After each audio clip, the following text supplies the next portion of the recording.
Chapter 1125. In the sky above Tiangong City, Fraxinus.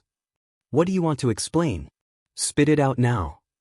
Inside the command room, Coterie is sitting on the command desk with a stern expression. She's looking ahead with an unfriendly gaze. It's obvious that she's not in a good mood. Ah.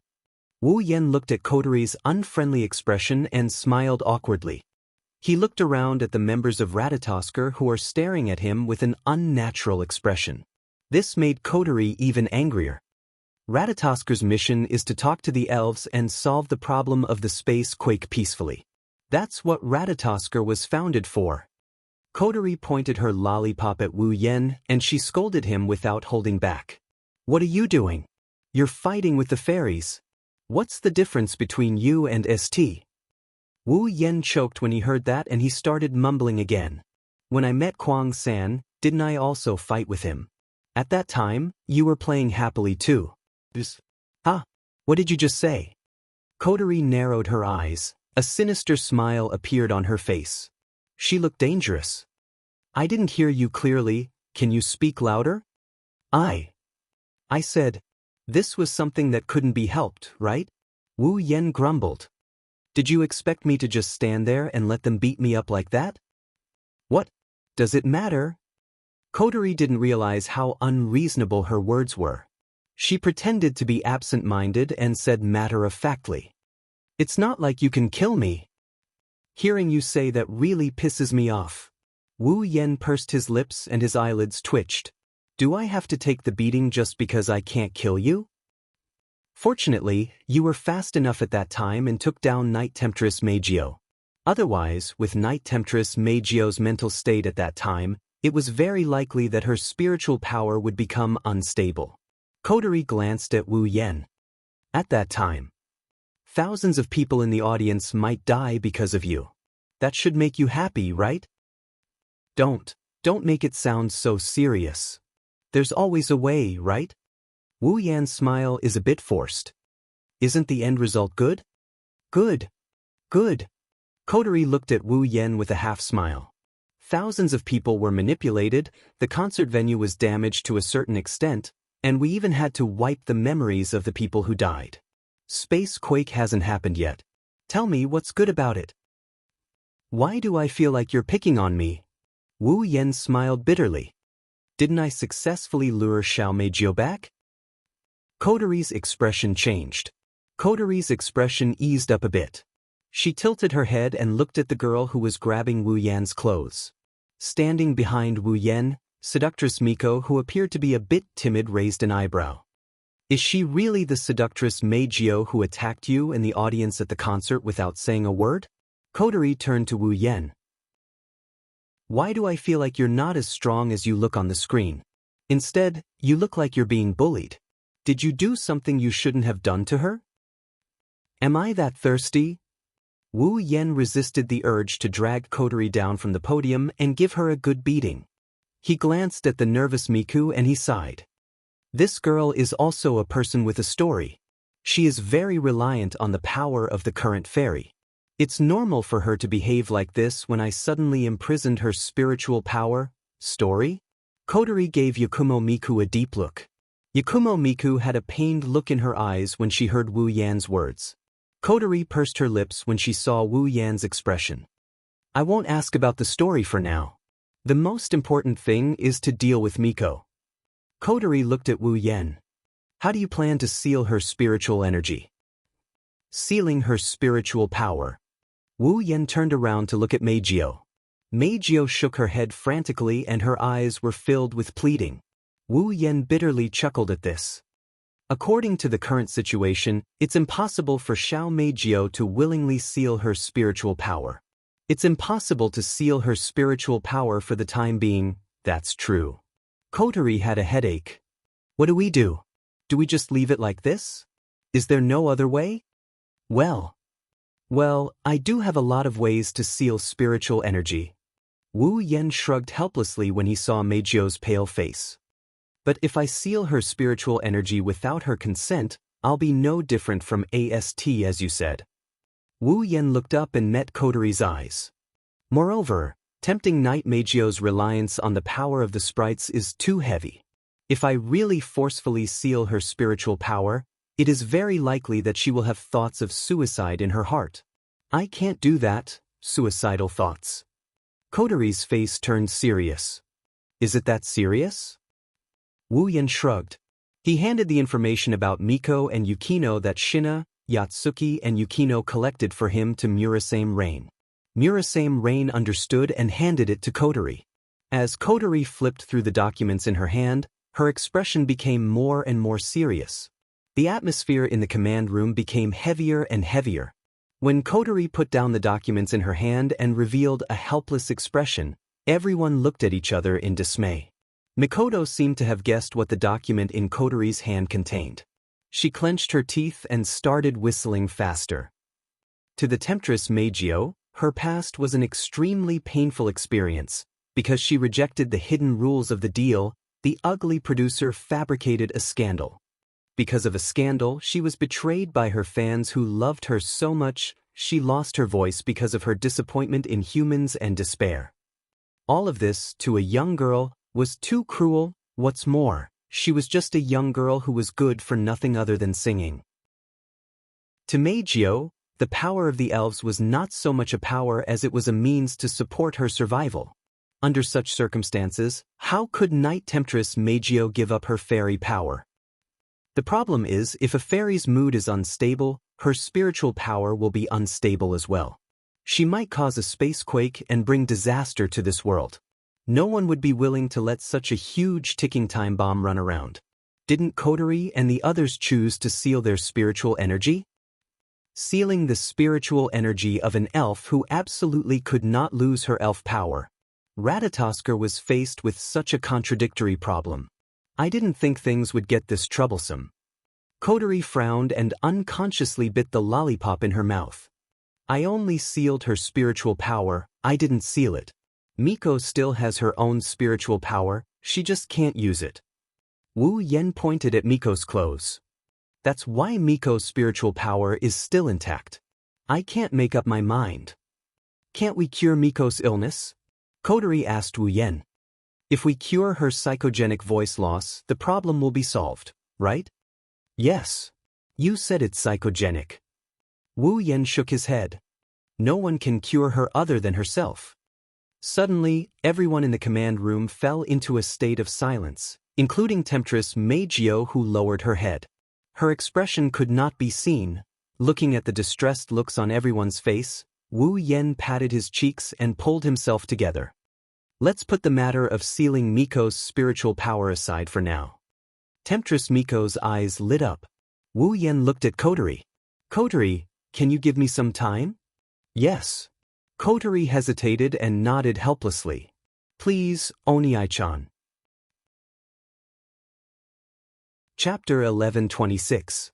The blue sky gradually faded and was replaced by a blood-red sunset, and dusk, colorful clouds were floating in the sky, and the sunlight from the setting sun shone down on the streets, reflecting the faces of the pedestrians. Although it was already dusk and night was about to fall, the streets were still full of pedestrians. They were either housewives who had just bought the ingredients for dinner or students who were walking towards the residential area with a bag in their hands. It was quite lively. However, the night has been faintly visible and the sky is gradually dimming. It is believed that soon, the people on the streets should be replaced by a group of night owls wandering in the night of Heavenly Palace City. It didn't take long for the pedestrians on the streets to become sparse. Similarly, it didn't take long for the eyes of the few pedestrians on the streets to be taken away by a man and a woman who were holding hands. To be more precise, it should be said that it was taken away by the woman who was holding hands. Her eyes were full of amazement. Wearing a gorgeous dress of light, the yellow and white color of the dress emitted a faint light under the light of the setting sun. It was very dazzling. The long violet hair fluttered up and down with the owner walking up and down, giving the illusion that every strand of hair could be seen clearly. It was quite eye-catching. Of course, what was more eye-catching was the girl's beautiful face that was suffocating and the hot body that was so full that few people in the world could compare with her. Such a girl who had the appearance and the body. Even the clothes of the girl were so dazzling, how could the girl not be eye-catching? Some passing students even had their eyes wide open, hearts almost jumped out of their eyes, including some female students. Fortunately, the true identity and appearance of the girl have never been made public. Otherwise, if people knew that the super popular idol temptress Beauty Geo was in front of them and was holding hands with a strange man, then there would be a huge riot on the scene. And tomorrow, there should be a lot of paparazzi and news reporters to carry out a huge operation to dig up the male lead of the scandal. In fact, not to mention others. Even temptress Beauty Geo herself was shocked by her current situation. Her bright silver eyes stared at her hand that was held by Wu Yan. Temptress Meijio's mood was very complicated. Obviously, she hated men the most. Just being close to a man would make her want to vomit, let alone being touched by a man. But it was this kind of him. Instead, she let a man hold her hand. Yet there were no signs of disgust. Was this really him? Her gaze still didn't leave the hands that were held together. Tempting Meijio was a little dazed. She also knew that she was very weak after losing her elven powers. He was so weak that he couldn't help but look for a human who had disappointed him to rely on. But was this kind of weakness enough to make her want to rely on the man she hated the most? No, that's not it. Because of psychological factors, because of those ugly men in the past, Xiao Meijio lost her voice, the voice that was more important than her life. That was why she hated men the most. He was so disgusted that he wanted to vomit just by looking at him. If possible, Xiao Meijio even wanted to use the elven power she obtained to kill all the men in the world. She hated men to such an extent. In addition to her previous betrayal, would Xiao Meijio still be helpless and rely on a man because of the loss of her power? The answer was of course no. And if this man was the man who took away the elven power that she regarded as her second life, then it would be even more impossible. But the truth was not like this. Temptress Meijio tried to think about why she wanted to rely on this man in front of her, because she wanted to ask him to return her voice? Perhaps this was part of the reason, but it was definitely not the whole reason. Temptress Meijio actually knew the reason, because she was curious about how this man hated her who had a voice, but treated her who had lost her voice gently, because of the throbbing of the man in front of her when she lost her voice, and said, "You're not nothing." But aren't all men lowly, dirty, and ugly creatures? Those men who used to line up, hold up signs, and shout, "I like you the most, I love you, I can die for you," and so on, didn't they also betray her in the end? Compared to her words, these people would rather believe those unknown scandals. What right did they have for her to trust them? What right did they have for her to rely on them? Humans are just creatures who only know how to say nice things, but their hearts are incomparably dark creatures. But this man seemed to have said that he wasn't human. Xiao Meijio didn't know if he was persuading her or lying to her, but the confusion in her eyes didn't disappear. Instead, the confusion in her eyes grew stronger. Even Xiao Meijio herself didn't know what she was feeling right now. She could only obediently let Wu Yan hold her hand and slowly walk forward until they arrived at a school marked Dragon Gut Temple Women's Academy. Stopping, Wu Yan turned around and looked at Xiao Meijio. Xiao Meijio immediately turned her head away so Wu Yan couldn't see her current expression. Wu Yan shrugged. He reached out and pointed at Xiao Meijio's body. The black rings wrapped around Xiao Meijio's limbs undulated and burst open. Xiao Meijio could clearly feel that the spirit energy in her body that couldn't be used anymore was starting to become active again. It gathered towards her throat as usual, proving that her voice has recovered. But Xiao Meijio didn't feel happy at all when she felt her spirit energy recovering. She lowered her head and remained silent. "That's all I have to say." Wu Yan clapped his hands. He glanced at Temptress Mikoto and he grinned. "Remember to control yourself. Don't let the space quake happen. Otherwise, even if Ratatosker doesn't seal your spirit energy, it won't be able to watch you run around." Hearing this, the Temptress Meijio finally raised her head. Looking at the man in front of her who she used to hate so much, her intoxicating sweet voice echoed. Tempting Knight Meijio asked this question with an unknown emotion. "That Ratatosker seems to want to seal my spirit energy, right? You also have a way to seal my spirit energy, right? Why didn't you seal my spirit energy in the end and let me go instead? Do you need a reason?" Wu Yan raised an eyebrow. He looked at Temptress Meijio with an odd look. If you have a conscience, no matter who it is, after hearing about your deeds, they wouldn't want to seal your spirit energy, right? Have a conscience. Xiao Meijio couldn't help but laugh. Humans are just a group of hypocrites. How can they have a conscience? Xiao Meijio's eyes dimmed. Xiao Meijio's beautiful voice was full of depression. If I really have a conscience, then I wouldn't have become like that. Hearing this, Wu Yan closed his eyes. Don't tell me you think that all humans are like the producer who slandered you and the fans who talk to themselves? Isn't that so? Xiao Meijio raised her head hard. Her eyes full of sadness and pain were exposed to Wu Yan's vision. So many people said, I will always support you, and I will always believe in you, but in the end, when I really needed someone to support me, who supported me and who believed in me? No, not a single one. Xiao Meijio's expression was distorted by pain. There are so many people, but no one believed in me. Isn't that enough to explain everything? Is that so? Wu Yan nodded slowly. Then he looked around and picked up a piece of paper from the ground. His fingers spurted out magical power and wrote something on the paper. Then he stuffed it into Xiao Meijio's hand. This. Xiao Meijio looked at the paper in her hand and was slightly startled. Phone number? This is my phone number. Wu Yan smiled and nodded. If one day you need someone to support you, if one day you need someone to believe in you, if one day you lose your spiritual power again, if one day you want to sing again, then call this phone number. When the time comes, no matter where it is, I will definitely rush over. You. Xiao Meijio's hand holding the paper trembled violently. Then she laughed out loud. What's the point of doing this? Do you think I will believe you?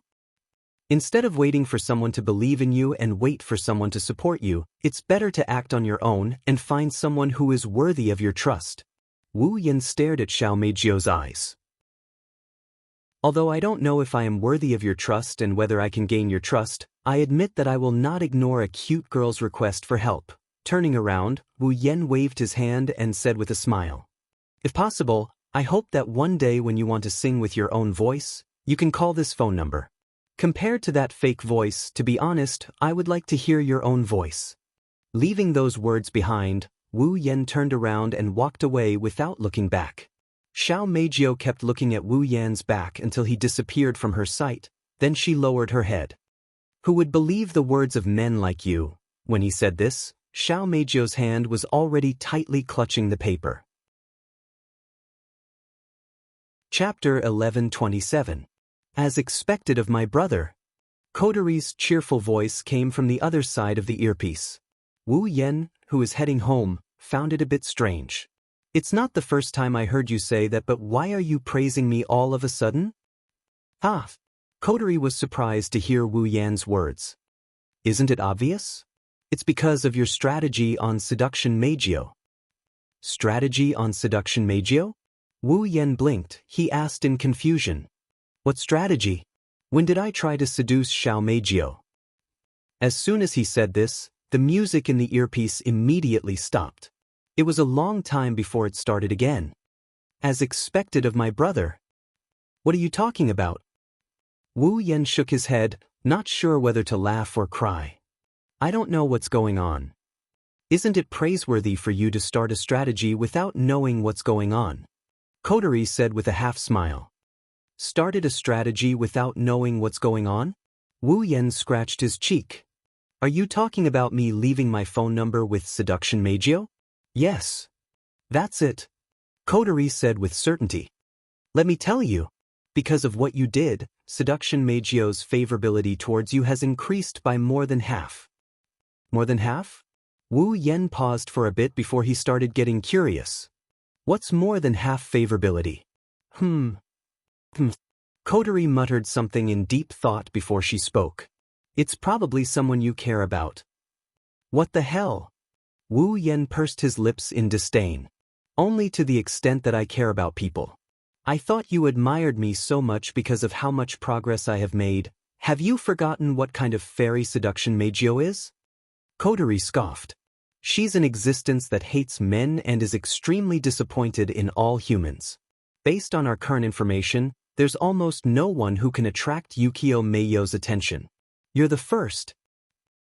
Wu Yan smirked. He puffed out his chest. That is indeed something to be admired. Don't get too cocky. Kotori poured cold water on him.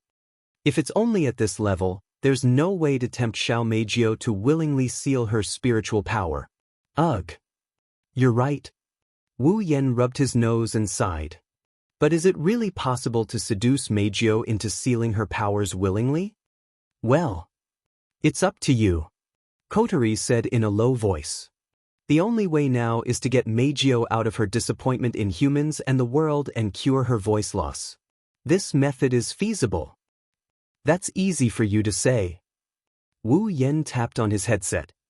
If you were in Meijio's shoes, would you forgive her? Would you forgive those who betrayed you so easily? Well. So, it depends on what you do. Kotori snickered and teased. Since you can change Temptress Meijio's opinion of you, then add fuel to the fire and take her down completely. You can do whatever you want, right? Well. You're making me feel like I'm doing something evil. Wu Yan's mouth twitched. I just want to seal Meijio's powers. Seduce her as well. Kotori laughed eerily.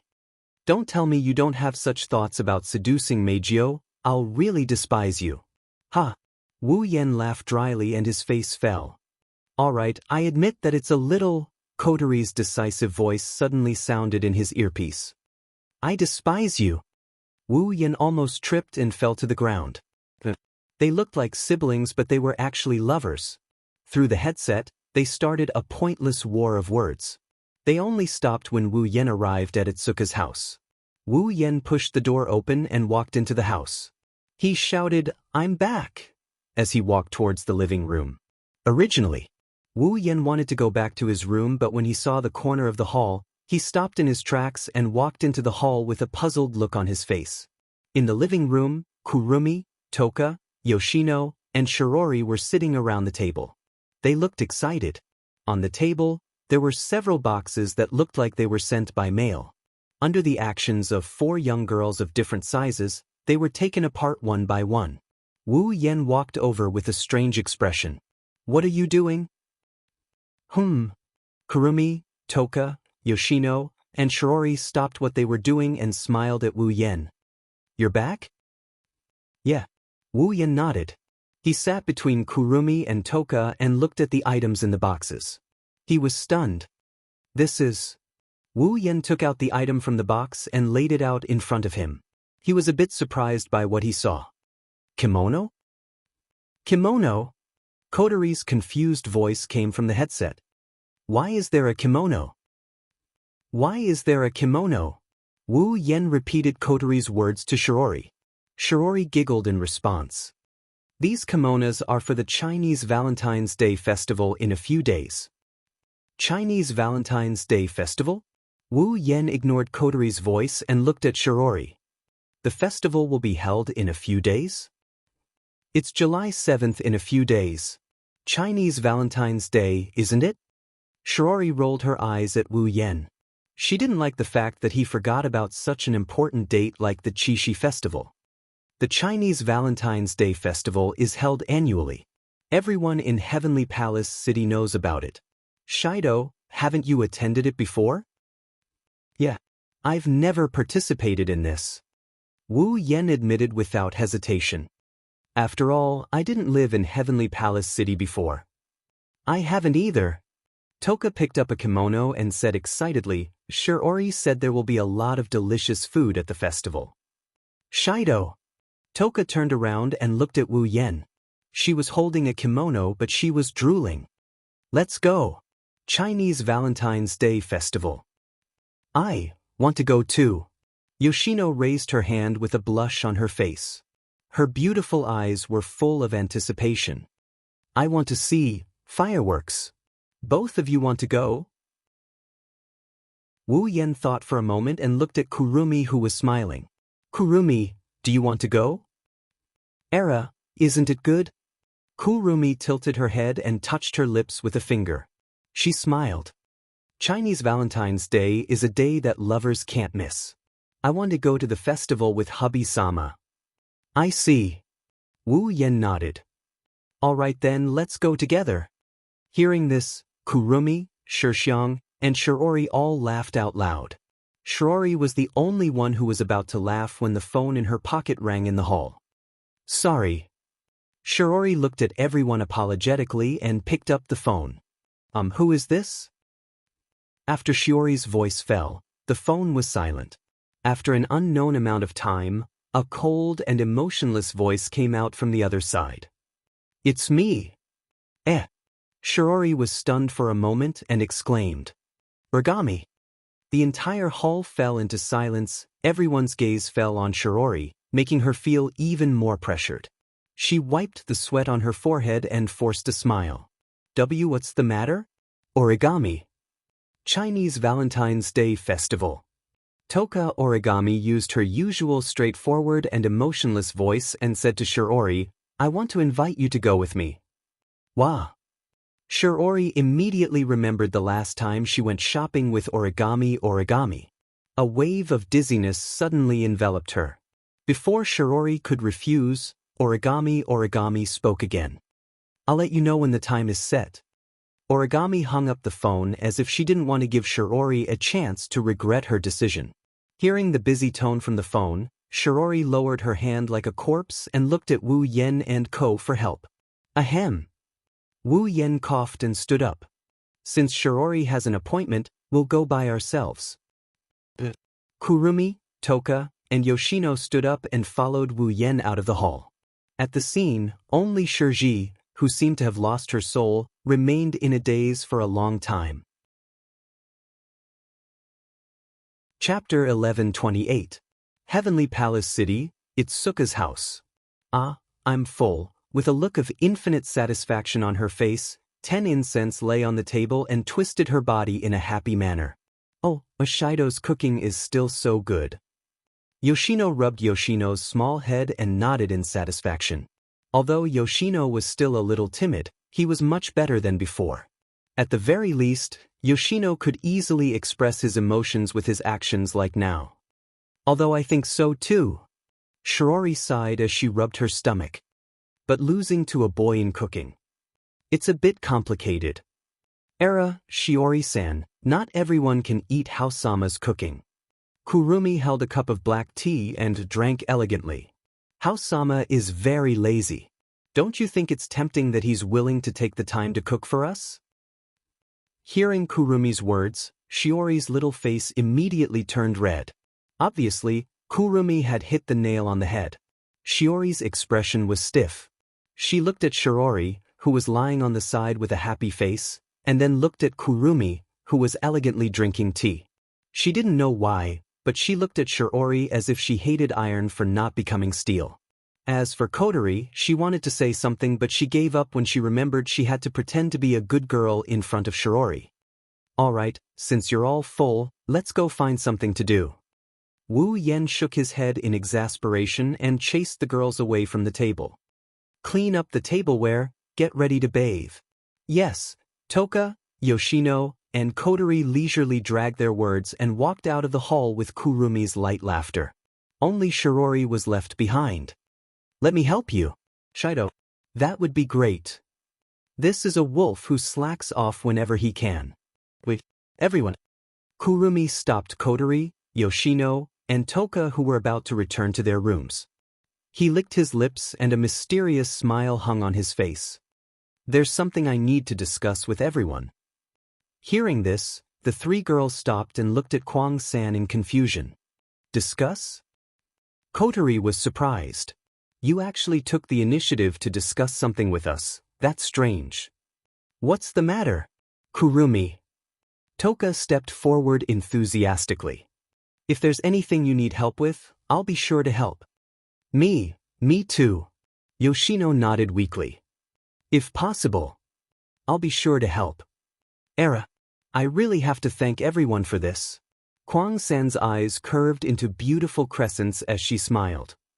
But it's not that I need your help with anything, there's just something I need to decide in advance. Kurumi looked around at the three girls who were full of doubt, then casually opened her mouth to speak. The arrangements for tomorrow's Chishi festival. The Chishi festival? Kotori and the other two repeated the story in unison, and the confusion on their faces only increased instead of lessening. Era, don't you three have any ideas? Kurumi's eyes widened a little as if she had seen something unbelievable. Then he laughed out loud again. Chishi is a festival for lovers. Don't you want to monopolize Owen-sama and spend a beautiful night with Owen-sama? The air at the scene suddenly froze. Monopolize Shido. Toka started to think. Spend time with Owen-sama. Kotori's eyes were filled with hesitation. We had a wonderful night.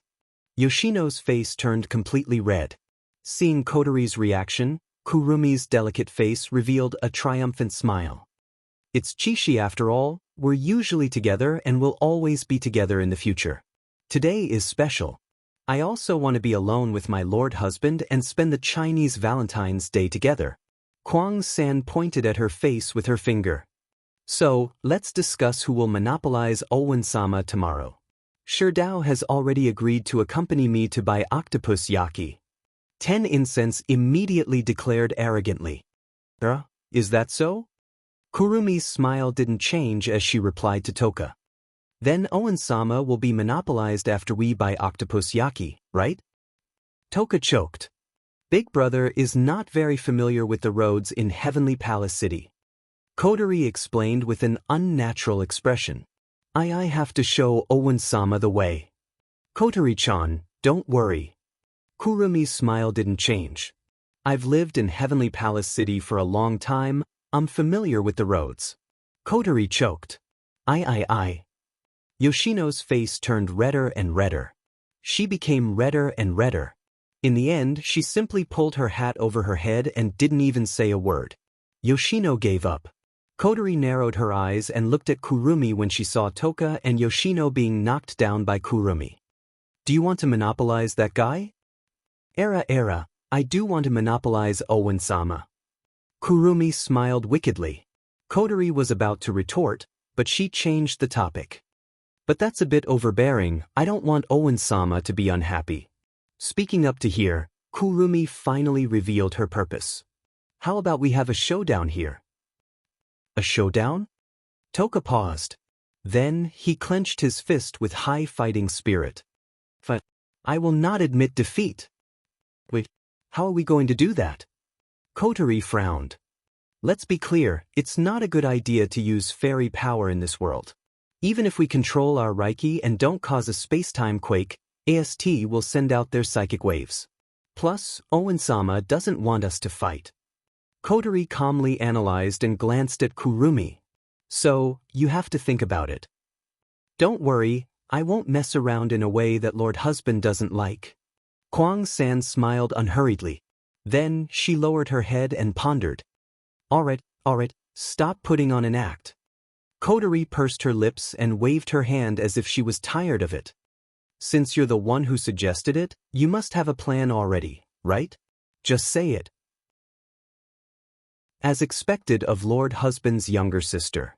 Then I'll be frank. Kurong-san had a coquettish smile on her face as she playfully blinked her right eye that was exposed. The showdown is simple. Whoever seduces Owen-sama will get to spend 3 hours alone with Owen-sama during the Chishi festival. What do you think? How about seduce? Kotori and the other two exchanged glances. Their reactions were different from each other. Kotori was disdainful. Is this your first time meeting Owen-sama? Kotori mocked. Her words were merciless. As long as it's a cute girl, she can seduce him with just a flick of her finger. He'll pounce on her like he's in heat. There's no need for a showdown like this. Era, Kotori-chan, are you worried I'll play tricks on you? The corners of Kwang-san's mouth slowly rose. If that's what Kotori-chan is worried about, I can let you go first. Kotori opened her mouth but nothing came out.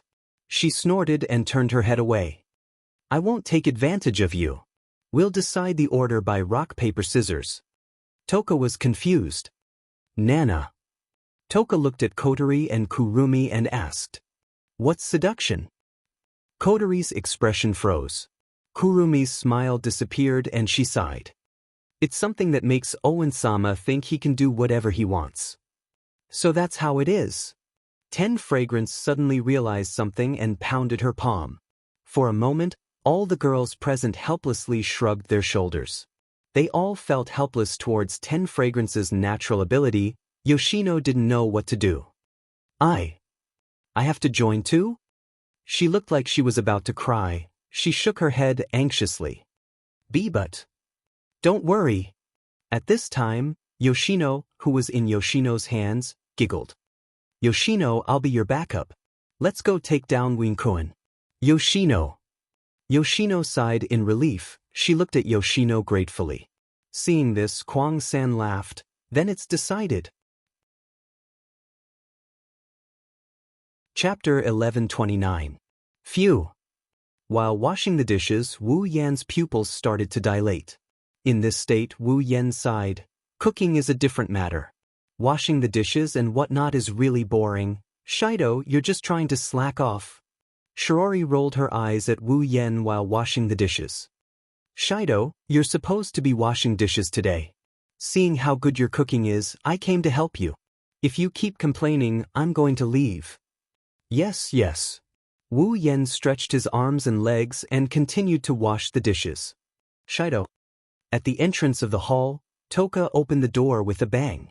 She rushed towards Wu Yan with an imposing manner, scaring Wu Yan and Shiori so much that they almost dropped the plates in their hands. Before the two of them could react, 10 Fragrance, who had stormed into the kitchen, said something that made the atmosphere drop to a freezing point. Today, you can do whatever you want to me.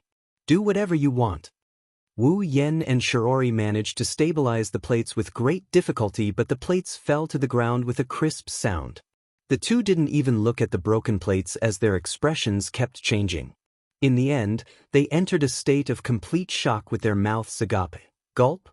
Wu Yan subconsciously glanced at Toka's voluptuous body and he recalled what she said.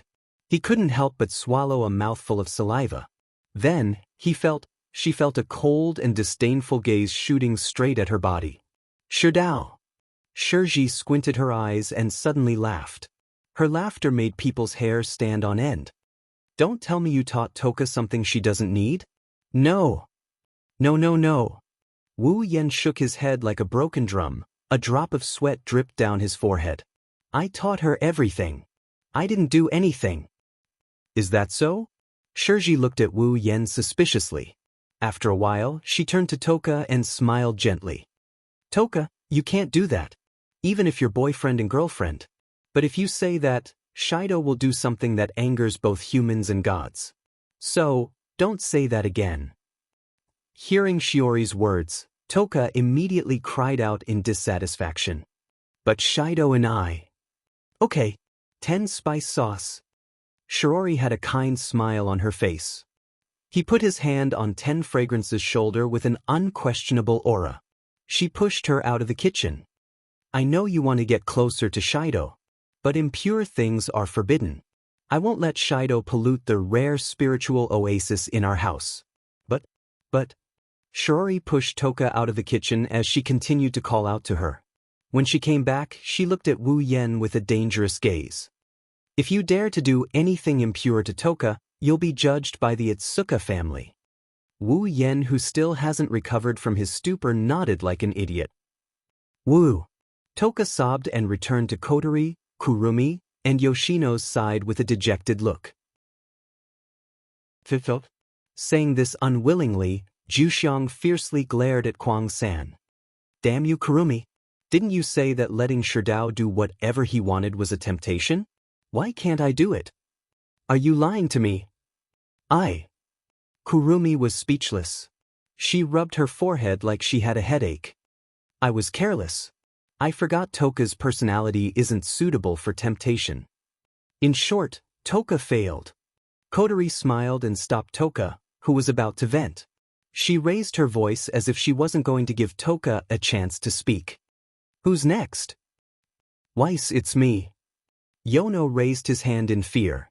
Kotori and Kurumi smiled at him in return. But their smiles are fake. They don't think Yoshino will succeed. Do your best. Kurumi and Kotori both said this to Yanai. Yanai's shoulders trembled and he looked away. Yanai didn't know if it was out of kindness or if it was because they were taking pleasure in his misfortune. Don't worry, Yoshino. Yoshino. Yoshino used her unique sharp voice to cheer Yoshino up with a dance. Yoshino will help you. Yoshino is here. Everything will be fine. Hearing Shino comforting him as usual, Shino immediately mustered up a bit of courage, nodded his little head and walked into the main hall. Shido, did you really not instill any strange thoughts into Toka's head? In the kitchen, Shiori abandoned her task of washing the dishes and cornered a sweaty Wu Yen in a corner with an unfriendly look on her face. That's obviously different from the usual Toka, right? Shido, Toka is very innocent, you can't teach her bad things.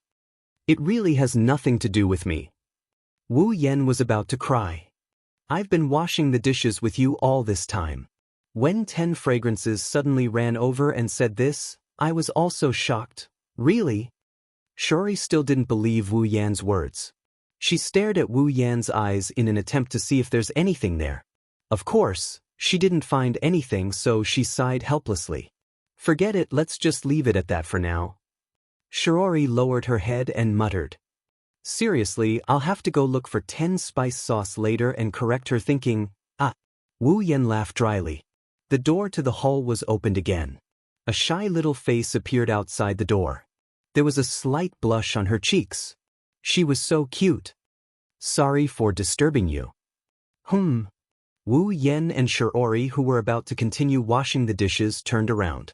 They saw a blushing Yono peeking her head out from behind the door. The two of them flinched for a bit.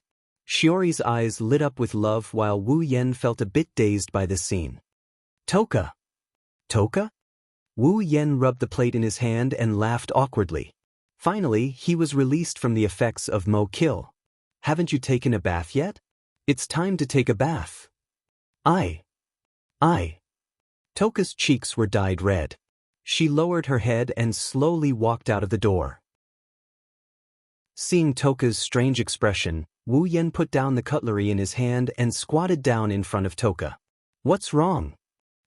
Looking at Wu Yan's smiling face so close to hers, Yoshino stood there in a daze. She blushed and couldn't say a word. You're so annoying, Shirao-kun. Seeing the bad situation, Toka covered her mouth with her small hand and laughed. Didn't you just say it's time to take a bath? Yes.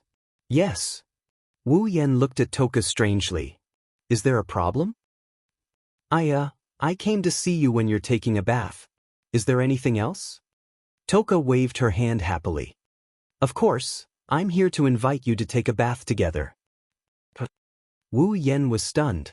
He raised his head and looked at Toka's face. What he saw was steam coming out of Toka's head. He didn't know whether to laugh or cry. That's it.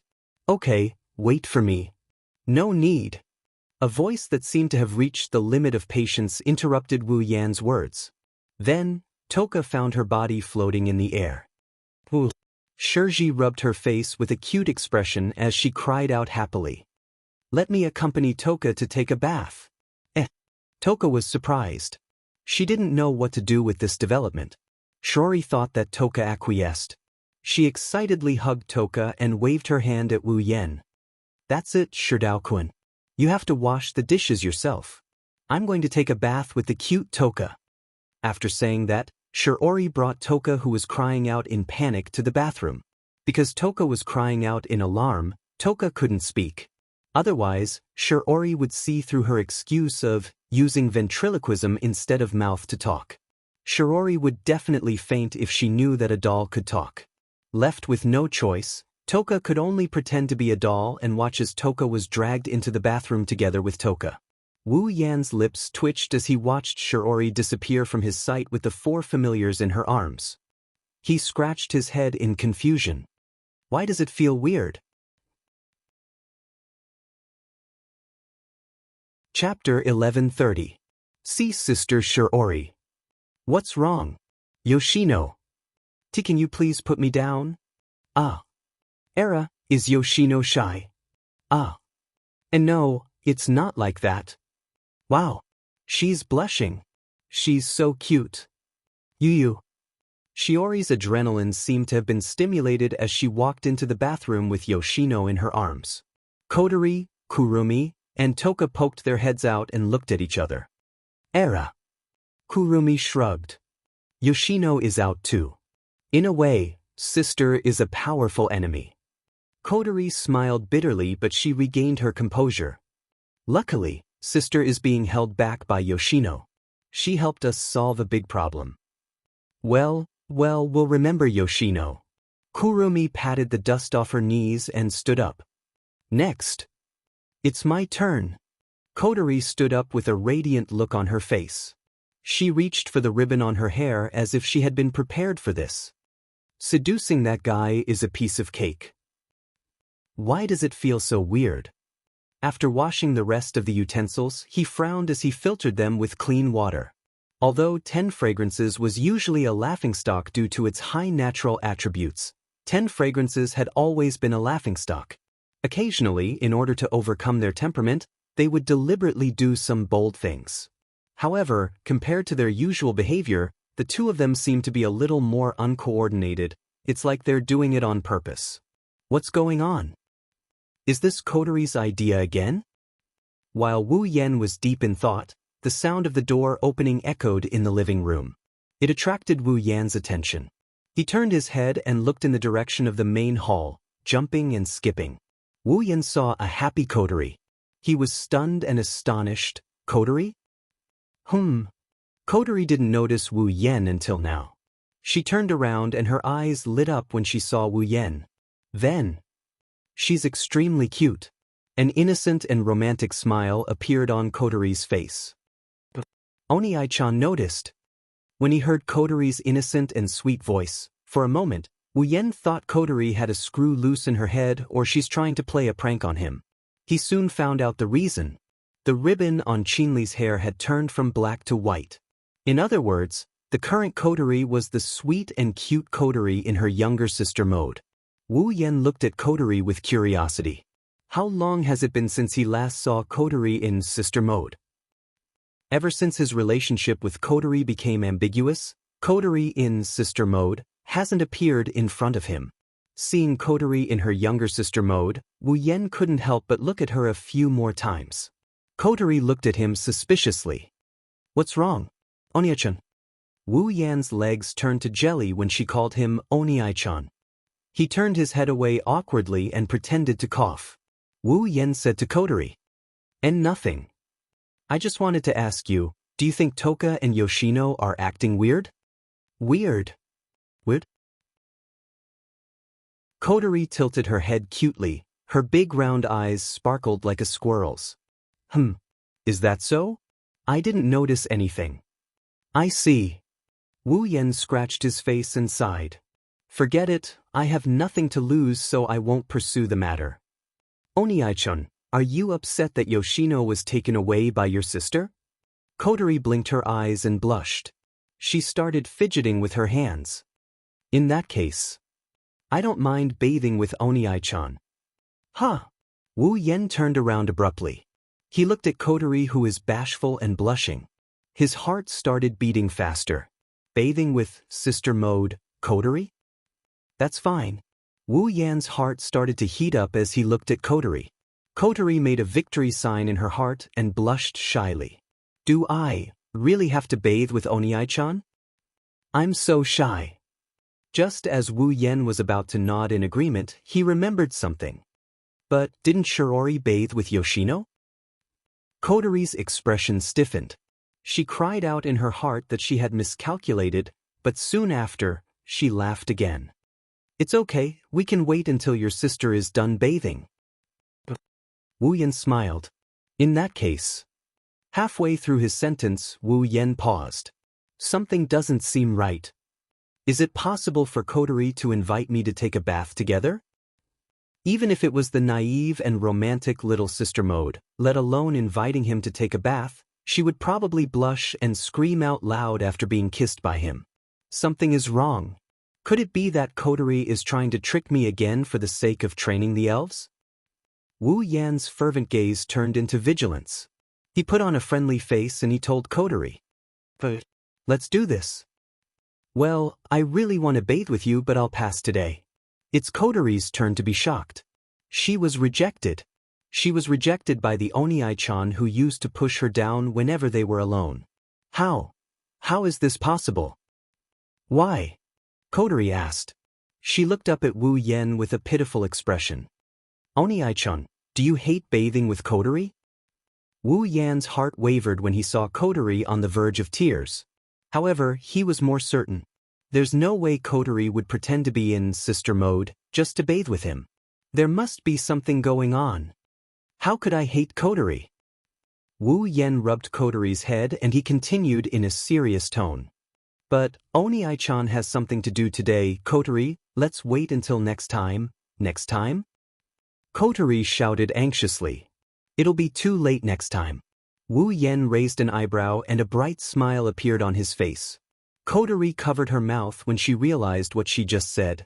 He didn't know what Kotori is plotting, but he is sure that there is something fishy going on here. Wu Yen refused even more firmly. Anyway, thank you for your invitation. Next time, Big Brother will accompany you to take a bath.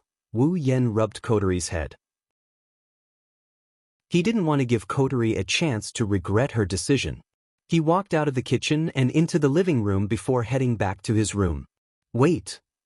Kotori shouted and chased after him. Wait, Onia-chan. Era, Kotori-chan, you can't do this. Kotori had only taken a few steps when Kurumi appeared behind her and pulled her back. Kotori saw the smile on Kurumi's face. You're out of the game. Ugh. Kotori's expression changed and she collapsed on the floor as if she lost all her strength. How can this be? That's a perverted Onii-chan. It's my turn now. Kurumi looked down at Kotori and tilted her head with a smile. Onii-chan will be mine tomorrow during the Chishi festival. It's not like that. Kotori jumped up from the ground and puffed up her cheeks. You might fail too. If you fail, Onii-chan will have to share with everyone. Thanks for your concern. Kurumi grinned. She turned around and walked towards Wu Yan's room. Sigh. What a pity. Lying on his bed, Wu Yan sighed in grief. It would be great if I could do it with Kotori in her sister mode. Onii-chan, you don't have to worry. Suddenly, a familiar voice and tone came from the room. Wu Yan reflexively looked at the source of the voice and what he saw made him flabbergasted. Kurumi, who is completely naked, walked up to Wu Yan with a blush on her cheeks. She maintained a graceful smile as she walked in front of Wu Yan. She reached out and caressed Wu Yan's chest with a seductive smile. Do you need me to comfort you? The fire in Wu Yan's heart finally exploded. In the hallway, Kotori and Toka looked at each other when they heard the moaning and panting coming from Wu Yan's room. They lowered their heads in dejection. Chapter 1131. The main street of Tiangong City, the commercial street. This was a commercial street that was more lively and bustling than before. No, it should be a very lively commercial street. Today is the 7th of July, the annual Chinese Valentine's Day festival. Although the sky had just turned dark, the merchants who had smelled the scent of money would not let go of such a typical day. In order to cater to this wonderful business opportunity, they ruthlessly made a large sum of money. As soon as the sky turned dark, many people had already set off bursts of excitement on the commercial street. There are open-air shops and stalls on both sides of the street, preparing to welcome the arrival of customers. Not only do these shops and stalls specialize in octopus, fried noodles, and other indispensable snacks during the festival, masks, balloons, and other products are also displayed in a dazzling array. They are just waiting for customers to come and buy them all. It didn't take long for consumers to arrive one after another. The entire shopping street was packed to the brim. Some of the smaller people and children were mixed in the crowd. Not even their shadows could be seen. The people who are excited by the festival are shopping everywhere. They visit the stalls one by one. The prices of the products here are obviously the same as usual. Some of them are even higher than usual. However, due to the festive atmosphere, people still go up and visit the stalls. After all, the festival only happens once a year, right? The couples, in particular, snuggled up to each other. Not only did they look intimate, but they were also more invested in the festival than others. They rarely thought about spending money, which made the shop owners very happy. Of course, the men who are responsible for paying the bill for their girlfriends are bleeding in their hearts. In any case, today is the Chinese Valentine's Day festival. It's bound to be lively. Wow, looking at the crowded commercial street, Shi Xiang is surprised. This is the first time Toka saw something like this. She couldn't help but gasp in surprise. She grabbed Wu Yan's hand in excitement. Shi Dao. Look, there are so many people. There are indeed a lot of people. Even Wu Yan is a little dazed. It's not that Wu Yan hasn't seen more people than this before, but it's a different story when they are all crowded in the same commercial street. Even the festival on Itagami Island in the Blood Frenzy world. Nor was there as many people as the Qixi festival. In addition, there were girls in all kinds of kimonos walking around in the crowd. It almost dazzled Wu Yan's eyes. Just a casual mention. The girls were also wearing kimonos. Kotori's kimono was pink, Kurumi's was black, and Toka's was purple. Ce was blue, and Shiji was white with spots. Apart from Kotori, the other four also used hairpins to tie up their long hair. Together with their exquisite and beautiful faces, they were breathtakingly beautiful. Now that the sky has just turned dark, there aren't many people. Shirori chuckled softly and said to Shirori and Shirori, whose eyes were filled with light, "When it's close to the fireworks, there will be a lot of people. Everyone, please keep an eye on each other and don't get separated, woo." Just as Shirori finished her words, Toka closed her eyes, twitched her nose, and ran out cheering. "But it smells so good." "Tsuka-chan," Shirori exclaimed and quickly followed after her, making Wu Yan bitterly smile. "Everyone follow me, don't get separated. Compared to that, you should be more worried about your wallet." Kotori glanced at Wu Yan after Shirori left and said without hesitation, "With Toka's appetite, I'm worried you won't be able to wash the dishes." Wu Yan's bitter smile deepened when he heard this. Since Toka, Yoshino, and Kurumi were elves, Ratatosker's food expenses had always come from Ratatosker. However, because of Shirori, Ratatosker couldn't pay too much for the food expenses. After all, Shirori is responsible for all the expenses of Toka's family. Kurumi and the others also have to pay Shirori for their food expenses. In other words, Shirori is the living expenses sent by Toka and the others' families. Living expenses, even if it's a lot, how much can it be? It's already a miracle that it can fill Toka's stomach. That's why they can't spend too much money on the festival. However, looking at Toka's excited expression, she probably won't stop because of the financial deficit. If Wu Yan doesn't fork out the money, who else can help her? Toka is also Wu Yan's girlfriend. Unless Wu Yan doesn't let Toka enjoy herself to the fullest, he must pay for all of Toka's food expenses. Since Toka has already paid for all of Toka's food, can the other girls be left out? The answer is no. Thinking up to this point, Wu Yan couldn't help but touch his wallet. He's worried that he might not have enough money. In this world, Wu Yan isn't a teacher, he's a student. Where can he get so much cash? But at this point, there's no point in dwelling on it. Wu Yan could only sigh and let out a long sigh to get rid of the depression in his heart. "If I can't do it, I'll go sell a few more gold coins. Then you better think about how you're going to explain how you got the money from selling gold coins." Kotori gloated at Wu Yan. "As long as I don't let her find out, it'll be fine. Who do you think gave me this?" Wu Yan grumbled. He grabbed Yoshino's hand as if he's escaping from something. "Whatever, Yoshino, is there anything you want to do?" Yoshino panicked, her face turned red. After a while, she weakly pointed at a stall. "Takoyaki, do you want to eat takoyaki?" Wu Yan glanced at the stall Yoshino pointed at and turned his attention to Kotori and Kurumi. "What about you two?" I'm a little hungry too." Kotori nodded.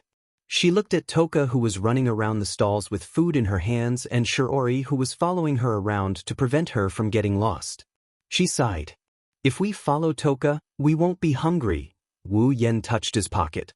Kurumi, who's been quietly standing behind Wu Yen, tugged at Wu Yan's clothes and pointed in a direction. Hausuma, over there, what's wrong? Wu Yen, Kotori, and Yoshino looked in the direction Kurumi pointed. Their expressions changed. In front of Wu Yen, there's a girl who's wearing a white kimono with a purple belt around her waist. She has shoulder-length white hair and is looking at them. She's looking at Kotori. Toka Origami. Kotori's eyes narrowed as she met Toka Origami's gaze. She didn't back down. Kotori, who had retrieved the memories she lost when she turned into an elf 5 years ago, knew that she wasn't the one who killed Kunichi Origami's parents. Kotori doesn't need to show her weak side in front of Toka Origami. She won't explain herself either. Kotori only needs to have a clear conscience. Itsuka Kotori. Toka Origami said Kotori's name with clenched fists. It seems Toka Origami still doesn't believe Wu Yan's explanation. She's still hostile to Kotori. However, she didn't charge at them, which means she didn't deny Wu Yan's explanation. Maybe she just can't let it go. What's wrong? Toka Origami Carrier Chow. Kotori raised her chin expressionlessly. You want to kill me again? This time, I won't be merciful. That's exactly what I want. Toka Origami said coldly and glanced at Wu Yen. I want to say that, but I don't want to kill Shiori's sister before I find proof that you're the one who killed my parents. Kotori raised an eyebrow and sneered. You don't really think you can kill me, do you? Toka Origami's gaze turned cold, but her tone was calm. Maybe not before, but now, I don't think you have any fairy power. As soon as these words were spoken, the atmosphere became tense. Chapter 1132. Kotori and Tabichi Origami stared at each other in the crowd. Their eyes flickered with a sharp glint, causing the atmosphere to become tense. Shido. Oniai-san. Sensing the tense atmosphere, Yoshino shrunk back in fear and leaned on Wu Yen. Yoshino kept stroking her head to comfort her. If this had happened in the original work, the flustered Yoshino would have been able to reverse the flow of the sealed spiritual power and cause it to go berserk. As for Kwang-san, she had been standing to the side and watching all of this happen with a smile. She didn't intend to interfere or stop it. Only her wine-red eyes revealed an eager expression. It was as if she wanted to see the world in chaos, which made people not dare to compliment her. Kurumi looked at Wu Yen, who didn't say anything. She felt a bit surprised when she saw Wu Yen quietly watching the situation unfold. Hubby isn't going to stop them? Kwang-san licked her lips and smiled seductively. If this continues, they might end up fighting. Wu Yen looked at Kotori and then at Tabichi Origami. He sighed. I've sealed Kotori's spiritual power. Without my permission, she's just an ordinary person. Kunichi Origami doesn't have any display device on her. She's also an ordinary person. What's there to be afraid of when two ordinary girls fight? Kotori and Tabichi Origami's eyes twitched at the same time. I almost forgot. Kurumi seemed to be surprised as she covered her mouth. But soon, the corners of his mouth cracked into a rather bloody arc. If that's the case, there's no need to stop them, right? Why don't we just let them fight? Kotori and Tabichi Origami's mouths twitched as well. And no way. See, you said in a cowardly manner. Shiorine-san is here. If they fight, Shiorine-san will be angry. Kotori and Tabichi Origami couldn't stay calm anymore. Kotori waved her hand and pretended to be magnanimous. There are so many people here, it's not good to be seen or affected, let's just forget about it. And no. Wu Yen complained. You're just worried about ruining your cute little sister's image. I should be the one saying that. Kotori Origami calmly shifted her gaze away from Kotori. You're different from the elves who brought disaster to this world. AST is protecting the world, we can't let innocent people get involved in the battle. Is it appropriate for you to say that? Wu Yen complained again. You're just worried about losing favorability with Shiori, right? Kotori and Tabichi Origami lowered their heads in silence. Then, they looked at Wu Yen in tacit agreement.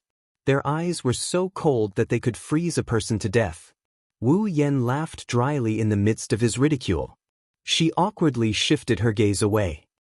I'll go find Shirori. Leaving these words behind, Yuani Origami walked away without looking back. Kotori flinched and got angry. Who would let a crazy woman like you bother my sister? After that, Kotori wanted to chase after him, but before she could take a few steps, her collar was grabbed by a hand and pulled back. What are you doing? Kotori got even angrier. Just as she was about to scold him, the laughter of the person who was grabbing her collar made her choke on the spot. Era, Kotori-chan, don't tell me you want to leave just like that? Kurumi grabbed Kotori's collar with one hand and squinted her eyes. Don't forget our promise. Damn it. Kotori fiercely glared at Kurumi. She broke free from the hand that was grabbing her collar, walked to Yoshino and held her hand. Yoshino, come with me to find my sister.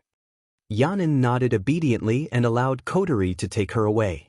The two of them ignored Wu Yen and they disappeared in a puff of smoke under Wu Yan's astonished gaze. What the hell is going on? Wu Yan's mouth twitched when he realized what happened. He looked at Kurumi, who was smiling. They just left us like that?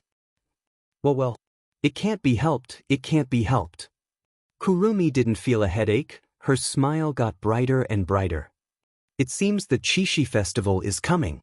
I guess I'll have to accompany Aotsusama. I guess so. Wu Yen scratched his head and looked around at the crowd. He made sure Kotori and the others weren't around and bitterly smiled. Seriously, they just told us not to get separated, but they just left us like that. What kind of people are they? So. Kurumi hugged Wu Yan's arm with an intoxicating smile. Let's enjoy the ceremony. Well, I don't mind. Wu Yen looked at the crowd hesitantly. But we still have to pay for them. No need to worry. Kwang San's expression didn't change as she smiled. When Kotori left, she took Aotsusama's wallet with her. Wu Yen widened his eyes and he quickly checked his pockets. Of course, it's empty. That damned Kotori! Wu Yen yelled. How am I supposed to walk around the festival if she took my wallet with her? Walk and chat.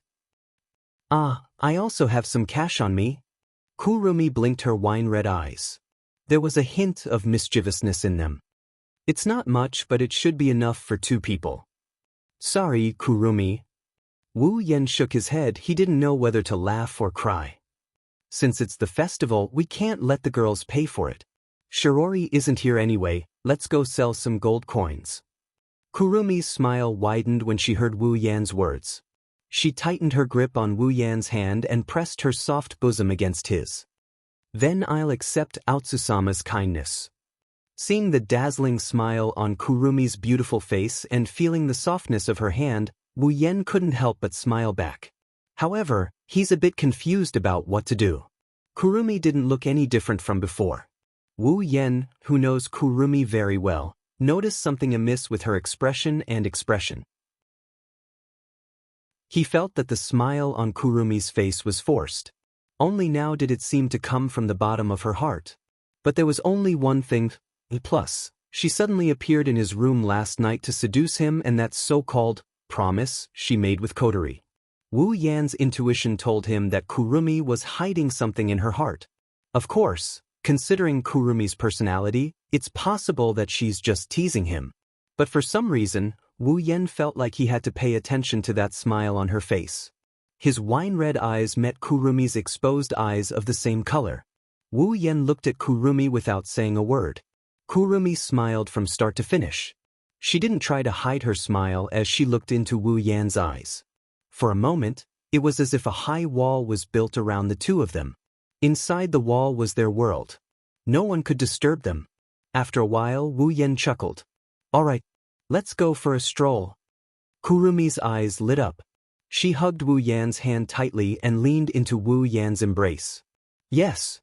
Among the crowd, a lot of guys looked at Kurumi with admiration. Wu Yan felt a bit awkward. Well, aren't we a bit too close? Is that so? Kurumi grinned at Wu Yan and she leaned closer to him. What's wrong with that? Aotsusama belongs to me now. It's not that I don't like it. Wu Yan scratched his face and compromised. Then let's do it. If we get any closer, we won't be able to walk. Then let's go. Kurumi nodded in satisfaction. She followed Wu Yan and they blended into the crowd. They crossed the street and the sea of people as they walked into the distance.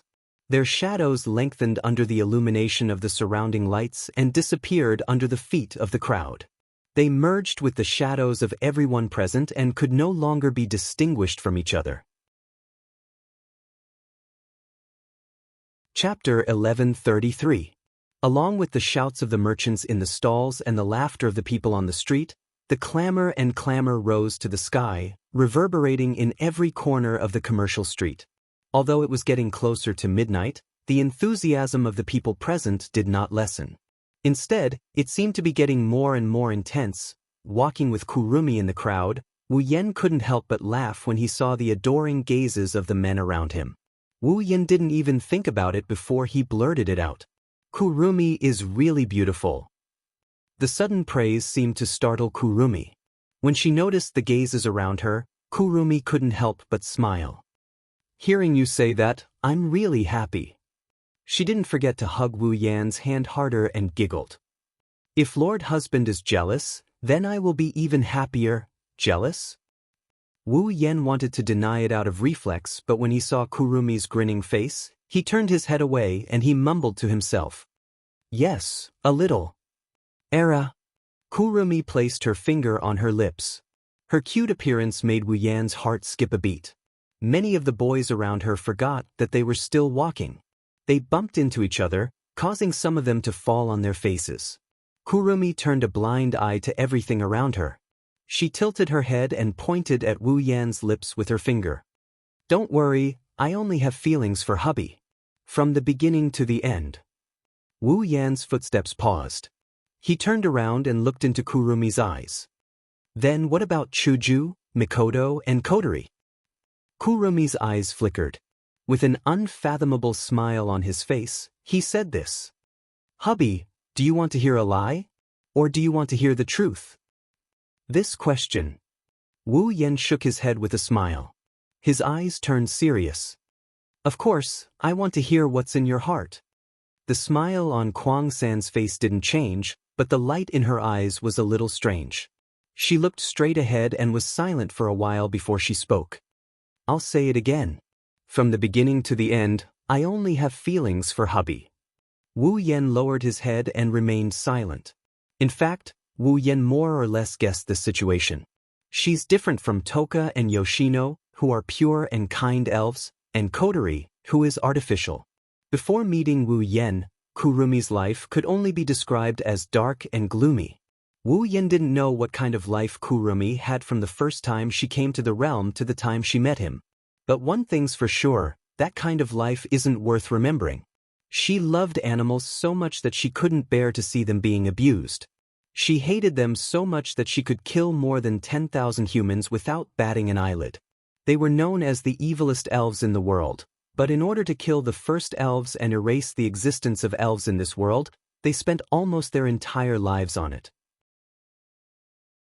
Even if they really did it, they could ignore the fact that their own existence would disappear from this world. What kind of life could make Kurong-san change like this and make such a sorrowful wish? Wu Yan doesn't understand and he doesn't want to understand. Because the current Kwang-san had changed. Unfortunately, this change is only directed at him. There's nothing he can do about it. If Kurumi was so easily touched, she wouldn't have let her past self die in the hands of Shina's. She wouldn't be alone. She's been walking this path for so long. If he hadn't been lucky enough to touch the deepest part of Kurumi's heart during the short period of time when her heart was at its weakest when he defeated her, then he would have died right now. Kurumi is probably still wandering in the life of killing and being killed for her own wish. She's sinking deeper and deeper. Under such circumstances, it's not easy for Kurumi to accept the other girls. It's not an exaggeration to say that it's impossible. But even so, I hope you can get along well with them. Wu Yan lifted his chin and he looked forward with Kurumi. The words that came out of his heart echoed in Kurumi's ears along with his uncontrollable emotions. After all, you are the most important people in my life. Kurumi's smile froze and then gradually disappeared. She didn't say anything.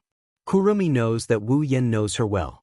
If it was Wu Yen, he would be able to guess her true meaning from her words. But he still said something like, "I hope you can get along well with them."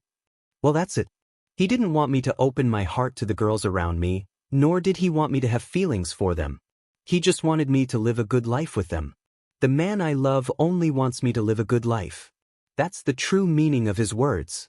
Although he looked unreliable on the surface and was usually frivolous, this man was using the gentleness hidden in the depths of his heart to care for her, but he didn't force himself on her. Kwang San repeatedly pondered over this sentence in her heart and then smiled. Be a little more positive. Hearing that, Wu Yen smiled too. That's enough. They smiled at each other and didn't say anything. They stayed close to each other, mingling in the crowd and strolling around the Chishi festival. From time to time, they could see Kurumi's innocent and romantic expression and licking her lips while looking at the snacks. Wherever she went, people would turn to look at her. Standing in a remote open space, Wu Yen and Kurumi raised their heads, looking at the colorful fireworks in the sky. The corners of their mouths were raised. Especially Kwang San. She seemed to be in a good mood. Her eyes were filled with satisfaction, but there was also a trace of regret in them. It could be seen that Kwang San was very satisfied with this trip to the festival. But because she was so satisfied, she had some regrets. The fireworks started to bloom in the sky. It was getting closer to dawn. The lively festival was about to end. The brightly colored fireworks blossomed amidst the explosions. The colors of the night sky were reflected on Kwang San's beautiful face. At this moment, she looked exceptionally bright and moving. There was a kind of silent beauty to her. When the fireworks were about to end, Kurumi spoke like she was sleep-talking. To be honest, I'm a little confused right now. Wu Yen looked at Kurumi and didn't say anything. He quietly waited for her to continue. I got a piece of information recently. Kurumi didn't seem to notice Wu Yan's gaze as she continued talking to herself. Since the first elf appeared 30 years ago, the second elf who appeared seemed to know the identity and whereabouts of the first elf.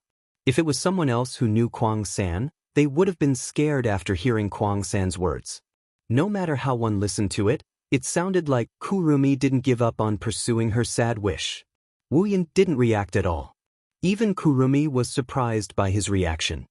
He slowly nodded and he spoke in a warm voice. Do you want to search? Kurumi lowered her head. Her eyes were a little dim. I don't know. That's why I'm confused. I see. Wu Yen pondered for a moment. Then he said something shocking. If that's the case, then let's search.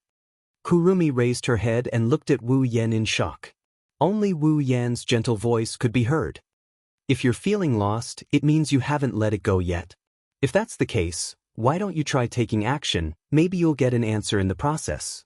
Wu Yen held Kurumi's hand and he looked into her beautiful eyes. You only need to know that I hope you can always stay by my side. Don't disappear. Looking at Wu Yan's gentle smile and gentle eyes, Kurumi couldn't help but feel a little absent-minded. Then she laughed. Aren't you afraid that I'll cause trouble again? Don't go too far. The rest is none of my business. Wu Yen said in a capricious tone. He touched the sealing bracelet on Kurumi's wrist. If you really go too far, then I'll stop you. After all, once the sealing bracelet is put on, it can't be removed. Don't even think about escaping in your lifetime. How domineering. Kurumi's eyes flashed with strong ripples. She closed her eyes with a smile. But I like it very much. Chapter 1134. Early morning. Lying on the bed, Meijio looked out the window at the sky that was gradually brightening. It was a refreshing morning, and the birds were dancing in the air. This scene was filled with vitality, but it didn't bring Meijio any good mood. It even made her feel a little irritated. In the past, Meijio hated mornings, because she had to go to school when morning came. However, Meijio's grades weren't very good. It didn't matter if her grades were terrible. Other than her voice, Meijio didn't have any outstanding talents. Including her studies, how could Meijio like the school? Of course, with Meijio's current strength, it was easy for her to change her grades. Moreover, she could enjoy the feeling of being the center of attention in school. As an idol, she liked this feeling. Therefore, although she didn't like school, Meijio didn't hate it. However, recently, let alone school, she didn't even want to stay in her favorite stage and home. It wasn't that Meijio hated the stage and her home. Recently, her heart was in a mess and she couldn't calm down. It made her feel like she had lost interest in everything. She didn't even have much of an appetite for food. She was depressed all day long. This phenomenon started a few days ago and had been going on until now. To be more precise, it started when she parted with that man at the entrance of Dragon Gall Temple Women's Academy at dusk. It had been like this ever since. Meijio didn't know the exact reason. She only knew that her heart couldn't calm down. It had been completely stirred up into a muddy pool of water. It was so complicated that she couldn't understand it. It made her very frustrated. Meijio pulled up the blanket and covered her head tightly. She screamed in frustration. It's all that despicable man's fault. As expected, men are all dirty things. Whenever I meet that kind of creature, I can't breathe. That's why I'm so frustrated. Despicable, despicable, despicable. As though venting, Meijio's sweet and intoxicating voice reverberated in the blanket. It reached Meijio's ears. It made her even more frustrated. I might as well not go to school. The moment she said that, Meijio flung the blanket away and crawled out of it. No, staying at home will only make me more frustrated. I might as well go to school and let those cute toys play with me. After saying that, Meijio jumped off the bed and started to change her clothes. Heavenly Palace City, Longdan Temple Women's College, Big Sister. Big Sister. Yes, Big Sister. Wow, Elder Sister. Meijio was wearing the student uniform of the Dragon Gall Temple Women's College, which was a sailor suit. She walked along the corridor leading to the classroom and listened to the voices of support coming from all directions. Unknowingly, the corners of her lips curled up, and her irritable mood was alleviated by a lot. Sure enough, coming to school was the right choice. Meijio's heart was filled with joy as she thought of this. Although her mood wasn't that good, it was much better than before. Hence, she waved at the students around her, causing them to scream in unison. It didn't take long for Meijio to arrive at her classroom and sit down. Next to her, a few girls who looked like followers lined up behind her. If this was any other school, Meijio would most likely be treated as a snob and would be subjected to public opinion. However, this was a very common scene in the Dragon Gall Temple Women's College. The students behind Meijio were all her supporters. They even knew Meijio's true identity. It was unknown whether they were manipulated by Meijio or if they were her true supporters. Big Sister. At this time, a female student behind Meijio stood up and said respectfully to Meijio, "Can I have a little of Big Sister's time?" "It doesn't matter." Meijio rested her chin on her hand and looked out the window. She said casually, "What is it?"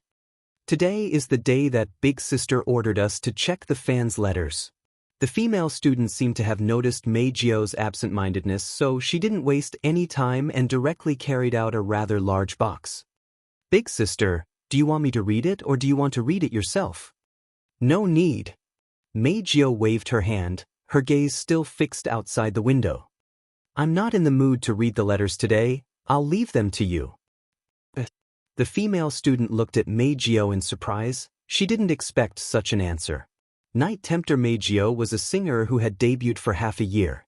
Although it had only been half a year, in this half a year, Meijio had become a real popular idol.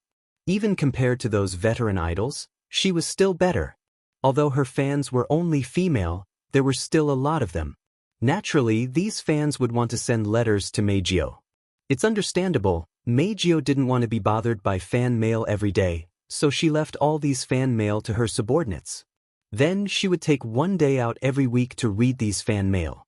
She didn't stop once. This was the first time she said she wasn't in the mood to read the letters. How could people not be surprised? "Elder Sister?" At that moment, not knowing what Meijio was going to say, the female student was in a bit of a dilemma. "You really don't want to read it?" "I said I don't want to read it." If it was in the past, Meijio's tone would be natural and unhurried, and she would more or less be polite. However, under the influence of her irritation, the words that came out of Meijio's mouth weren't very polite, and it scared the female student. Seeing this, Meijio sighed and turned her head away in boredom. Anyway, you can deal with the letters yourselves, yes? The female student could only agree. She took the box full of letters and left.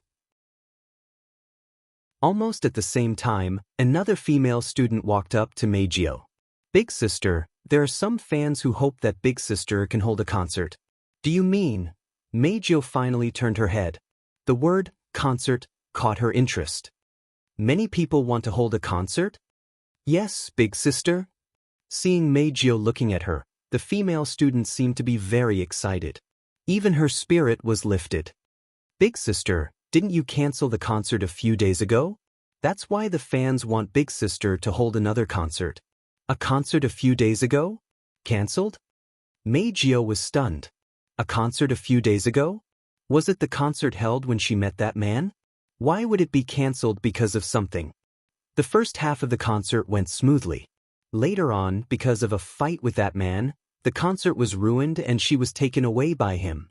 Oh right, that man seemed to have asked someone to erase the fans' memories. Could it be because of this that the concert ended up being cancelled because of something? Meijio thought of that man's smiling face when she parted with him. She finally calmed down a little, but she became restless again. Forget it. Since that's the case, I'll hold another concert to change my mood. Let's do it. Meijio raised her head. Her bright silver eyes glanced at the female student. The concert will be held 3 days from now. You can go to the fan page and announce it. I'll take care of the rest. Got it, Big Sister. Meijio nodded and stood up. She wanted to make arrangements for the concert. Just as she stood up, a piece of paper fell from her arms and onto the floor. Meijio frowned and bent down to pick up the paper on the ground. But when she saw the contents of the paper, her beautiful face froze. That was because there was a phone number written on the paper. If you need someone to support you, if you need someone to believe in you, if you lose your spiritual power again, if you want to sing again, call this number. In her mind, this sentence involuntarily rose, causing Meijio's hand that was holding the paper to tighten slightly. Her heart also began to beat faster. Meijio took out her phone from her pocket. Chapter 1135. Good morning. The sound of footsteps could be heard coming from outside the hall. The footsteps were getting closer and closer, but the door was pushed open after a minute or two. Wu Yen and Kotori came out wearing the Raichan High School uniform. They entered the hall together with Kotori, who is also wearing the same uniform. Sister. With a sweet voice, Kotori, who was wearing a black ribbon, put on an innocent and romantic smile. Oni-chan is up. Shirori smiled when she heard Kotori's cheerful voice. But when she saw Wu Yan's tired face and how he looked like he could die at any moment, her smile turned bitter. Kotori is always in charge of waking you up. Shido, can't you be more energetic in the morning? Every morning, Shirori would say the same thing in front of everyone. Wu Yan got used to it, so he replied back out of habit. Sleeping in is the happiest thing in the morning, Shirori, you don't understand. I don't want to understand either. Shirori glared at Wu Yan. Be careful, you won't be able to find a girlfriend if you get too lazy. Shirori forgot that Toka is Wu Yan's girlfriend and Kurumi is Wu Yan's fiancé. Wu Yan raised an eyebrow. He glanced at Toka and Kurumi, who were eating gracefully at the table. He also glanced at Kotori and smiled. Thank you for your concern. You. Shirori shook her head and gave up trying to persuade him. Forget it, let's eat breakfast, we're late for school. Yes. At the dining table, everyone's response reverberated throughout the entire hall, causing Shirji to be in a bad mood as she placed the breakfast in her hands on the dining table. Then he continued to prepare new portions. Can't help it.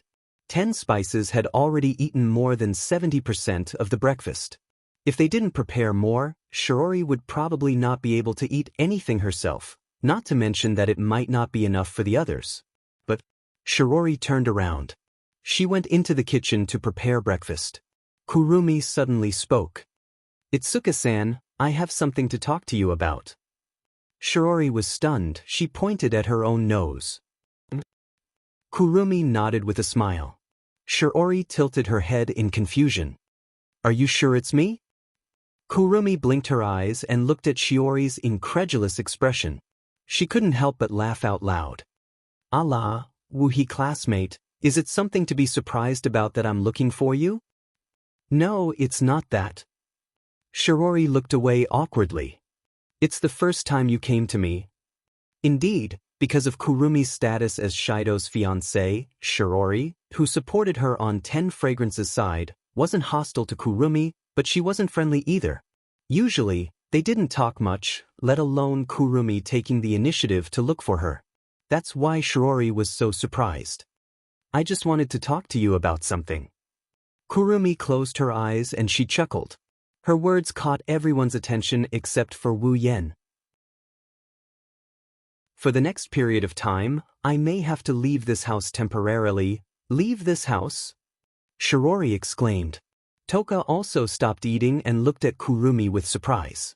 Kotori even spat out a mouthful of food and exclaimed, Why haven't I heard about such an important thing from you? Shiori frowned when she saw Kotori's strange reaction. Kotori was startled and immediately adjusted her posture. However, her red eyes were fixed on Kurumi. She was anxious and suspicious. Tokazaki-san, are you really going to leave? Shiori looked at Kurumi and asked. Can I ask why? It's nothing important, Tokazaki-san, don't worry. Kurumi tilted her head and pointed at her face. It's just that my family is a little worried and asked me to go back and take a look. Speaking up to hear, Kwang-san's face was still filled with regret. My home is too far away and it might take me a while to get back. I have to ask for leave from school, so I'm going to tell Tokazaki-san. Kotori opened her mouth as if she wanted to say something, but because Shiori was there, she could only shut her mouth. Her eyes were locked on Kurumi, and her expression was constantly changing. Shiori, on the other hand, felt that there was nothing wrong. After pondering for a moment, she nodded. Then I guess I have no choice. Thank you for taking care of me. Kurumi stood up and bowed to Shiori. Shiori didn't have much of a young lady's temperament, so she smiled awkwardly. In that case, let's prepare a big breakfast for Tokazaki-san. Allah! Kwang-san pursed her lips and smiled. Thank you for your hospitality, Tokazaki-san. You're welcome. Shiori waved her hand and went into the kitchen. What's going on? As soon as Shiori left, before Toka and Yoshino could react, Kotori shot an oppressive gaze at Kurumi. Leaving? Are you kidding me? I'm kidding. I'm not joking. Kurumi shook her head. She didn't avoid Kotori's gaze and looked straight at her. I do have something to do, so I need to leave for a while. Hearing Kurumi's words, Kotori's expression sank. Don't forget what Ratatosker did to you. Kotori's voice turned hostile. Because you are an elf, your situation is special. Ratatosker punished you by sending you into exile and monitoring you. If you do anything suspicious again, there is a high chance that you will be imprisoned for the rest of your life. Kurumi's expression didn't change in the slightest, but she didn't say anything. On the side, Toka and Yoshino were holding their breaths. Looking at the stalemate between Kurumi and Kotori, their eyes were full of anxiety and worry, but they were suppressed by the heavy atmosphere and didn't dare to speak. They could only stare there, not knowing what to do. Wu Yen looked at Kotori and he opened his mouth. Kotori, I allowed this to happen. You. Kotori looked at Wu Yen and frowned. Because there are some things that Kurumi has to do herself. Wu Yen shook his head. Kotori, let Kurumi leave for a while. Kurumi is being monitored by Ratatosker. Kotori said. I don't have the final say in Ratatosker. No matter what, Kurumi has killed more than 10,000 humans, so to be honest, this isn't a wise choice. Something bad might happen. Let's talk about it when the time comes. Wu Yen answered and he met Kotori's gaze. Kotori, don't you trust Kurumi? Kotori's frown deepened. She glanced at Kurumi, who was staring at her, and sighed. It's not that I don't trust Kurumi. It's just that Kurumi is a dangerous person. If you want her to leave, you won't seal her power, right? How can you make others feel at ease? Even if I believe Kurumi, it's not like you don't know the side effects of her angel. Era, you don't have to worry about that. Kurumi's mouth curved into an evil grin. In order for me to use the carving emperor without any side effects, Lord Husband has gifted me a lot of time last night. Kwang-san licked her lips as if she was recalling something. If I don't use the bullet of 11 and the bullet of 12, even if I keep using the carving emperor, I can still use it for a few years. I don't need to hunt other people to make up for the time. Therefore, during this period of time, I won't touch a single hair of those ordinary people. This time, Kotori was in a dilemma. Kotori looked at Kurumi, who was grinning from ear to ear.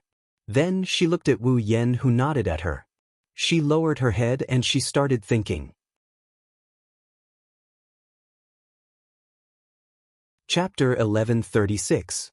Time quietly flowed by in a state of relative silence. Wu Yen, Kurumi, Toka, and Toka are all looking at Kotori, waiting for her decision. Time is ticking and Shiori is humming in the kitchen, but Kotori still hasn't made a decision. It's natural. Just like Kotori said, Kurumi is an evil elf who killed more than 10,000 humans. She's a dangerous existence in the eyes of those who know her. Right now, Kurumi's spiritual force was sealed and she was being monitored by Ratatosker. If Kurumi was allowed to leave after regaining control of her elven powers, Ratatosker's treatment of her might change. When that happens, even Kotori won't be able to do anything. Kotori wasn't the one who created Ratatosker and she's not the one in charge. If the higher-ups decide to punish Kurumi, what can Kotori do? She can either watch from the sidelines or interfere. One thing is for sure, if Kurumi ends up in jail, Wu Yen wouldn't just sit by and watch her do nothing. Kotori doesn't want to see Wu Yen and the person behind Ratatosker fight each other. Wu Yen is the most important person in Kotori's life. He's the one behind Ratatosker. In a way, Kotori can't afford to betray him. What will happen if they start fighting each other? Kotori can't imagine it. The best decision is to keep Kurumi alive and maintain the status quo. However, looking at the smile on Kurumi's face and the gleam in her eyes, how could Kotori not know that Kurumi would run away if she tried to stop her? At that time, once the crime of absconding for fear of punishment was placed, things would really take a turn for the worst. But she can't let Kurumi go. If something goes wrong, the consequences will be worse. She's not a human being. Kotori's face was full of distress, and her eyes flickered. Clearly, she was in a difficult position. Perhaps because she couldn't stand the heavy silence, 10 Incense suddenly spoke. I don't know what's going on. Toka's handsome face met Kotori's. A resolute expression appeared on his face. But if it's me, if there's something I have to do but I can't do it, it'll be hard. Kotori was stunned. I think so too. Toka glanced at Kotori. She mustered up her courage. If you don't do it well, your mind will be messed up. Kwang-san was slightly surprised when she heard the words of 10 Incense and 4 Ginseng, but the smile on her face had already widened a little. Wu Yen chuckled and he shrugged at Kotori. That's right. So, Kotori let Kurumi go. You guys? Kotori rubbed her forehead with a bitter smile. Her hesitant look was gone. She stared at Kurumi and said, Let me ask you, what are you going to do? Kurumi raised her eyebrows and pretended to ponder. She tilted her head and replied with a smile, This is a secret. Kotori glared at Kurumi and snorted. Let's change the question. You won't hurt others, right? This question really stumped me. Kwang Sanjiu's red eyes flashed with suppressed bloody light. The corner of her mouth hooked up into an extremely dangerous arc. Well, at least I won't cause trouble for others, but if I'm in a bad mood, I'll leave a permanent mark on those who make me unhappy. How can I let you go like this? Kotori wanted to slap the table, but that would attract Shiori's attention. She suppressed her anger and glared at Wu Yen. Is this your decision? This is Kurumi's decision. Wu Yen answered without hesitation. I'm just saying that I support her. The bloodlust in Kurumi's eyes quickly melted away, replaced by an unprecedented gentleness. Kotori couldn't bear to watch anymore and covered her forehead. She couldn't bear to watch any longer, so she turned her head away in despair. Do whatever you want. I won't help you if something happens. That's more than enough. Kurumi's delicate face relaxed a little. It doesn't matter if Kotori agrees or not because Kurumi has already decided to look for the second elf even if Kotori doesn't agree. She has Wu Yan's support, right? For Kwang-san, this was already enough. As for whether she'll ask the second elf about the original elf's whereabouts or something else, she'll have to wait and see. After all, even Kurumi herself doesn't know what to do. She can only do as Wu Yan said, she'll try first. Following Kotori's agreement, the heavy atmosphere in the room dissipated, allowing Toka and Yoshino to heave a sigh of relief and smile. Toka leaned forward and asked Kurumi.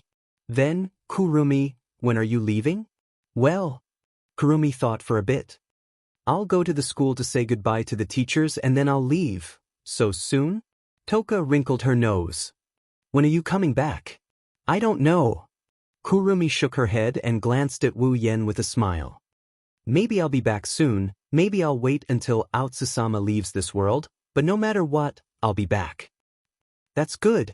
10 Incense clapped her hands and greeted Kurumi. Hurry up and eat, Shiori said that you'll have the strength to do things when you're full. Yes. Kurumi chuckled and responded with a crisp voice. She sat down and began to enjoy her breakfast. What a troublemaker. Kotori sighed. She was still a little annoyed. What a troublemaker. Looks like I'll be busy from now on. Not only do I have to report to Ratatasker's members, but I also have to prepare for your psychic wave. Wu Yan scratched his cheek and asked Kotori. Do you want to report this to your superiors? Yes. Of course. Kotori said snappily, even though it'll be troublesome, it's still better than hiding it and causing trouble. We still have to apply for a display device from the higher-ups.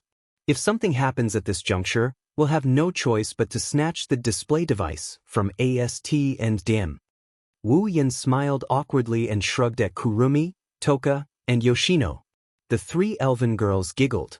At that moment, a light melody came from Wu Yan's pocket along with the vibration of something. Phone. Wu Yan blanked out for a bit before taking out his phone from his pocket. Looking at the unfamiliar number on the display, he picked it up in confusion. Hello. For a split second, Wu Yan heard sounds of panic and chaos coming from the other side of the phone. Then, a somewhat stiff and nervous voice came from the other side of the phone. It's me. Wu Yan furrowed his brows when he heard this. Then, he finally recalled the face of the owner of this beautiful voice in his mind and he exclaimed in surprise. Seducing Meijio? The air froze. The 4 girls looked at Wu Yan at the same time.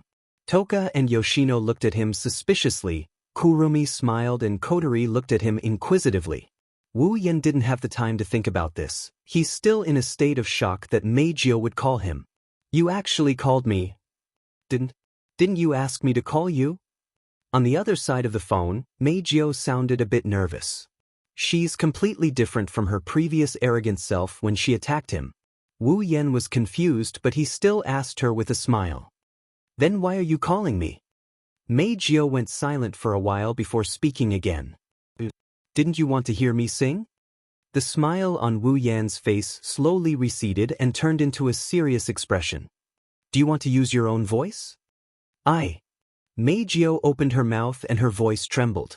She didn't want to use her own voice to sing. I won't go. Wu Yan refused. I don't want to listen to a song sung by that fake voice at all. Wu Yan hung up the phone without giving Meijio a chance to respond. Hearing the busy tone from the phone, Meijio's bright silver eyes gradually dimmed. She laughed at herself. What a self-righteous man. Without this voice, who would listen to me sing? Chapter 1137. 1 or 2 will only cause me trouble. Walking alone in the dark corridor, Kotori grumbled to herself with a bitter smile on her face. Kotori has changed out of her school uniform and replaced it with the crimson military uniform she wore in Ratatosker. Upon closer inspection, one would notice that even though Kotori was wearing a dark red military uniform, she didn't drape her coat over her shoulders as usual. Instead, she was dressed very formally, and it wouldn't be an exaggeration to call it a formal attire. On top of that, the precious pearl that was always in his mouth was gone as well. Compared to her usual frivolous appearance, she looks a lot more formal. Kotori's appearance made one think of an unruly little princess with an erratic personality forcing herself to be polite in order to attend an important banquet. Right now, Kotori was giving off such an atmosphere. Of course, if you ignore the impatient and helpless expression on Kotori's face from time to time. Kotori's footsteps and mutterings could be heard clearly in the silent corridor. She could even hear her heartbeat. Kotori couldn't help but feel a little nervous when the three voices intertwined.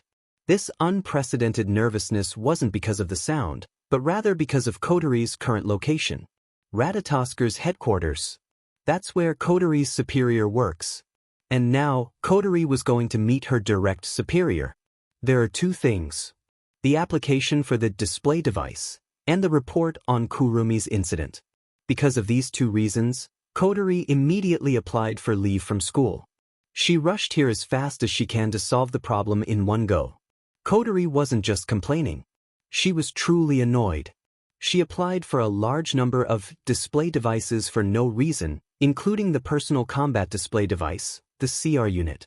How can her superior just give it to her without asking for the reason? After all, Ratatosker only has a small number of members and almost none of them are qualified to equip the CR unit. Why would they apply for a large number of display devices for no reason? Without asking for the reason. There was no way Yasgate Electronics would make a display just because Kotori said so. Kotori had to give him a reasonable reason to obtain these devices. And Kurong-san's matter was also a troublesome matter. In order to prevent the person most important to her from opposing her benefactor, Kotori has to try her best to convince her superior to prevent the worst from happening. Plus, she had a chance to seduce Meijio. However, she was mercilessly rejected by her brother. If Shiori wasn't there, she would have been furious. Kotori wanted to give Wu Yen a good round of cannons. Even though Kotori's spiritual power is still in Wu Yan's hands. Seriously, nothing can stop me from worrying. Kotori rubbed her forehead and adjusted her state of mind. She walked to the end of the corridor and stopped in front of a door. Kotori took a deep breath and hesitated. Then she knocked on the door unhurriedly. Kotori, reporting for duty. His voice was not loud, but it echoed in the corridor. It was only after 4 or 5 seconds that it gradually calmed down. Almost at the same time, a voice sounded from the other side of the door. Come in. Hearing this, Kotori took another deep breath, pushed open the door and walked in. It wasn't a spacious office behind the door, but an ordinary study room. The 4 walls of the study were filled with bookshelves filled with books. Behind a desk in the innermost part of the study, an old man in his 50s with white hair and a long beard was sitting on a swivel chair. He crossed his arms and supported his chin with the back of his hand. He gazed at Kotori, who walked into the room with a peaceful smile on his face like an amiable old man. As soon as Kotori saw the elderly man, her expression turned solemn and her eyes revealed a look of respect. This old man is the founder of Ratatosker, Elliot Baldwin. Baldwin? Woodman. He's also Kotori's benefactor. Woodman-sama. Kotori stopped 2 to 3 meters away from the desk and bowed deeply. Seeing Kotori's respectful look, Woodman's smile widened, and he looked more and more peaceful. Long time no see, Commander Wu. I'm relieved to see you in such good spirits. Thank you for your concern, Lord. Kotori nodded. She seemed to really respect Woodman. Woodman was gratified, but at the same time, he felt a little helpless. It's not time for the annual roundtable conference yet, right? Commander Wu. Woodman straightened his back when he saw Kotori standing in front of him. The roundtable conference hasn't started yet and you're already here. If I'm not mistaken, you're here to apply for the display device, right? Kotori held her breath and nodded. That's part of the reason. There's another thing I need to report. Then let's talk about the display device. Woodman smiled and picked up an application form signed by its Sukha coterie from the table. There was a lot of information written on it. If other people were to see the information recorded on it, they would definitely be shocked. That was because what was recorded on the application form were all display devices that had a wide range of uses and extraordinary performance. Other than the display devices for other purposes, just the display devices for personal combat, the CR units, alone numbered in the tens of thousands. Furthermore, all of them were the latest and most powerful. When I first received this application form, even I was shocked. Woodman smiled bitterly. If all the display devices on this application form are really manufactured, then Yasgate Electronics Company might even go bankrupt. I can't believe that this application form was personally submitted by you, Commander Five River. Woodman paused for a moment before he added in a playful tone. Don't tell me this is a prank from you, Commander Wua? Even Coterie, who respected Woodman greatly, couldn't help but smile bitterly. If Woodman said it was a prank, one can only imagine how ridiculous the display device Coterie applied for is. These display devices would all be used to equip the base in the giant beast's forest. The CR unit would also be used by the 20,000 Sisters. It was equivalent to creating an organization bigger than the AST. How could Woodman not be surprised or even shocked? Coterie had already predicted the reaction she would get from submitting this application form. Woodman was probably the only one who saw this application form. If the rest of the higher-ups saw it, Coterie would be drowned in saliva by now. But it couldn't be helped. This batch of display devices had to be obtained. Therefore, even though Coterie knew her words might cause a huge commotion, she still replied seriously with a tense expression. Commander Woodman, it's true. The smile on Woodman's face slowly disappeared. Looking at Coterie's serious expression, he frowned deeply. Commander Wuha, you should know how unrealistic your request is, right? Woodman looked at the application form in his hand and closed his eyes as if he couldn't bear to look at it. Even if Yasgate Electronics has the ability to create the display device above, the budget spent on it is definitely an extremely huge amount. If it is really implemented, Yasgate Electronics will definitely be emptied and will only exist in name. Woodman looked straight at Coterie. Commander Wuha, do you understand how unreasonable this request is? Yes. Yes. Under Woodman's gaze, Coterie didn't seem to notice anything. Her expression didn't even change, but she said something that made Woodman's expression change. Therefore, I will be responsible for the cost of creating the display devices.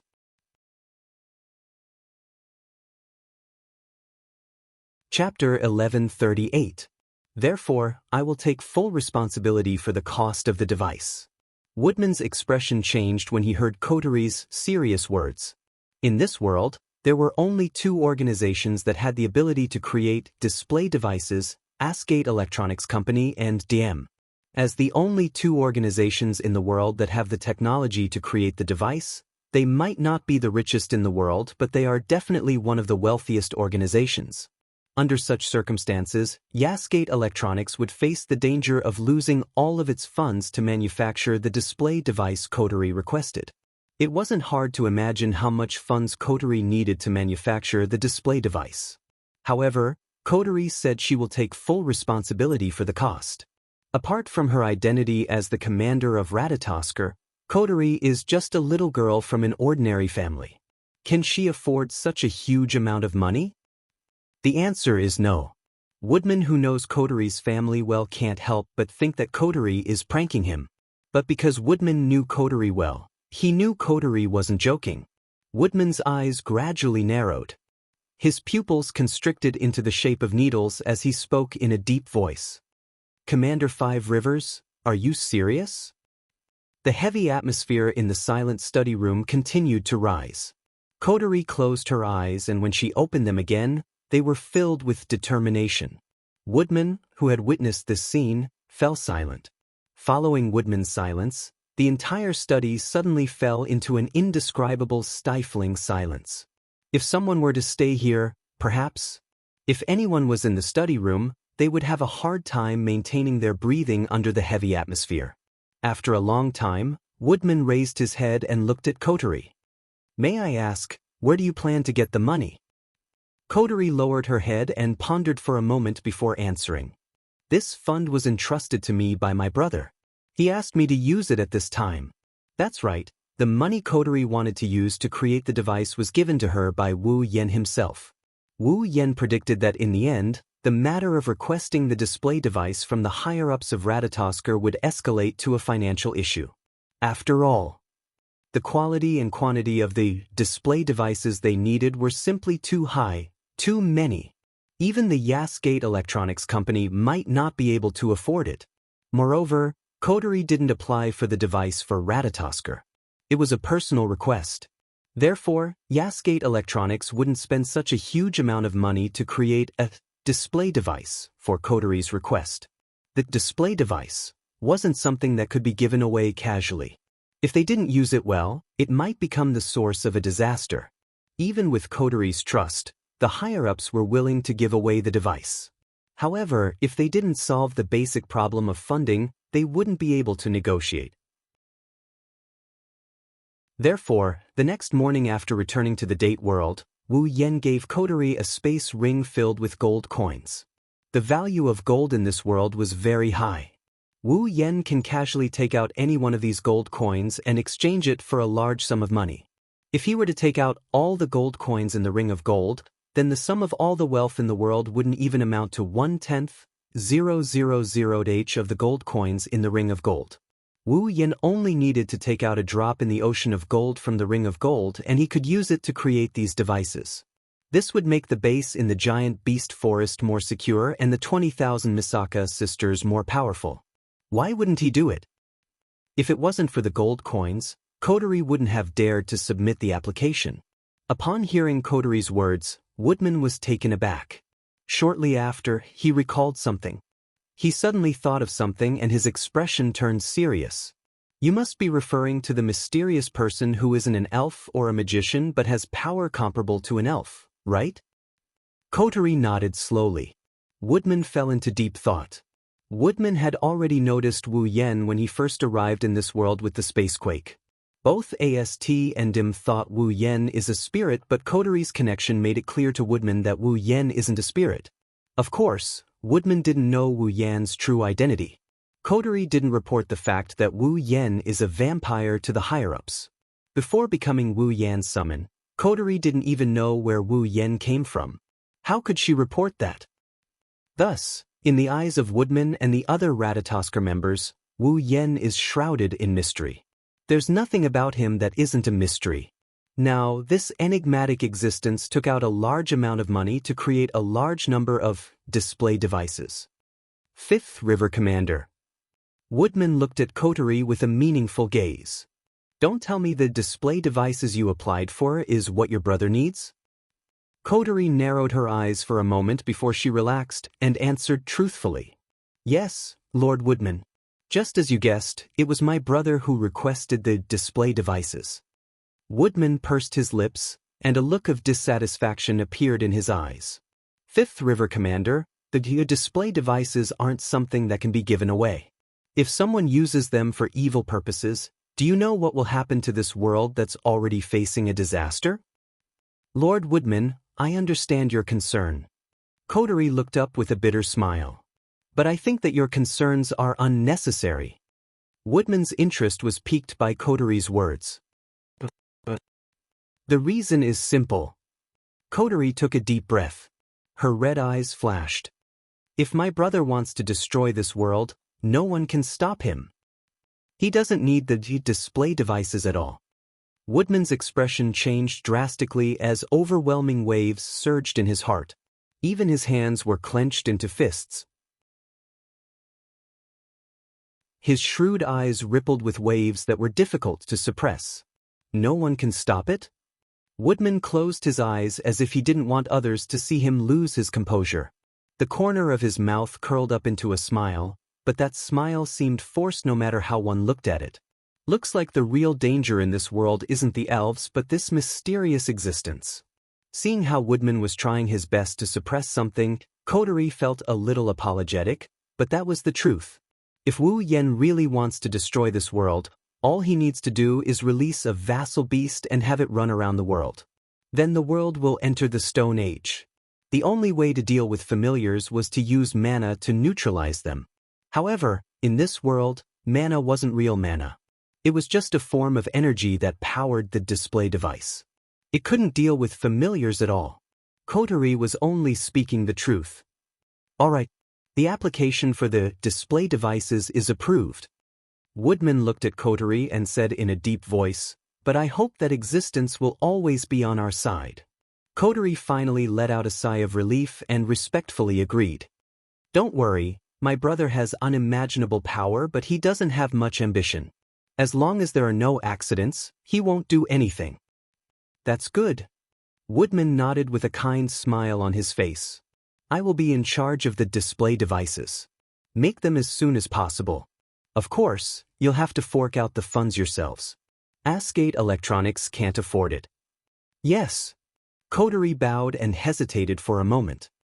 "One more thing, Tokisaki Kurumi has left the Itsuka family." Tokisaki Kurumi left. Woodman furrowed his brows and said with uncertainty, "Is it your brother's idea again?" "Yes. A little. This." Woodman smiled bitterly. "He's pretty much certain that the most dangerous existence in this world is Wu Yen. They have a way to deal with the elves, but they don't have a way to deal with Wu Yen."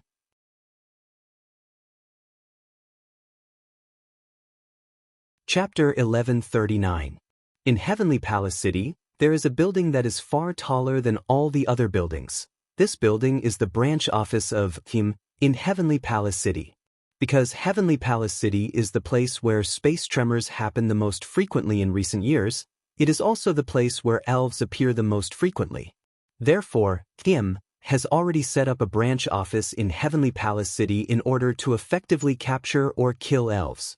As the only two organizations in the world that can create display devices, DEM is the same as AST. They advocate killing elves to bring peace to the world. Or rather, it is precisely because DEM advocates killing elves that AST has the same goal. After all, whether it is AST or the military police of other countries, the display devices are all provided by DEM. Although in terms of technology, DEM was a bit weaker than Asgate Electronics Company, in terms of reputation, DEM surpassed Asgate Electronics Company by quite a bit. At least, on the surface, almost everyone who knows about the existence of display devices knows about DEM. However, there are not many people who know about the existence of Asgate Electronics, of course. DEM and Asgate Electronics both know about each other's existence. Just like how there are good people and bad people in every world, in this world, these two organizations that have the ability to create display devices are also archenemies.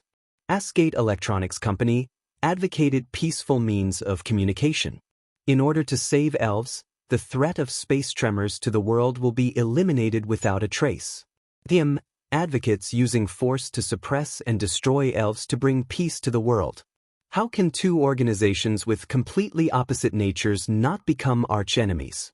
Of course, this is only on the surface. In all large organizations, there are people with evil intentions. DEM said that they plan to destroy elves and bring peace to the world, but there are also people who have evil intentions towards elves, in this branch office building. There is such a person, it is a person wearing a suit. He was a tall man with a head full of dull grayish-golden hair and a pair of sharp eyes that seemed to have been carved out of his face with a small knife.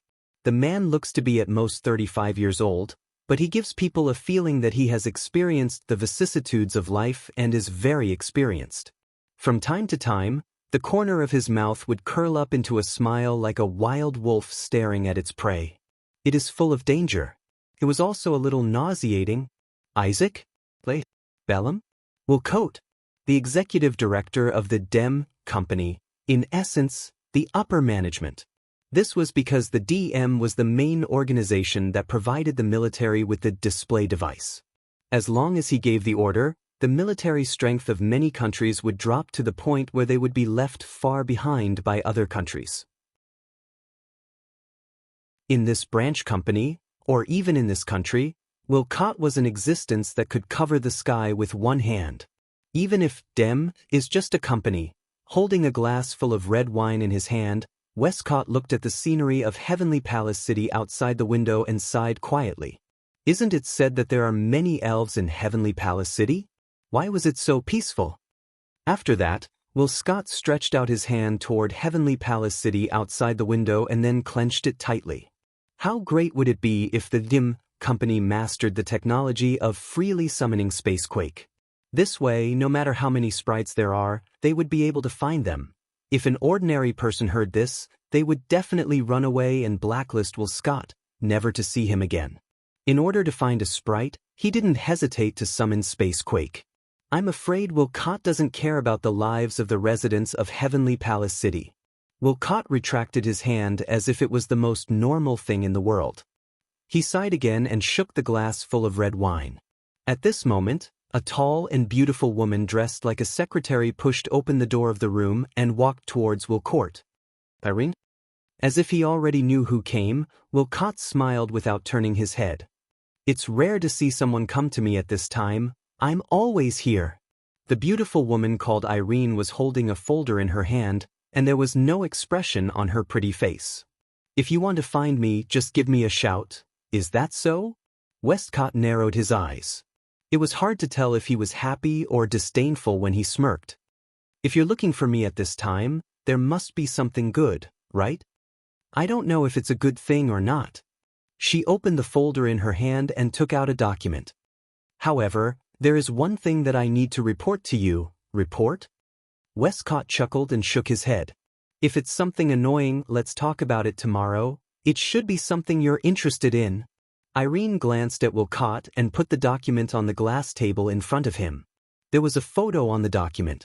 It was a photo of a boy and two girls in high school uniforms walking forward, talking and laughing. The boy in the middle had black hair and red eyes. He looked like he was in his 20s. The woman walking on the left had long purple hair that reached her waist and a pair of dreamy crystal-like eyes. As for the woman on the right, her long black hair was tied into two ponytails in front of her. Her bangs were long enough to cover one of her eyes. Seeing the three of them, Westcott, who had been uninterested, felt his heart skip a beat. His sharp gaze landed on the photo, which shone brightly. Wilcott had never seen the three of them before, but he saw them in the video of the battle between AST and the elves. Red Devil, Princess, Nightmare. Westcott uttered the names one by one. Every time he uttered a name, his heart would beat violently, and his body would even tremble. Obviously, he had already entered a state of extreme excitement. Seeing Westcott suppressing his excitement, Irene closed her eyes and slowly spoke. That young man's name is Itsuka Shido, the purple-haired girl is Otoka Toka, and the black-haired girl is Shikisaki Kurumi. They seem to be living together and studying at a school called Laichan High. Due to the fact that the three of them look shockingly similar to the Red Devil, Princess, and Nightmare, the intelligence personnel collected some information about them. When Irene reached this point, she frowned. However, from the information, they seemed to be ordinary students. There was no reaction from the elves. The system determined them to be ordinary people. Ordinary people? Wilcott's eyes widened. He covered his face and laughed out loud. 3 ordinary people who have the same appearance as the 3 elves? Coincidentally, they're all in the same place? Do you believe it? Indeed. If that's the case, it's too much of a coincidence. Irene nodded expressionlessly. However, the information doesn't show any differences in their backgrounds. We can't conclude they're elves. Oh. Well, Scott picked up the photo on the table and stared at the 3 people in it. The corner of his lips curled up slightly. You mean we can't conclude they're not elves? Yes. Elaine paused and nodded, causing a dangerous smile to appear on Will Scott's face. Isn't this interesting? Will Scott looked at Irene and handed her the photo. Looks like we need to investigate this. Irene, I'll leave it to you. Are you sure? Irene frowned again. Her face was filled with uncertainty. If the investigation is correct, our opponents will be 3 elves. Westcott's brow rose, his gaze toward Irene becoming more and more interested. Don't you have the confidence to deal with 3 elves? Irene's expression turned serious. There's no elf in this world that I can't defeat. Westcott laughed delightfully when he heard the words. Then I'll leave it to you. Mira? Messi, the world's strongest magician.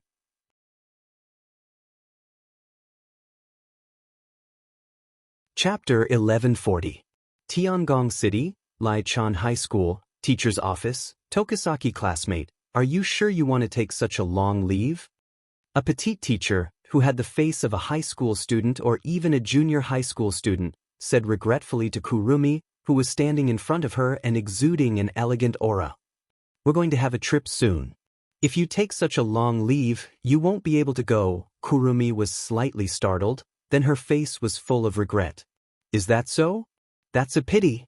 If possible, Kurumi really wanted to go on a trip with Wu Yin. It's really unfortunate that she chose to leave at this time. Kwang-san forced a smile in his heart. But my family is already urging me, so, then, there's no other way.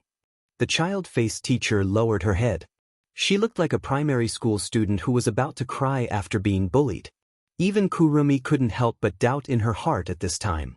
In front of her, is the teacher with a child-faced big boobs really almost 30 years old? Then, Tokisaki classmate, I hope you can come back soon. The teacher tilted her head and smiled. Even if you can't go on the trip, there will be a large-scale cultural festival held by 10 high schools in Tiangong City. It's an annual event. Tokisaki classmate, if you miss this, it will be a real regret. Tiangong Festival? Kurumi blinked her eyes and a charming smile appeared on her face. That's really exciting. I'll solve my problem as soon as possible. That's good. Okamoto nodded with satisfaction. Coming out of the teacher's office, Kurumi slowly put away the smile on her face and sighed as if she was tired.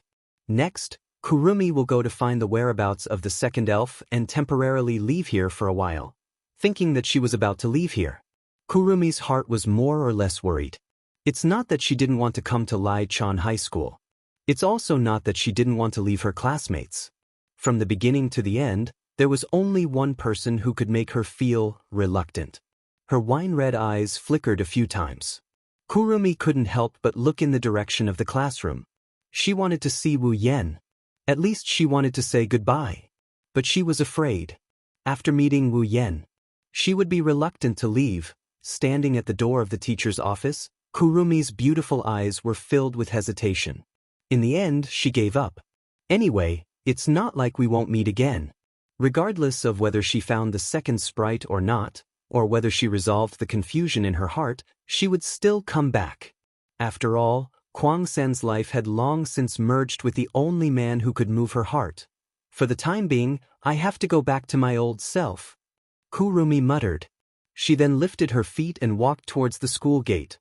Walking on the sparsely populated street, Kurong 3 entered a small alley. She didn't stop until she reached the end of the alley where there wasn't a single trace of light. Then, she turned around and walked back. Era, are you not going to come out? The light and agile voice wantonly fluctuated in the narrow alley, spreading far and wide. Not long after, it stopped and returned to silence. But Kurumi kept a smile on her face. She stared straight ahead as if someone was standing right in front of her. In fact, that's the truth. Not far in front of Kurumi, there's a figure standing there. No, figure isn't the right word. To be more precise, it's a blurry image. If Kotori was here, she would recognize it. Because it's the shadow that gave Kotori the spirit crystal 5 years ago, turning her into a sprite. Phantom. Squinting his eyes, Kwang-san's smile rose again, looking ferocious and bloodthirsty. No one knew if Phantom could see Kurumi's expression. That blurry figure slightly shook. Then, a strange voice reverberated in the air. It was hard to tell whether it was a man or a woman, high or low. It had an inconceivable feeling. It was impossible to tell if the voice belonged to a man or a woman, high or low. When did you find out? Kurumi raised an eyebrow, her only exposed eye curved into a crescent moon shape. The moment I came out of the office.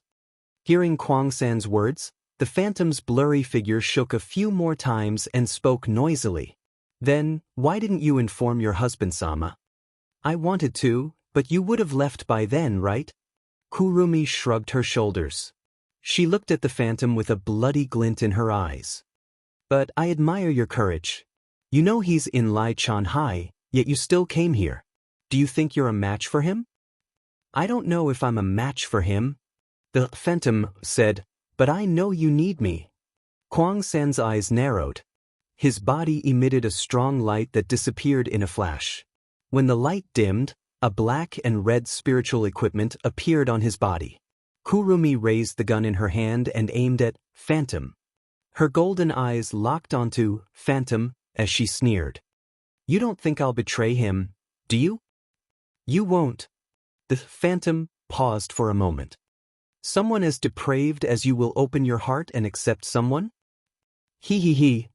Kwang San giggled strangely. Her laughter made people's hair stand on end. You don't understand his gentleness at all. How would you know how important he is to me? Phantom fell silent when she heard that. Seeing Phantom go silent, Kurumi was bored. She put away the gun in her hand and turned around. Just as she was about to leave, Phantom opened her mouth to speak. You've gained enough time from him to achieve your goal, right? Kwang San's footsteps abruptly stopped. He froze on the spot and lowered his head. Every number on the angel of Kurumi, the engraving emperor, contained the ability to manipulate time. These abilities would consume Kurumi's time every time they were used. Only the bullet of 11 and the bullet of 12 were slightly different. These two bullets would consume the same amount of time as an elf's life. That was why Kurumi needed to absorb the time of humans to replenish her life. She wanted to get enough time to fire the bullet of 12 that could send her target back to the past. She wanted to return to 30 years ago and kill the first elf. Now, the time she gained from Wu Yen was enough for her to return to 30 years ago and support her in killing the original elf. In other words, as long as Kurumi was willing, she could fulfill her wish at any time. I don't know what your goal is, but I know you want to shoot the bullet of 12, right? The Phantom's mocking voice entered Kurumi's ears. Don't you already have what you want? Why did you choose to stay by his side? Hearing Phantom's words, Kwang San slowly turned around and looked forward. A gentle smile quietly appeared on her face, because he said he didn't want me to disappear. After saying this, Kurumi turned around again and walked out of the alley, brushing past Phantom's figure.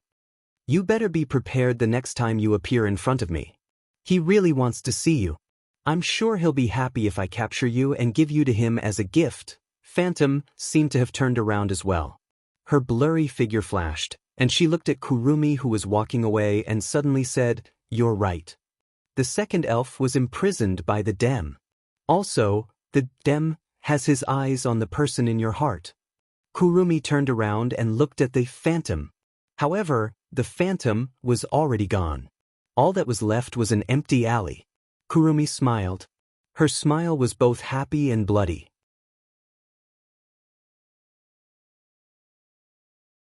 Chapter 1141. Not coming back? Wu Yen frowned as he listened to Kotori's voice on the other end of the line. What's wrong? Is there a problem with the negotiation? No, there's no problem with the negotiation.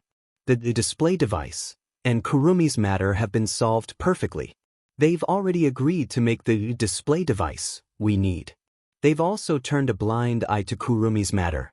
It's going very smoothly. That's good to hear. Wu Yen felt a weight lifted off his shoulders. The main reason he returned to the date battle world was to obtain the display device that he planned to use to strengthen the Misaka sisters' CR unit. If he couldn't complete this task, it would be a real headache. As for Kurumi, she already got enough time from him, so she doesn't need to attack anyone else. She shouldn't be able to cause any trouble, so Wu Yen isn't too worried about that. Since everything is going well, why aren't you coming back? Wu Yen tilted his head in confusion. Don't tell me there's something troublesome and you want to take it all on yourself? It's a pity. Although I did plan to do so in the beginning, it was too late. But he didn't give me a chance. Kotori sighed with a hint of displeasure. It's just that it's almost time for the annual round table conference to be held again. Instead of rushing back in a hurry, Why don't we just finish the round table conference here before going back? The so-called round table conference was, in fact, a group formed by the high-ranking officers who founded Ratatoskr. The chairman of the round table conference was Woodman. Coterie was also a member of the round table conference and was appointed as the commander of Ratatoskr. As for the rest of the council members, some of them were higher-ups of Yasgate Electronics. Some are supporters who share the same goal as the round table conference. Their true identity is only known to the other members of the round table conference. However, to say that they had the same aspirations was nothing more than words. Coterie's displeasure could be heard from her tone. Some of the people in the round table conference. In fact, she really hated it. This proves that some of the people in the round table conference have bad intentions. However, on the surface, they were indeed supporting Ratatoskr's operation. In Ratatoskr, whether it was the display device needed for the elves or the operating funds, Ratatoskr didn't have much money. Coterie, as the commander of Ratatoskr, couldn't ignore the round table even if she hated this kind of person. Furthermore, while there were some who harbored evil intentions in the round table conference, there were also some who truly advocated for saving the elves. No matter what, Coterie has to participate in the annual round table conference. Wu Yen admired his sister. She was only a 15-year-old girl, yet she was able to become a council member and the commander of Ratatoskr at such a young age. In a way, Coterie was even better than Shokuho Misaki. At the very least, Shokuho Misaki's wisdom is mostly due to her ability to control others' minds. Coterie, on the other hand, relied on her own ability to walk down this path, so how could she not be admired? I understand. I'll use the excuse that you're going to stay at your friend's house for a few days. Wu Yen nodded. In a few days, it's time to go on a study trip. Shirori is also worried about leaving you and Yoshino at home. Let Yoshino stay in Fraxinus for a few days. I'll tell Shirori that you brought Yoshino to your classmate's house. Let's do that. Coterie nodded in agreement. Then she remembered something and said, I've put Shinzuki in charge of Ratatoskr. Contact him if you need anything. Shinzuki? Wu Yen scratched his cheeks. Can he do it? Don't worry. Don't look at him like that. When he gets serious, he will give you a scare. Coterie said. Wu Yen couldn't help but shrug. She sounded like she's up to no good. Wu Yen had a few question marks in his head. He shrugged helplessly. All right, I'll contact him if I need anything. Don't worry. We still have Shinzuki, Yatsuki, and Ling Yin. Coterie pursed her lips. Even if something goes wrong, it'll be because of you. Wu Yen chuckled awkwardly. I'll take it that you're being arrogant. If there's nothing else, I'm hanging up. I'm not joking. You need to be careful. Coterie's tone turned serious. The higher-ups here have begun to take notice of you. Some of them even think that you are more dangerous than the elves.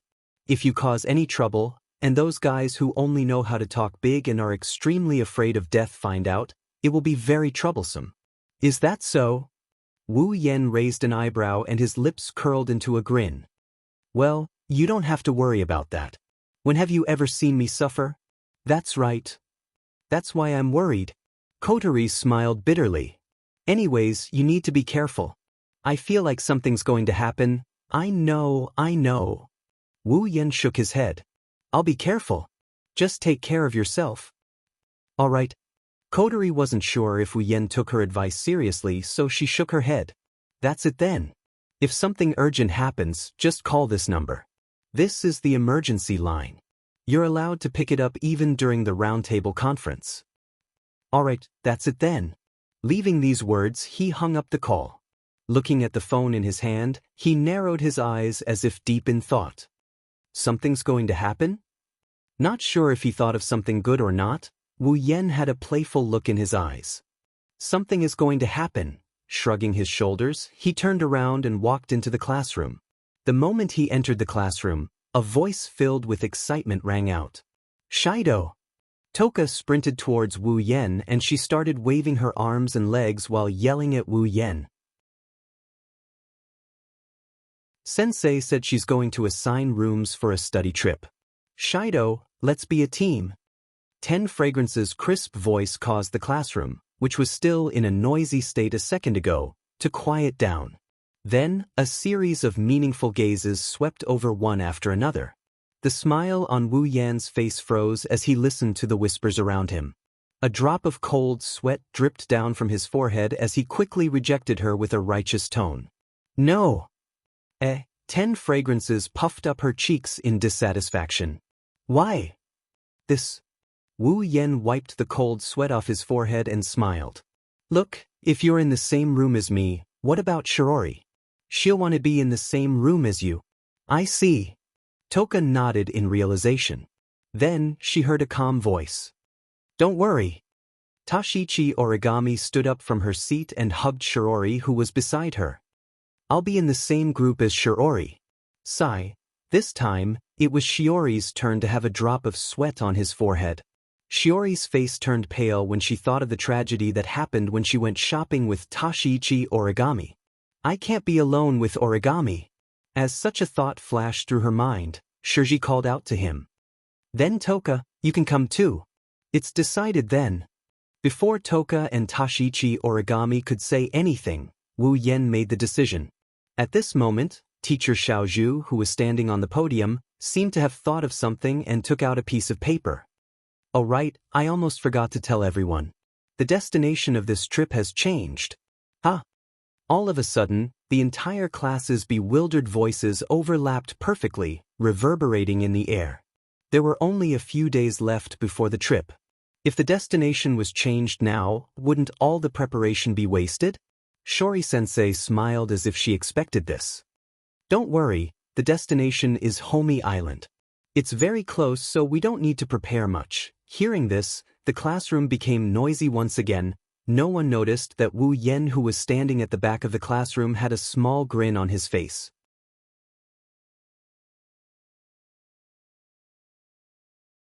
Chapter 1142. Tiangong City, Airport. Students, please gather according to your class. In the plaza of the airport, Teacher Xiao Zhu and the other teachers of the other classes raised their hands and gave orders. They let the students who came to Zen High School to participate in the study trip line up according to their classes and get ready to board the plane at any time to set off for Hiroshima. Shirori pulled Toka, who kept looking around curiously towards the queue. Wu Yan carried a travel bag full of clothes and daily necessities as he walked behind the two of them.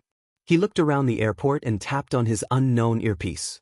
Is it really okay? Ask Fraxinus to follow them to Arami Island. That's necessary. Ling Yin's tired voice rang out softly in the earpiece. After all, the travel agency that supports your study trip this time has a background that makes me a little worried. Oh? Wu Yan stopped and he grinned at Ling Yin. Did you guys notice it? Ling Yin, who was talking to Wu Yan in Fraxinus' command room, flinched when she heard this. So you already knew. Well, vaguely. Wu Yan pursed his lips and continued to follow Toka and Shirori. Is it them? Them. At this time, Shina's voice came from the earpiece. Her voice was full of surprise and confusion. Could it be that this study trip has something to do with dem? I can't tell if it's related to dem or not. Wu Yan shrugged. However, when I went to ask teacher Little Zhu why the destination of the trip was changed, she said that a travel agency called Cross had contacted the school. They said that they wanted to promote their company's tourism business and provided the expenses and location of the trip for free on the condition that the photos used in the promotional brochure were taken. Free? Yu Yu's voice came from the command room. This is really generous. You can go on a study trip for free just by taking a few photos. No wonder Zen High changed their destination. But there was not the slightest bit of relief in Jin's voice. She spoke again. What does this have to do with dem? Don't you know? Is that really? Wu Yan said in surprise. That travel agency called Cross or something is a subsidiary of dem. A subsidiary of dem? Jina and Yue both froze at the same time. It's already suspicious enough to provide the cost and location of the study trip for free, but it's still more or less reasonable. However, since the target is the property of that dem, then, if it's to promote tourism, Wouldn't it be better to choose a more famous place? I don't think Lichon High is a famous school. As the target of the tourism promotion, it's not very likely that they would choose to come to Zen High School. Wu Yan added in a joking manner. Of course, it's also possible that there are other factors or it's a random selection. Maybe Lichon High School just happened to be selected. However, since it's a company under DIM, it's always necessary to be a little vigilant. You're right. Shina and Yu nodded. The DEM is a dangerous entity that targets elves. To Ratatosker, the DEM is an archenemy. Coincidentally, Toka is also in Lichon High School. Wu Yan was mistaken for an elf until now. Now that the DEM has a hand in some of Lichon High School's affairs, it's necessary to be on high alert. But I don't think we need Fraxinus to go with us to Japan, do we?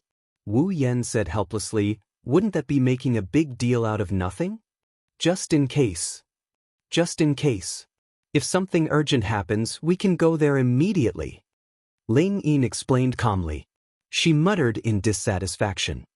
Initially, I wanted to act as Ratatosker's contact person as a teacher, but the commander's sister has seen me before when she was traveling to the hot spring.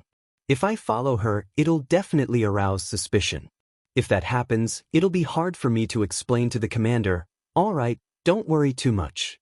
If there's an emergency, even if I can't handle it, you guys can't handle it either. Wu Yan shook his head. All in all, please pay attention to your surroundings. If you notice anything suspicious, you can decide what to do. As for the matters on the ground, I'll take care of them. Understood. Ling Yin replied. If it's not necessary, please don't remove Toka's seal. It'll be troublesome if Toka's psychic waves are detected. I don't think that's necessary. Wu Yan scratched his cheeks in an uncertain manner. I'll take care of it. Shina, you, wait for orders in Fraxinus. Yes, sir. Shina and Yu answered in a strong voice. Wu Yan nodded in satisfaction. Then he remembered something. Oh right, didn't Kotori say that Shinzuki is in charge of Ratatosker? Why didn't I hear his voice? He's lying on the commander's seat right now. Ling Yin said in an emotionless voice. He said he wants to use his body temperature to retain the commander's precious scent and warmth. All right, pretend I didn't ask. 10 minutes later, the students of Lichon High School were all lined up neatly with bags in their hands. They were waiting to board the plane and head to the destination of their study trip, Hashima. All right, students, please be quiet. Teacher Xiao Zhu stepped forward and clapped her hands, attracting the attention of the group of students who were discussing their study trip. Then she smiled and stepped aside. Let me introduce you to someone. As Soju-sensei stepped aside, a tall girl appeared in front of everyone. She has light blonde hair that fluttered in the wind. The rest of her hair was tied up behind her head. She's wearing a reporter's outfit with a camera hanging around her neck. Her facial features are different from Asians. Her skin is snow white as if she came from a foreign country. She exudes an aura that doesn't fit in but doesn't give off a sense of distance. Only the sharper ones like Toka and Tokichi Origami noticed that this girl has a unique aura. Wu Yan's wine-red eyes flashed with a peculiar glint when he saw the girl. He looked at her with a playful and contemptuous gaze. This is the photographer sent by the travel agency. Soju-sensei introduced the photographer to the students. Since this study trip is sponsored by the cross-travel agency for free, in order to provide help to the travel agency, the photographer will record and shoot the process of your trip. Therefore, if you are photographed, please cooperate and don't cause any trouble. Just call me Irene. The photographer named Elaine smiled and bowed politely. I look forward to your guidance on this trip. Thank you for your guidance. The group of students responded one after another. Good, good. Soju-sensei nodded happily. It's about time to board the plane. Remember to bring your belongings. Don't leave them behind. Yes. Irene touched the camera in her hand when she saw the students talking about their belongings. She glanced at the students and stopped at two people. Toka was chatting happily with Shirori. She looked at Wu Yan, who was looking at her with a faint smile. Irene's pupils constricted, and then she looked away as if nothing had happened. A trace of vigilance rose in her heart. Could it be that the person who looked like their devil knew his identity? No, I shouldn't have met him before. She turned to look at Wu Yen again. That half-smile he had on his face was nowhere to be seen. Instead, there is an ordinary male student with a helpless smile on his face, chatting with Shirori and Toka about something. Seeing this, even Irene couldn't help but feel doubtful. Just now, was that just an illusion? Is that guy really the Red Devil?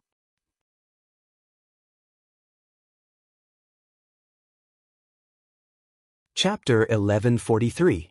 High up in the sky, in a plane flying at high speed. Wow! Leaning on the window and looking at the endless ocean below, Toka's dreamy eyes fluctuated with extraordinary splendor. She seemed very excited. This is the ocean? It's really big.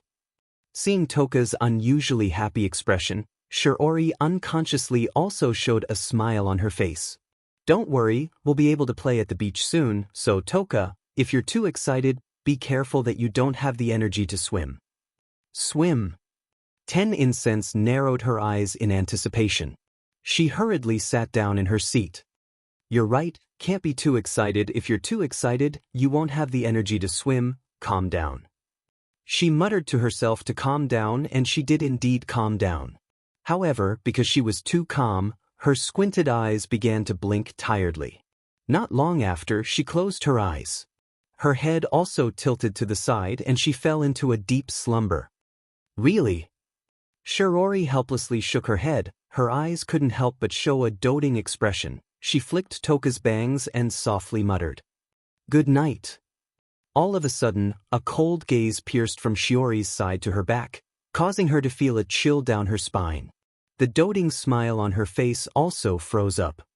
Swallowing a mouthful of saliva, Shirori turned her head with an uneasy expression and looked to the other side of her. Then, Tokichi Origami's calm face and cold gaze were imprinted in her eyes. Looking at Toka Origami's cold gaze, Shirori embarrassedly smiled and carefully asked a question. "What's wrong?" "Origami classmate." Toka Origami didn't say anything. She stared at Shirori until a while later, her eyes closed, head tilted. Like Toka, she seems to have fallen asleep. Shiori's mouth twitched. She wanted to cry but had no tears. Toka Origami, who was sleeping, seemed to be a bit dissatisfied. She rubbed her head against Shiori's body. That appearance looked strange, but Shirori, who already had some understanding of Toka Origami, unwillingly understood. At that moment, Shirji could only sigh. She also stroked Toka Origami's bangs. She forced a smile. "Good night." Yuichi Origami's expression finally looked better. Not far behind Toka, Tobarama Origami, and Shirori, Irene raised the camera in her hand, adjusted the focus, and aimed it at Toka and the other two. To be more precise, it was aimed at the sleeping 10 Incense. After a few clicks, the photos were taken one after another. After pressing the shutter countless times, Irene put down the camera in her hand and stared at the sleeping Toka with a frown. This time, Irene's mission wasn't just to investigate 10 fragrances. She also had to investigate Wu Yen and Kurumi, who looked very similar to elves. However, since the beginning of her trip, she had seen 10 Incense and Wu Yen, but not Kurumi. What's going on? Irene muttered to herself with a frown. Why don't I see Nightmare? As soon as she said this, a magnetic voice rang in Irene's ears. Nightmare? Who is that? Alarmed, Irene abruptly turned her head to look behind her. As she did so, a face with a mysterious smile entered her field of vision, causing her heart to skip a beat. Is there another foreigner on the plane like Miss Irene? Wu Yen blinked his eyes and he laughed in a weird manner.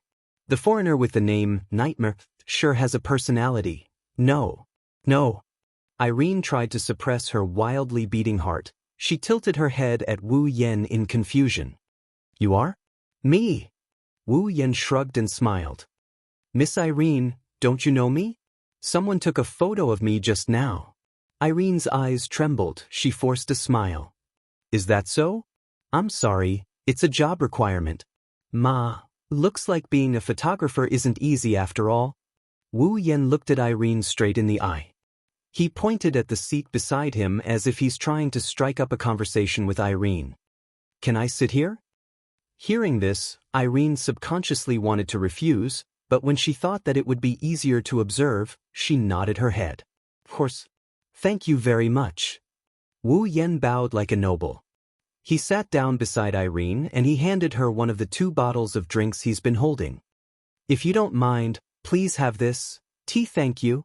Irene took the drink from Wu Yan's hand with an unnatural expression. She didn't open it, she just held it in her hand. Most girls wouldn't eat or drink anything given to them by a guy they met for the first time. After all, she didn't know if the guy was up to no good. As for Irene, apart from this reason, there was also another reason. The one who gave her the drink was most likely an elf. Under such circumstances, how could he possibly drink a drink from the other party? Wu Yan didn't notice this, but he opened his drink and took a sip. He looked straight ahead and suddenly spoke. Isn't Toka cute? She didn't expect Wu Yan to say something like that. She asked out of reflex. Why do you ask? Isn't it? Wu Yan looked at Irene in surprise. Miss Irene, haven't you been taking pictures of Toka? Isn't it because she's cute? Irene's heart almost skipped a beat. Her originally unnatural expression became even more unnatural. She nodded perfunctorily in a slightly flustered state. Well, that's true. Isn't that a little too perfunctory? Wu Yan bitterly smiled as he took a sip of his drink. Then he leaned back in his chair. Miss Irene, you've been taking pictures of me and Toka since we got on the plane. I thought you took a fancy to us and wanted to use our pictures as the cover of the travel agency's brochure. Hearing this, Irene's grip on the camera tightened. Even her breathing quickened a little as she forced a smile. I'm sorry. You and that lady have a unique temperament, so I couldn't help but take a few more pictures. Did I cause you trouble? Trouble? What a nuisance. Wu Yan tapped the cold surface of the can with his finger and chuckled. Of course it's not troublesome to take pictures now. But if you take them back, we'll be in trouble. Irene's eyes wavered, her smile became more and more feeble. It's just for the travel agency's brochure. It won't cause you any trouble, is that so? Wu Yan glanced at Irene. Irene thought she was hallucinating. Wu Yan grinned at her with a smile that didn't look like a smile on his face. I hope that's the case. After all, Miss Irene seems to be very smart, but it's easy for her to make some mistakes. Confused? Irene looked at herself in confusion. Wu Yan raised an eyebrow. Don't you know? Wu Yan tapped his ear with a faint smile. For example, women usually wear headphones. If they don't want people to see them, they'll cover their ears with their hair. Miss Irene, you didn't notice, what? Irene immediately touched her ear. When she touched her wireless headset, her heart beat faster again. This is the wireless headset she used to keep in touch with the team that came with her. And Miss Irene. Wu Yan narrowed his eyes as if he didn't see Irene's panicked expression. In the beginning, although I said 10 fragrances is very cute, I didn't tell you who 10 fragrances is. The blood drained from Irene's face, and she became abnormally pale. Miss Irene is surprisingly easy to bully. Wu Yan smiled and stood up. No, before Miss Irene hates me, it seems like I have to retreat as soon as possible. Wu Yan waved at Irene and walked away with the can in his hand. Irene held the camera in her hand and looked at Wu Yan's back with uncertainty.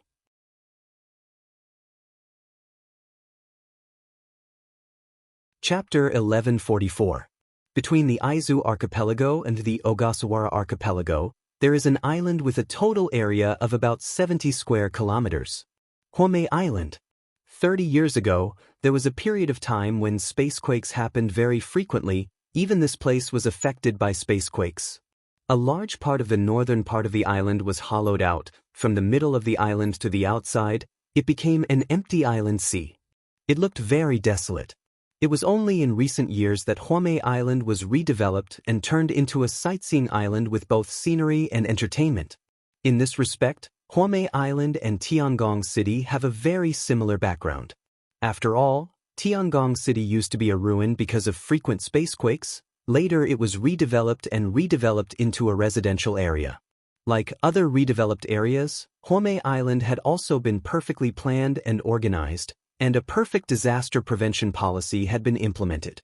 In terms of measures to deal with space earthquakes, it might be a little weaker than Tiangong City, but it was not much weaker.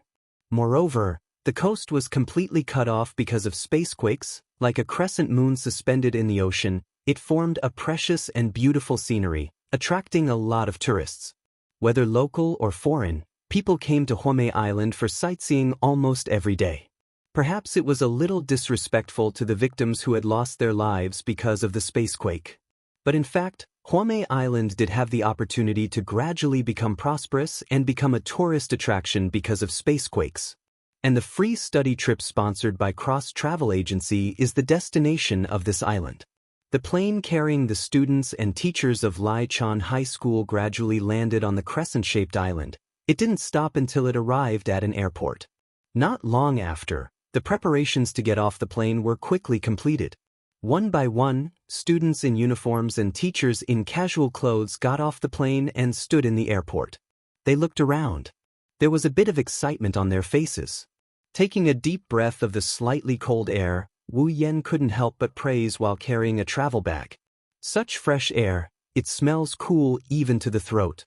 It's the best place to travel in the summer. Indeed. Shiori also took a breath of the air. There was a faint surprise on her face. Originally, because the destination was too close, I didn't have much expectation. I didn't think it would be such a good place. Coming to this study trip was the right choice. Why do you all look so happy?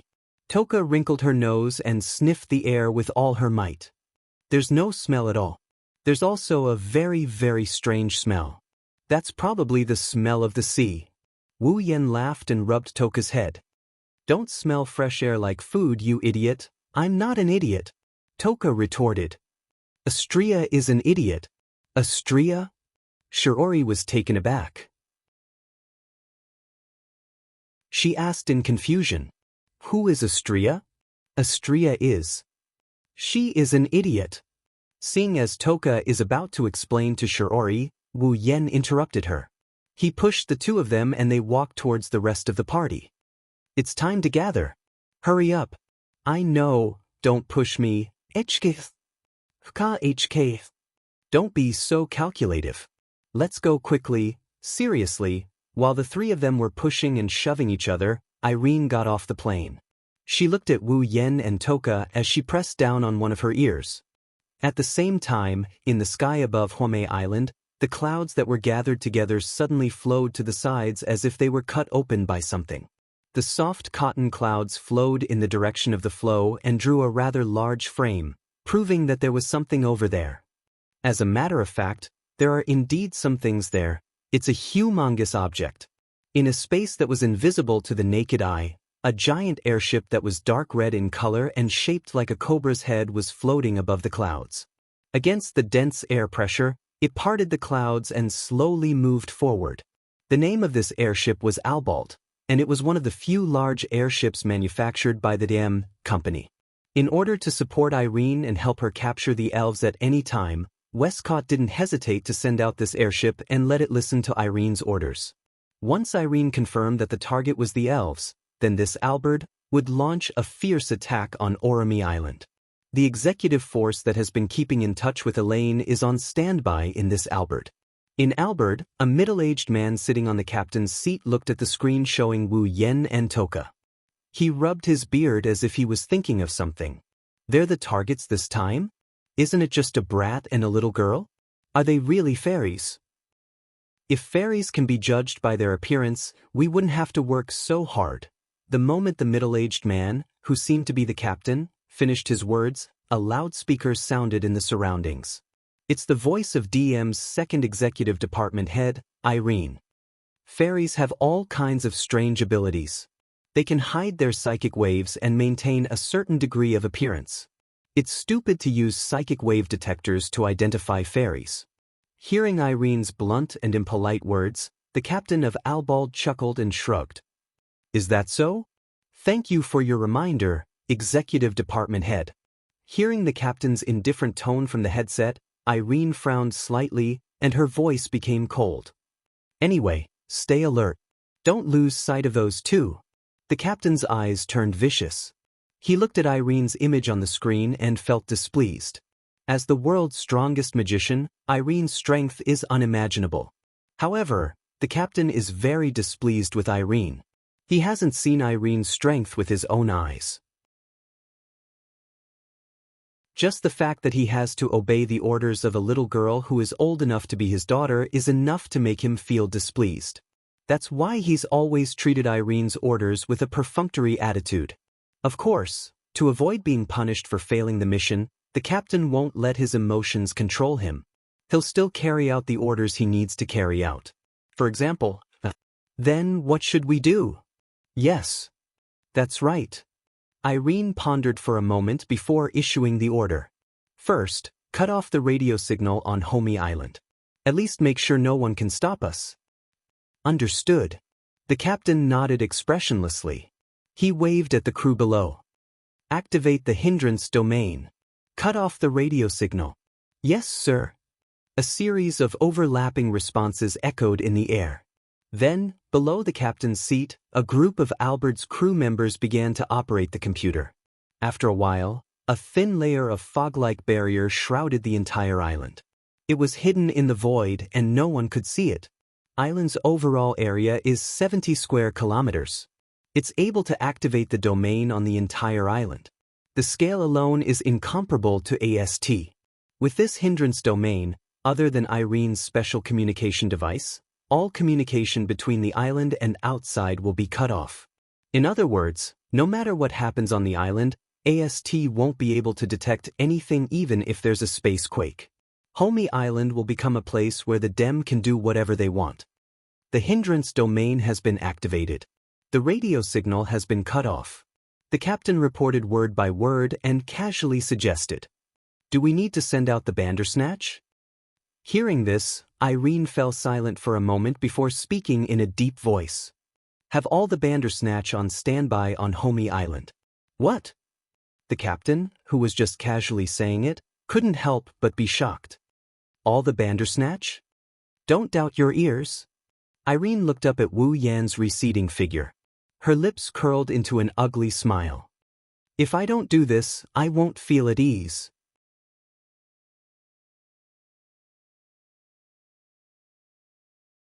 Chapter 1145. Fraxinus is in the sky above Komei Island. Captain! Captain! Standing on the edge of the command platform, Jean Na kept shouting into the communication device in front of him. This scene had been going on for more than 10 minutes. However, no matter how loud she shouted, Wu Yan's voice didn't come out of the loudspeaker. She frowned as she looked at Ling Yin and Yiyu. She sighed and shook her head. "It's still not working. I can't contact the captain. The radio signal doesn't seem to be able to reach Hume Island." Ling Yin answered calmly as she operated a sophisticated instrument. "Looks like someone is interfering with the radio signal transmission on Komei Island." "Someone?" Yiyu was slightly taken aback. Then her eyes narrowed. "Is it Dem?" "Dem?" Hearing the name of the organization he used to belong to, Shina's face showed some disgust, but he still nodded. "Indeed, other than Dem, I can't think of anyone else who has the ability to interfere with Ratatosker's radio signal." Vice Commander Shinzuki. Night Moon turned around and looked at Kyuhei, who was still rubbing his head against the commander's desk. She hesitated for a moment and asked, "What should we do?" "Well, if it's the commander's brother, then we'll be fine. Even without our support, they would still be more active and safe than anyone else," Kanazuki Kyuhei said nonchalantly.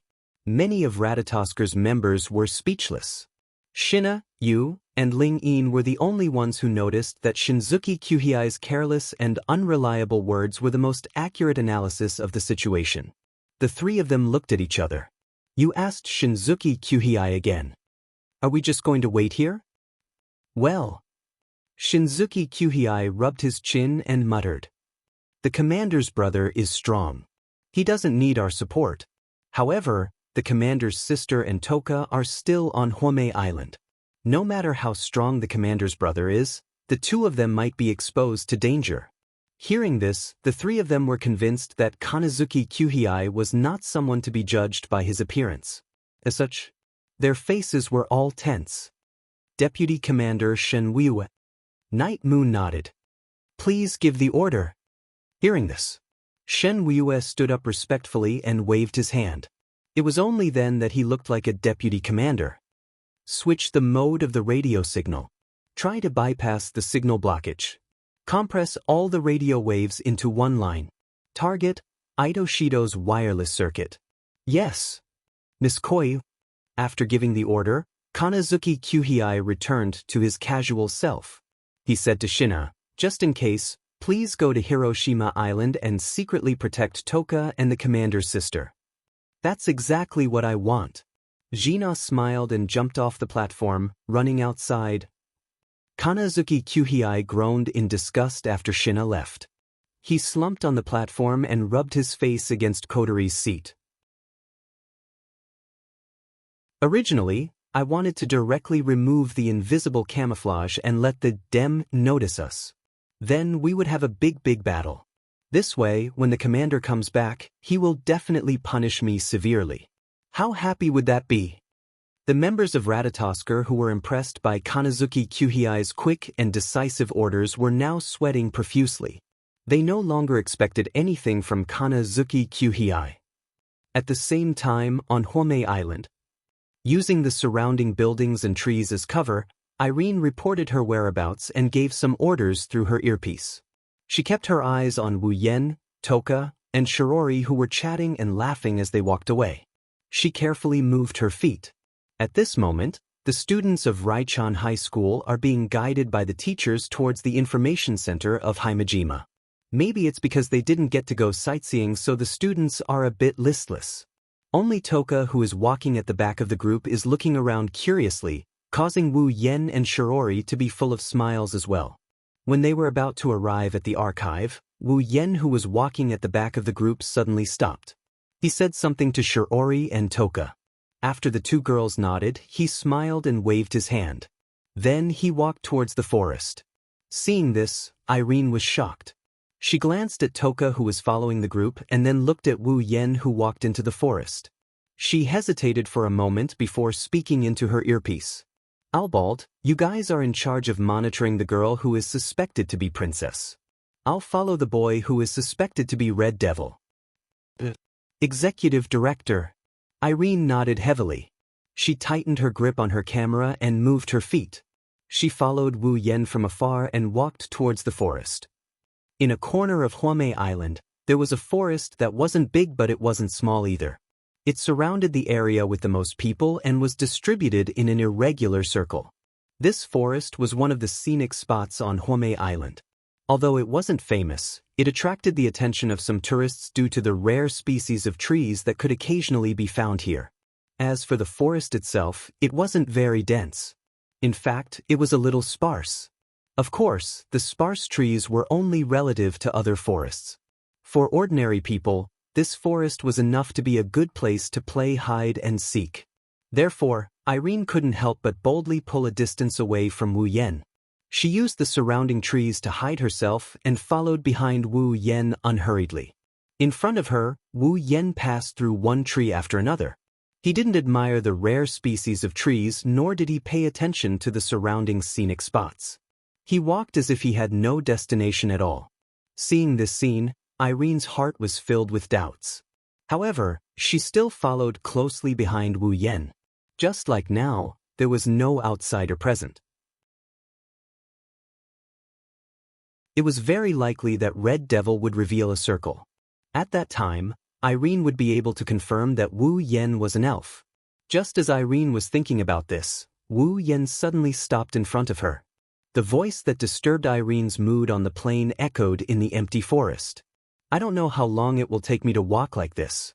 Let's stop here. As if talking to himself, Wu Yen turned around. His wine-red eyes stared straight at Irene. A playful smile tugged at the corner of his mouth.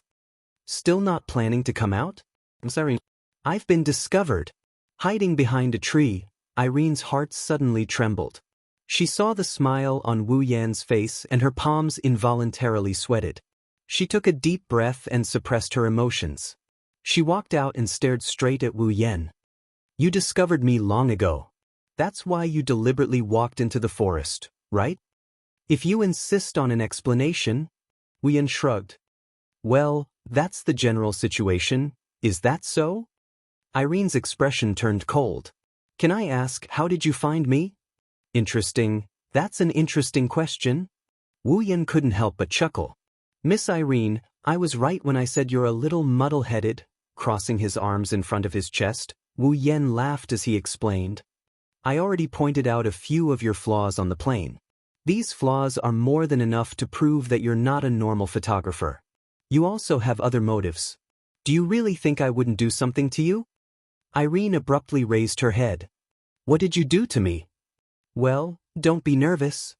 Wu Yan smirked. It's just a little detection magic that allows me to sense your location.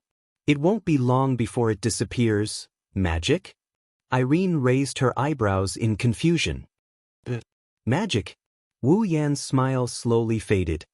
His expression was indifferent, but it gave Irene a strange sense of oppression. It's different from the fake magic that you magicians recreate with the help of the display device. It's real magic. Irene's eyes narrowed.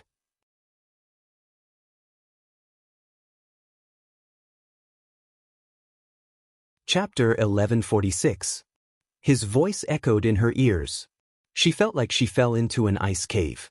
Her body temperature dropped at an unimaginable speed. She even felt a chill in her heart. Looking at Wu Yan's nonchalant expression, Irene more or less understood what's going on. His identity had been exposed from the very beginning. The man in front of her not only has magical powers, but he also knows her identity. Otherwise, why would he say something like, magician, that belongs to the combat personnel who control the CR unit? Perhaps he had already been exposed to them. Even secret information such as the executive director of the DIM might be known by them. Thinking of this, Irene felt that her investigation along the way was like a clown's, and her face suddenly turned ugly. You really are the elf. The Red Devil. The Red Devil? Wu Yan frowned and scratched his face. Is that my identification name? Who gave me such an ugly name? Seeing Wu Yan's nonchalant attitude, Irene's ugly face faded away. It was replaced by a cold and emotionless face. You just have to answer me. Are you an elf or not? Oh. Wu Yan raised his eyebrows and smirked. At this point in time, even if I don't admit I'm an elf, you won't believe me, right? Wu Yan shrugged. Just think of me as an elf. If that's the case, all of you who have been pursuing fairies should be very happy. Hearing this, Irene once again confirmed her guess. It seems like you already know my true identity. Irene threw the camera in her hand to the ground and narrowed her eyes. If that's the case, please give up on your futile resistance and come with me. Is this the first thing you say after coming to the conclusion that I'm an elf? Wu Yan shook his head in disappointment. I was expecting you to say some unexpected lines, Miss Elaine. How boring. So, you're not going to cooperate? Irene's eyes also turned cold. She was different from her behavior at the beginning. Now, she was emitting a sharp aura. Even the air around her became a lot thicker. Are you finally serious? Wu Yan had an amused expression when he sensed the change. He even praised her for it. As expected of the world's strongest magician. You even know that? Irene's cold expression turned gloomy. How much do you know? I know everything I can, Irene said in a half-joking, half-serious tone. Wu Yan pretended to be deep in thought before he laughed out loud. For example, your identity, Ms. Irene, or that annoying guy from Westcott. Even Ike knows about it? Irene gritted her teeth and took a few steps back. Forget it. As for why you know so much, I'll interrogate you when we get back to the company. That's not a bad idea. Wu Yan closed his eyes as if he's thinking about something. He opened his eyes after a while. He opened his eyes and smiled. How about this, Ms. Irene? Let's play a game. A game? Irene blinked. A game. Wu Yen opened his arms as if to show his sincerity. He looked at Irene with an open mouth. The rules of the game are like this. If you can beat me, I'll go with you to meet Will Scott. Alice's eyes narrowed and she asked in a deep voice, "Then what if I lose?" "Lose? Well, I lost." Wu Yen rubbed his chin and he looked up at the sky with a grin. "There seems to be one of your DM's airships up there. You sure know everything, huh?" Irene looked at Wu Yen with an expressionless face. "And then?" "Even if it's a DM, there shouldn't be many airships of this size. You'll feel bad if it's destroyed, right?" "You." Irene held her breath. "Could it be?" "Have you guessed it?" Wu Yen grinned mischievously. He pointed at the sky with his finger. "If you lose, I'll be responsible for sending that scrap metal to the recycling station." Irene stared at the grinning Wu Yen and for some reason, her heart started beating faster. For the first time in her life, she was afraid. No matter how strong the man was, he had everything under his control. It was as if he could predict the future. She couldn't help but fear him. Sensing this fear, Irene clenched her fists. "Then what about the game?" "That goes without saying." Wu Yen looked at Irene with an exaggerated look of surprise. He continued with a condescending tone. "Since Miss Irene is the most powerful magician in the world, of course, I have to defeat you in your area of expertise. That's the most interesting thing, isn't it?" Hearing this, the fear in Irene's heart was replaced by a trace of anger. "Are you looking down on me?" "Why would I?" Wu Yen narrowed his eyes and looked at Irene mockingly. "It's just that Miss Irene seems to think that no one in this world can defeat you. That's why I want to use my real strength to wake you up. So that you can recognize your own ignorance and insignificance." The anger in Irene's heart was easily ignited. Bzzz. Specks of golden light suddenly converged from all directions and condensed on Irene's body, completely covering her body inside. In a situation where even the air is trembling, the light that enveloped Irene's body is beginning to twist and stretch. When the light dissipated, Irene looked completely different from before. The clothes on his body were replaced by a tight-fitting and smooth uniform. His limbs were wrapped in mechanical armor, with parts scattered all over his body. On his back were mechanical wings that looked like wings, and on his back were two sword-shaped equipment that were slender and oversized.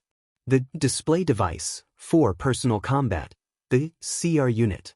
It was because of this equipment that an individual could obtain power that far exceeded that of an ordinary person and become a special race that was limited to this world, a magician. In the past, ASU relied on such equipment to fight against the elves. However, unlike AST's equipment, Irene's CR unit was not only white in color, but its design was even more unique. It's definitely not an ordinary CR unit.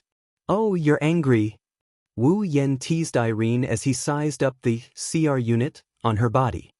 "This CR unit seems to be a lot stronger than the AST set. Don't compare my Pendragon to the AST, that's more common." Irene pulled out the sword-shaped equipment on her back. A laser beam shot out and pointed at Wu Yen. "My Pendragon is a CR unit specially made by DEM. It's the most suitable CR unit for me. Comparing AST, which can be made by spending a certain amount of money, with it is the biggest insult. My apologies then." Wu Yen didn't sound apologetic at all. He stomped on the ground and he leaped into the air. He shot into the sky and he shot towards the horizon, trying to escape. She tightened her grip on her lightsaber and the wings on her back released a burst of thrust. Under Irene's control, she chased after Wu Yen and flew into the sky as well. Like two meteors, the two of them drew a smooth trajectory, one in front and one behind. They shot up into the boundless sky like chasing the stars and the moon. Only when they reached the clouds did the two of them reveal their figures. They floated above the clouds, facing each other from a distance. Looking at Irene, who was aiming her laser sword at him, Wu Yen laughed. He waved his hand and Nyatono no Shana came out of the gate of Babylon and landed on his palm. He then pointed it downwards at an angle. "Let's start our game."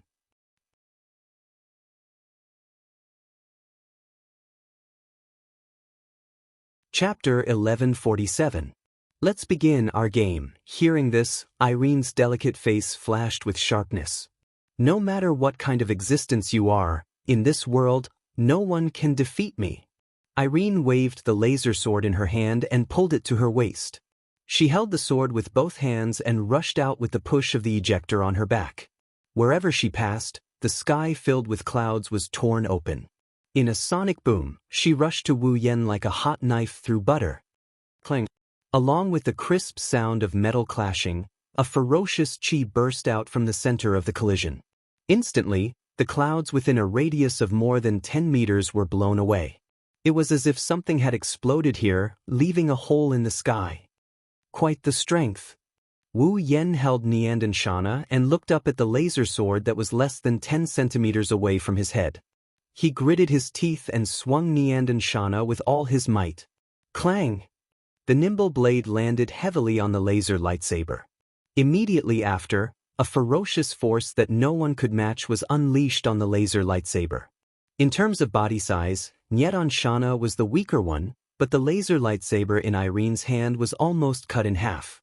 It wasn't that Niandan didn't have the ability to cut the laser sword. Before it could be chopped apart, the laser sword, together with Irene herself, was blasted away by the force of a mountain. Irene once again tore apart the clouds in her path. It wasn't until she flew out a few hundred meters that she had the strength to adjust her body. With the push of the ejector on her back, she once again floated in the air. Her hand holding the sword couldn't stop trembling. She looked at Wu Yen with eyes filled with shock. Irene's special CR unit, Pandaragon, although it wasn't developed in terms of strength, it could still block the charge of any elf. It could even barely block the charge of an airship. But even so, his opponent was Wu Yen. He was still at an absolute disadvantage, and his laser lightsaber was almost cut in half. How could that elf be so strong? How could Irene know that she was a true ancestor? Wu Yan's physical strength was above that of ordinary demons. Coupled with the purification and strengthening of the magical pond water, he had already reached a level where even the beastmen who excelled in physical strength could not match him. The power she had seen was but a drop in the ocean. What's wrong? Game over? Wu Yan's mocking voice echoed clearly in her ears as he looked at Irene, who was a few hundred meters away. If this is the strength of the world's most powerful magician, then I'm sure you'll be able to defeat him. That would be too disappointing. I'll make you regret saying that. Irene's face turned cold, and with a low shout, the laser lightsaber in her hand vibrated, and then, traces of golden arcs flashed like electric arcs, and in the sizzling sound, a rich and strange energy burst out. Wu Yen furrowed his brow and mumbled when he felt the vast amount of energy coming at him. That's magic power? That's right. The energy flashing on Irene's laser lightsaber was the unique energy source used to power the display device, in this world, magic power. With a shout, Irene held the laser lightsaber in her hand, and her whole body was wrapped in the airflow that erupted from the ejector. With an oppressive wind, she suddenly flew out and stabbed fiercely at Wu Yen. She didn't learn to be obedient?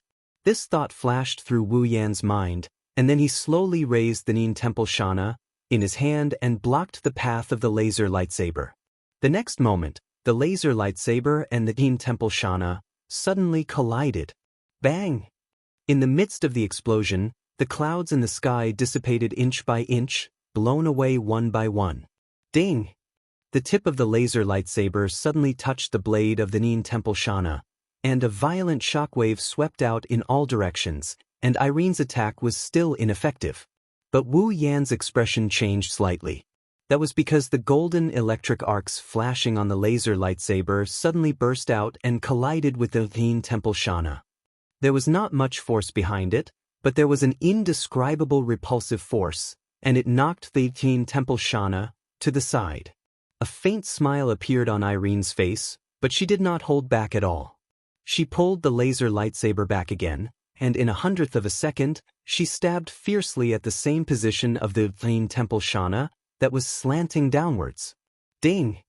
A crisp sound rang out, and the Nin Temple Shana that was already slanting downwards suddenly expanded. Ding ding ding ding! In an instant, the laser lightsaber in Irene's hand turned into raindrops that blotted out the sky and struck the Neen Temple Shana at least 100 times in a single second. Then, with a rather crisp sound, the Neen Temple Shana in Wu Yan's hand was knocked out of his hand, and it flew out. Irene's eyes flashed fiercely. "It's over!" Like a declaration, Irene waved the laser lightsaber in her hand and slashed it towards Wu Yan's chest. Irene had no doubt that this attack of hers could end the battle.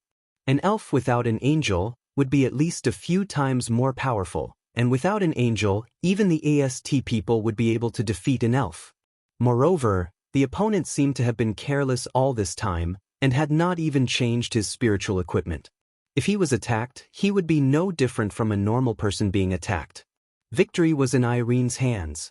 Unfortunately, Wu Yan was not an elf, and Neen Temple Shana was not an angel. Wu Yan did not need spiritual equipment because he had an immortal body. Wu Yan did not need an angel because his own strength was 10,000 times more powerful than an angel. Ding! The expected tearing sound did not come as expected. Irene's determined strike was exchanged for an extremely soft and crisp sound. The laser lightsaber did not hit Wu Yan's body, but was gently pinched by 2 fingers. Impossible! Irene's cold expression after equipping the Pandaragon began to fluctuate violently, and in the end, it turned into thick shock. Yes. Looking up, his wine-red eyes met Irene's incredulous gaze. Wu Yan grinned and said slowly under Irene's gaze, "It's over." With that, Wu Yan raised his other hand, and a monstrous cold air accompanied by a burst of white mist burst out, turning into an icicle, and with a sharp sound of tearing through the air, it pierced towards Irene's chest. The deadly sense of crisis touched Irene's nerves, awakening her from her shock. Looking at the icicle that was shooting towards her chest like a meteor, Irene's expression changed drastically. She didn't have time to think and shouted out softly, "Tori, Domain of Will. Activate."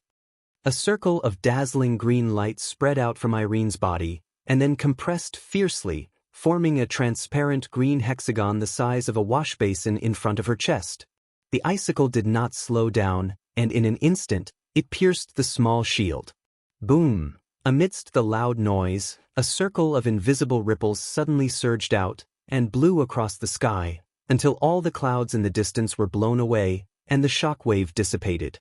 Irene clenched her teeth, the Tori in front of her rippled violently, and the icicle was like a spinning drill bit, and at the same time, it pierced the Tori in front of her, causing the Tori in front of her to ripple violently.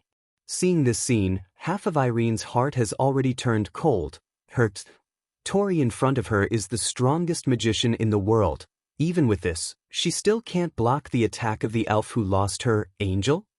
This elf, this man, who the hell is he? You really know how to put up a meaningless resistance? The world's strongest magician. Seeing the stalemate between the icicle and the Tori in front of him, Wu Yan pursed his lips, and with a clench of his hand, a huge icicle at least twice as thick as the icicle in front of him is formed in his hand. Well then, let me thoroughly crush your laughable arrogance. Asterisk swoosh. Asterisk Irene's face turned deathly pale.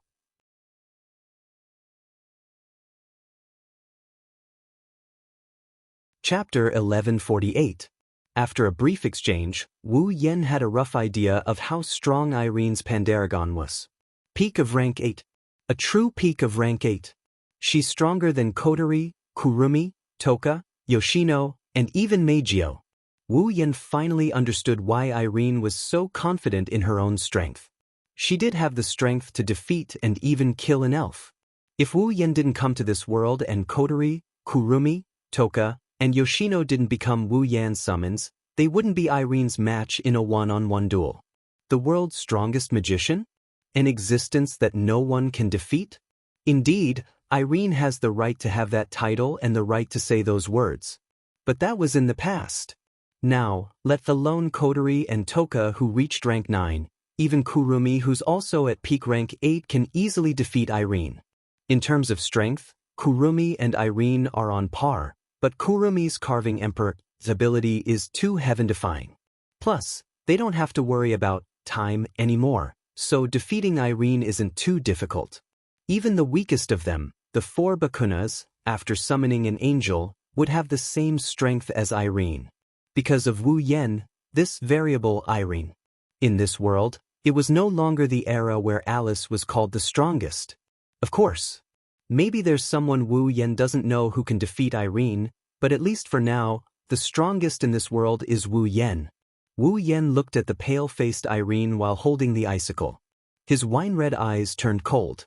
With a wave of his hand, the thick icicle turned into a raging steel drill. It pierced through the air with a sharp explosion and pierced into Irene's domain of will. Clang! Irene's Tori seemed to have been thrown into a giant lake. A loud sound of collision rang out as if she had stabbed into some kind of hard steel. A ripple that couldn't be controlled no matter how hard he tried. The pale-faced Irene groaned. Her delicate body trembled as if she was struck by lightning. Her originally pale face turned paler and paler until there wasn't any color left in it. Unlike the display device that controls the display device, the CR unit, used for personal combat, uses the user's brain to control the display device and magic power. In a state of extreme overload, in order to support the Tori, Irene's brain was beginning to be overwhelmed. The corners of her mouth and nostrils were all over her body. Even the corners of his eyes were bleeding, making him look a little ferocious. Bang! Finally! Even the world's strongest magician's Tori couldn't withstand the attack of the 2 super-strong icicles. With a muffled sound, Irene's Tori shattered and turned into pieces that filled the sky. Wah! Irene spat out a mouthful of blood. Her overwhelmed brain could no longer control even the weakest part of the display device. Even the ejector on her back had lost control and was extinguished, causing Irene to fall. However, just as she was falling, a shimmering purple chain emerged from a purple magic formation that extended out of thin air, hurtling toward Irene like an arrow. The chain wound around her limbs, and she was suspended in midair amid a string of crisp clangs. As expected of the world's most powerful magician, Wu Yan didn't know if he was mocking or praising Irene when he saw her hanging in front of him with blood flowing out of her orifices. He raised his hand slightly. A stream of light flew from below and landed on Wu Yan's palm. Nyedan Temple Shana appeared. Although I was careless, it's no wonder you keep saying world's most powerful when you can send my Nyedan Temple Shana flying. Wu Yan asked Shana to return to the gate of Babylon and glanced at Irene. But that's it. It's over. Our game, tied up. Irene struggled to raise her head. She stared at Wu Yan with eyes full of blood and tears. Her eyes are empty. Impossible. I'm the world's most powerful magician. Irene? Mira? I can't possibly lose to an elf. Perhaps you were once the world's most powerful. Wu Yan shook his head. But now, in this world, although the number of people who can defeat you is less than 5, there are indeed some. You're no longer the world's most powerful. I'm no longer the world's most powerful? Irene shuddered and shook her head as if she couldn't accept it. Impossible. Impossible. I'm the world's most powerful. Wu Yan looked at Irene sympathetically before he snickered. Looks like dem people like to be immersed in their own sweet dreams. Whether it's treating elves as prey or using unscrupulous means to achieve their goals, how disgusting. Wu Yan raised his hand and opened his palm. Traces of mana surged out and formed a magic formation the size of his palm. Then, at least let me free you. The magic array spun madly, carrying dense mana as it revolved. An attack containing a frightening wave of energy rolled out from the magic array. Just as the attack was about to erupt, Wu Yan's eyes narrowed. The hand holding the magic formation suddenly moved to his side and raised above his head. Almost at the same time Wu Yan moved his hand above his head, an oppressive sound broke through the air. A huge beam of light fell from the sky and landed on the magic formation. Boom! With a muffled sound, the beam of light collided with the magic array at 0 distance, instantly stirring up a violent shockwave and spark-like light spots, fiercely bursting forth. The sudden pillar of light startled Irene, who was waiting for her death. She looked up as if she recalled something. Wu Yen snorted and he tightened his grip on the magic formation. The magic formation expanded until it was as wide as the pillar of light. Then it exploded against the pillar of light. Boom! Amidst the roar, the magic array detonated the beam of light. Both of them turned into shockwaves, sweeping out in all directions with the aftermath of the collision. If this had happened on the ground, the shockwaves would have been enough to dig out a small piece of the ground. Wu Yen raised his head and followed Irene's gaze. Then, an airship with the head of a cobra came into view. Impossible! In Albalt, the captain and the crew shouted in unison. Their eyes were filled with disbelief.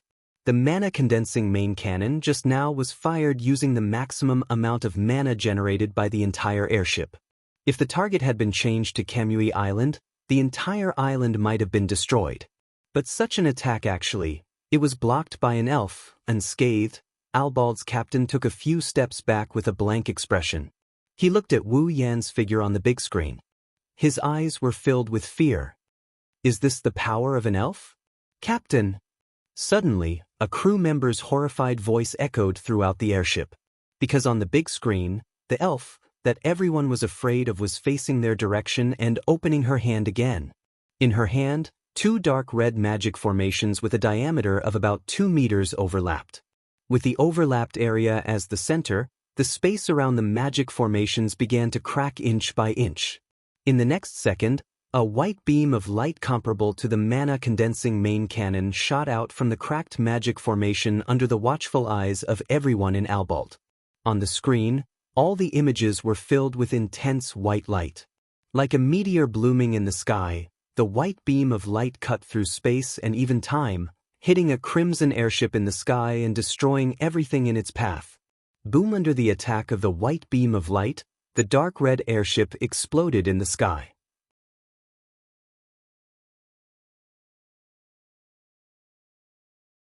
Chapter 1149. Dazzling light enveloped the entire place. The white light shot straight into the clouds and into the boundless sky. By the time the white light disappeared, Albalt had already exploded.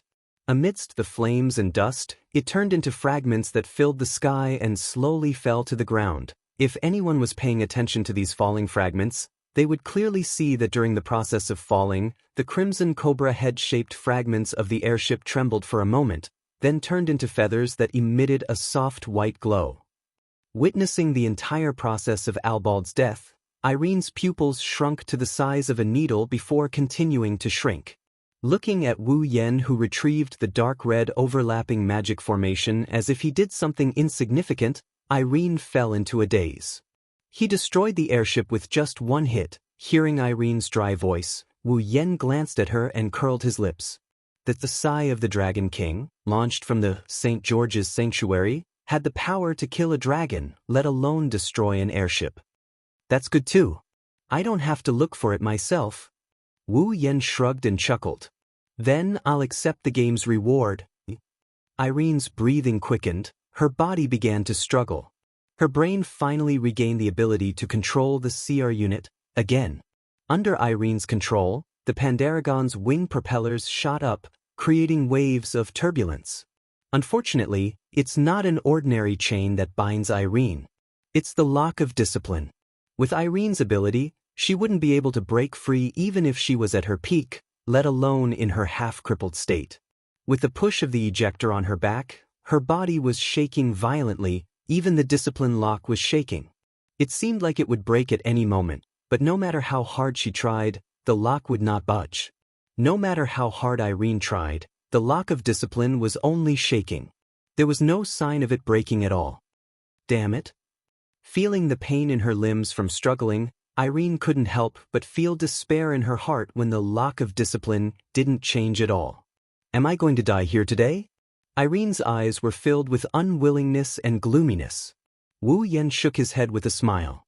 Looks like even the strongest magician in the world is afraid. He's also afraid of death. At this moment, whoosh, a faint wind whistled from the scene. It was getting louder and louder. Until now, the the sky was clear due to the battle between Wu Yen and Irene. As the wind grew louder and louder, a thick layer of clouds floated in the sky. It wasn't white clouds, it was gray clouds. Sensing something amiss, Wu Yen and Irene stopped what they were doing. They looked around and what they saw stunned them. What is going on? Irene forgot to struggle. Confusion was written all over her face. Wu Yen frowned when he saw the dark clouds covering the area like a tidal wave. Suddenly, the gray clouds began to spin, forming a huge whirlpool. The whirlpool spun at an extremely slow speed. At this moment, the sky and the dark clouds seemed to have been sucked in by an invisible giant hand and were stirred up violently.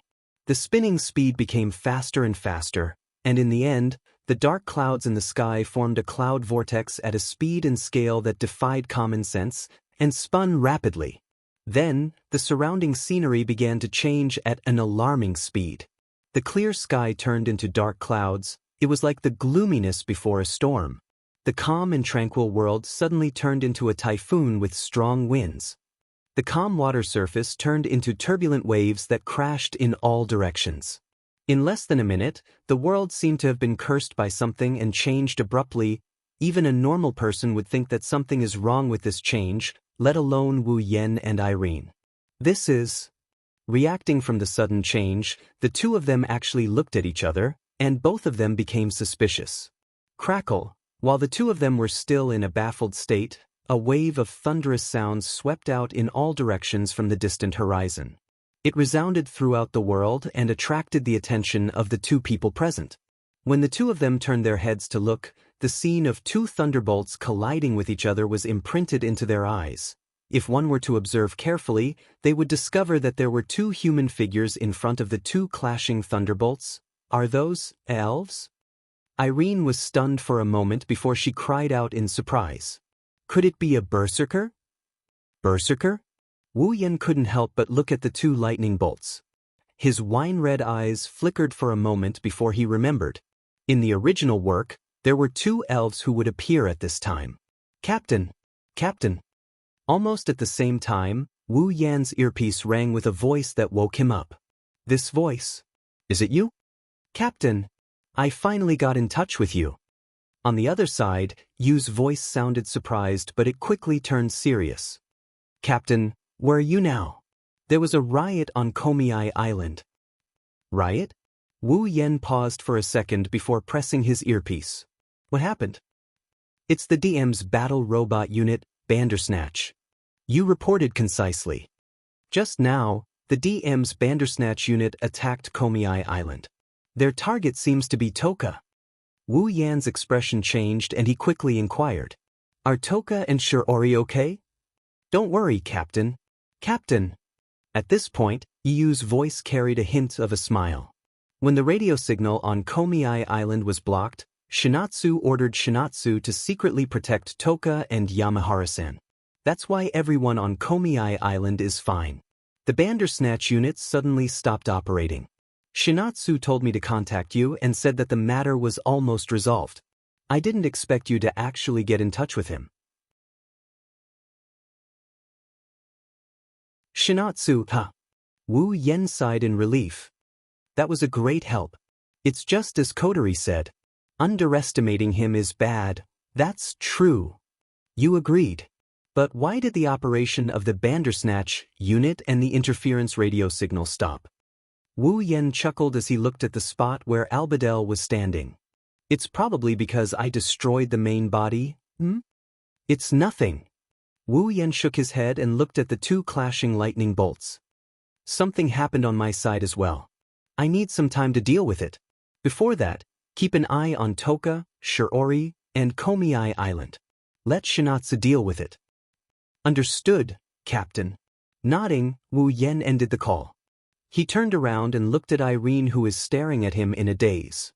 He raised his hand once more. I'm sorry. Mana surged out of his palm and swirled, forming a mana vortex. I don't have time to deal with you. Irene's expression changed drastically. She clenched her teeth. Wu Yen smiled wickedly. Let's play another game. Wu Yen grinned as he held the mana vortex in his hand. The game is about your life and death. Wu Yen narrowed his eyes, ignoring Irene's reaction. If you can survive this attack, I'll accompany you to see Will Coat the next time we meet. As soon as he finished speaking, the magic vortex that resembled spinning flames suddenly flashed violently. Boom! The ferocious magic power struck Irene's body and engulfed her in thick smoke. Not long after, Irene fell from the smoke like a kite with a broken string. She fell into the vast sea below. Wu Yen looked at the two lightning bolts colliding with each other in the storm. He turned around and he disappeared from where he stood.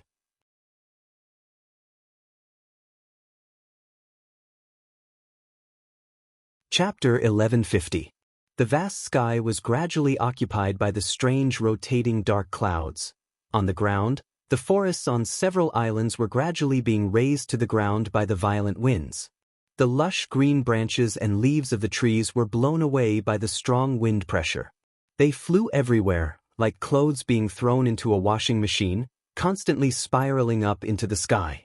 Some of the slender trees were even uprooted and shot into the surroundings like large bullets. Everywhere they passed, whether it was the ground or the rock walls, they were smashed into medium-sized holes. The waves rolled violently. Everything on the ground was distorted by the strong winds. Everything within the area covered by the swirling dark clouds was distorted. Fortunately, the islands that were being ravaged by the gale were all uninhabited. The only island with residents was Huamei Island. Due to the space quake problem, the disaster prevention measures were very perfect. Under the attack of such a gale, except for some uncleaned garbage and slender trees flying in the sky, everything else was normal. In the sky, above the clouds where the people on the ground could not see, the two thunderbolts collided fiercely once again, accompanied by an even more intense wind and shock wave. Then they separated, circled, collided again and circled again. This repeated repeatedly. Every time the two thunderbolts collided, a violent shock wave would be created. Every time the two thunderbolts circled, a violent wind would blow. As they continued to collide and circle, the dark clouds in the sky became denser and denser. The force of the rotation was also gradually increasing. At the same time, even the surrounding storm was gradually becoming stronger, sweeping everything under the sky unscrupulously. If this continued, it wouldn't be long before the storm became so strong that even the disaster prevention measures on Hume Island couldn't withstand it. At that time, it would be a true disaster no less than a spatial earthquake. It would descend on Hume Island. Bang! A dull thud rang out once again. This time, the collision seemed to be more violent than the previous one. The time and distance between the two thunderbolts had been extended by quite a bit, causing the surrounding storm and swirling dark clouds to stagnate slightly. Perhaps they were tired. The distance between the two thunderbolts increased. After circling in the sky for a while, they stopped. They floated in the air, facing each other from a distance, and didn't collide again. At the same time, the thunderbolts gradually dissipated, revealing two figures inside. They were two beautiful girls in their prime. They were about 16 or 17 years old, not much different from high school students. Both of them had orange hair, silver eyes, delicate facial features, and slender figures. Different from their beautiful appearances, the attire of the two girls was extremely unique. They wore dark-colored jackets, and purple-blue restraints were wrapped around their bodies like leather straps. It covered their bodies. At the same time, his hands, legs, and neck were all shackled. The shackles were even connected to broken chains. He looked like a criminal, which was very strange. The only difference was that the orange hair of the girl on the right was completely coiled up. The shackles were on her right hand, right leg, and neck. The expression on her face was very arrogant, as if she was a queen who had walked out of nowhere. She was very arrogant. The girl on the left had her long orange hair braided into 3 braids. She had the exact same appearance as the other girl, but unlike the arrogance on the other girl's face, she had a pair of listless half-closed eyes. She looked much calmer and more docile than the other girl. In terms of details, this girl was slightly different from the other girl. The style was similar, but the shackles were on the opposite side. They were on the neck, left hand, and left foot. They had the same appearance and the same outfit. Different hairstyle, different temperament. In addition to the masochistic style of hunting clothes, many men with evil intentions would be stimulated by the beautiful sisters in front of them, unable to control their testosterone. Of course, they had to ignore their calamitous might. The two of them were quite far away from each other. They looked at each other with the same silver eyes. Whirlwinds swirled around them. It was like they were the center of a typhoon. They maintained this posture. Not long after, the girl on the right raised her head. "You're quite capable." As if she was acting in a play, the proud girl put her hands on her hips and said proudly, "As for your lively performance, this queen will give you recognition, Shi Xian." Denied. The listless girl with 3 braids called Shi Xian spoke calmly, as if she had lost all her strength. Yi Ju Shi's praise will only lower Shi Xian's wariness and cause her combat strength to drop. It is a very low-end method. This consort disdains using such a despicable method. Yi Ju Shi glared at Shi Xian, then abruptly pointed a finger at her. In front of this queen's unparalleled strength, there is no need to use psychological tactics against you. Refute. Shi Xian spat out these words expressionlessly. Unparalleled strength is something that Yi Ju Shi has never possessed. How can you mortals peek at this queen's supreme fate? Yi Ju Shi raised his head proudly. He was almost pointing his nose at the sky. Only fairies like this queen are worthy of the title of 8th dance. Shi Xian, it is time for you to give up. What a joke! Let a fairy like Yi Ju Shi become a true 8th dance. That is the fate that no one can peek at. Shi Xian said calmly, "The only one worthy of the title of 8th dance should be Shi Xian. Now is the only time you can show off, Shi Xian." Yi Ju Shi put one hand on his waist and pointed at Shi Xian with the other as he shouted. "Today is the important day for this queen to become a true 8th dance. Don't worry, Shi Xian, this queen will remember that you once had the right to compete with this queen for the title of 8th dance. This queen will make you a glorious stepping stone. Only Shi Xian will become a true 8th dance." The two young ladies used the same appearance and the same eyes to viciously glare at each other. Soon after, the whirlwinds on their bodies suddenly swelled and violently shook in all directions. They were like sharp steel knives that cut through everything. "This is..." Yi Ju Shi charged at Shi Xian with the whirlwinds around him. "The last one. Answer me." Shi Xian's eyes narrowed. Then, a gust of wind blew as he charged forward. "The final victory will be Shi Xian's." With a suspenseful tone, the 2 identical girls, who looked like twin sisters, broke through the surrounding clouds with a momentum that could break through the atmosphere like a hot knife through butter and rush towards each other. At the center, their gazes met face to face. Immediately after, 2 slender fists wrapped in strong winds were forcefully swung out. Just as the 2 girls' fists were about to land on each other's faces, a figure appeared between them without any warning. Both Yi Ju Shi and Shi Xian stopped in shock. However, they could not stop their fists from flying out. They were unable to stop their fists from flying out together. Before Yi Ju Shi and Shi Xian could react, the figure reached out with both hands. Majestic mana currents surged around his hands, dispersing the whirlwinds in the 2 girls' hands.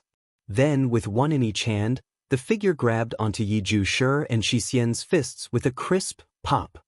Both Yi Jia and Shi Xian opened their mouths in shock. Although both of them had held back in that punch just now, it was still enough to shatter a piece of rock wall. Yet it was so easily stopped by the 2 of them at the same time. While the 2 young ladies were still in shock, the whirlwind on their bodies continued to swirl, whistling as it scraped against the figure's body, causing him to frown. With a sigh, the demonic energy in his hands that were grabbing the 2 young ladies' fists surged, creating a violent impact. "Scatter!" As he growled, the surging mana collided with the whirlwinds around Yi Jia and Shi Xian. With a muffled boom, the mana was blasted away, turning into a gust of wind that scattered in all directions. At the same time, Yi Jia and Shi Xian also felt a gentle yet powerful pushing force on their bodies, pushing them heavily. Amidst the cries of surprise, The two girls who looked exactly the same flew out and slid on the clouds for a distance. It wasn't until they slid a few dozen meters away that the two girls managed to stabilize themselves. They looked ahead with a shocked expression on their faces. They looked at the figure that suppressed the two girls.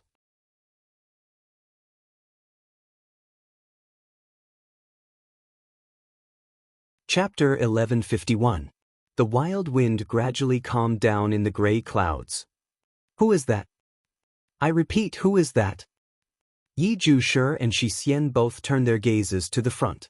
They looked at the figure floating between them in a straight line. Confusion appeared in their eyes.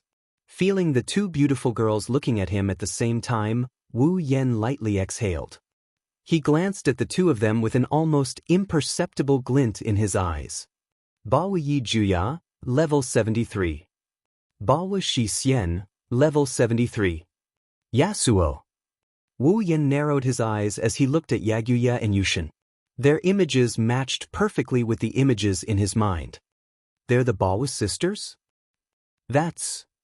Yi was surprised to see the Bawa sisters on the screen in Fraxinus. She looked at Ling Yin. Could those two elves be berserkers? Ling Yin looked up with dark circles under her eyes and glanced at the Bawa sisters. After a while, she nodded. Indeed, those two elves are berserkers. Wu Yan couldn't help but frown when he heard the conversation between Ling Yin and Yu. Looks like everyone knows the sisters. Well, we don't know each other. Yi Yu shrugged. Well, we don't know each other.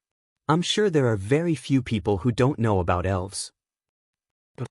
Wu Yan glanced at the sisters who are sizing him up. How should I explain this? Night Moon pondered for a moment and then said, in every region of the world where spacequakes have occurred, the reaction of these two elves in the reality has been detected. Every region of the world? This time, Wu Yan is surprised. So you're saying that the sisters have caused spacequakes in every region of the world? That's not it. Yi Yu denied. Indeed, every time Berserker appeared, it would cause a huge spatial quake. The scale of the spatial quake was even greater than that of Shixiang and Shiwani. However, the two of them always appeared in the sky where there was no one around. That's why. The spacequakes they caused didn't hurt anyone. Spacequakes didn't hurt anyone. Wu Yan raised an eyebrow. It sounds like there's another reason for them to be hurt? Yes. Yes. Yi Yu's tone was heavy. Although the spatial tremors caused by the two elven sisters didn't harm anyone, they would always appear together in the reality realm, and they would immediately start fighting each other every time they appeared in the reality realm. In addition, they were elves who could control the wind. As a result, it's like a typhoon with self-awareness. While they were making a ruckus, they destroyed everything in their path, didn't they? Wu Yan didn't know whether to laugh or cry as he looked down at the uninhabited island that was ravaged by the turbulent ocean waves. He shook his head. So that's why the ID name is Berserker? How fitting. That's right. Yi Yu said helplessly, it's unintentional. However, the disasters they bring to the world are real and they're often exposed to the public. They're the most troublesome pair for organizations that want to keep the existence of elves a secret. Therefore, no matter if it's Ratatosker or AST, they've listed this pair of elven sisters as their priority target. Unfortunately, the movement range and speed of this pair of elves who can control the wind is just too terrifying. So far, no one has been able to fight them face to face. I didn't expect to meet them here. As she spoke, Yi Yu's spirit became excited. If we can seal the sisters, we'll be able to reduce a lot of disasters and solve a huge problem. This is a great opportunity. I'm sure the captain and the commander will be happy to hear about it. Is that so? Wu Yan scratched his cheeks. He turned around and he looked at the Baku sisters. That's right. Let me see how capable these two willful sisters are, Captain. Yi Yu was speechless. She wants you to use peaceful means to interact with them. Don't fight like last time when you met the seducer Meijio. Oh! Wu Yan had a mischievous grin on his face. Well, I'll try my best. The Bawa sisters who were waiting for Wu Yen to make a move were getting impatient. Hey, the man over there. With a fearless look on his face, Yakuya glared at Wu Yen with a sharp gaze. I don't know who you are, but don't you know it's rude to interfere with a duel? Agreed. Shi Xian also glanced at Wu Yen. It's not that Shi Xian wants to agree with Yi Juya, but the duel between Shi Xian and Yi Juya is very important. If possible, please don't interfere. Wu Yan's lips twitched when he heard Yakuya's arrogant declaration and Yu Xian's unique way of speaking. He tossed Yu's advice to the back of his mind. Do you think you're very polite when you say someone is rude? In Fraxinus, whether it was Night Moon, Ling Yin, Godless Moon, or the other members of Ratatosker, they couldn't help but cover their faces. Their faces were filled with pain. Yakuya widened his eyes and he glared at Wu Yen with even sharper eyes. Can I take what you said as an insult to the Bawa sisters? Of course. Shi Xian's tone also revealed a faint displeasure. Shi Xian has never done anything rude. What you said is definitely an insult. Is that so? Wu Yen smiled bitterly and pointed at the islands below. Then please open your wise eyes and look at what you've done to those islands. Yi Juya and Shi Xian were stunned. They looked down and saw the uninhabited islands. They looked at each other and looked at Wu Yen. Isn't it just a few uninhabited islands? Is there a problem? Yes. Shi Xian would like to know the answer too. You guys? Wu Yen crossed his arms and he pursed his lips. It's rude for others to disturb your duel, but isn't it rude for you to disturb other people's lives? Yi Juya and Shi Xian choked and refuted. But isn't that an uninhabited island? No, there's no one on that island. Shi Xian didn't disturb anyone's life. Unfortunately, I just happened to be there. Wu Yen lied without blushing. You two disturbed me, so I came over. Otherwise, who would fly up to the sky to play? Ugh. Yi Juya and Shi Xian were speechless. Is that so? Wu Yen smiled meaningfully when he saw that the two women were speechless. As the witch of the hurricane and the spirit of the dance, you can't deny your mistakes. Of course. Yi Juya nodded reluctantly, his expression a little resentful. Indeed, it was this consort who was rude first. Then, this consort will not pursue your actions. Agreed. Shi Xian also agreed. It seems that Shi Xian and Yi Juya were wrong first. I apologize to you. Then Shi Xian. Yi Juya looked at Shi Xian and raised his chin as if he wanted to change the topic. Let's go somewhere else and continue our sacred duel. Agreed. Shi Xian narrowed her eyes and met Yi Juya's gaze. Wait, I'm not done yet. Wu Yen rubbed his forehead and sighed. Why do you insist on a duel? Ho, are you interested in our duel? Yi Juya puffed out his chest. However, you are just an outsider. Even if we were rude first, we cannot let you interfere with our sacred duel. Please don't interfere with our duel. Shi Xian looked at Wu Yen and said calmly. Shi Xian and Yi Juya's duel is necessary. It must be carried out. Then why don't you let me interfere? Wu Yen said kindly. Since it's a duel, there should be a judge, right? Why don't you tell me? Maybe I can give you an idea? Yes. This. Both Ye Jushi and Shi Xian hesitated for a moment before nodding their heads.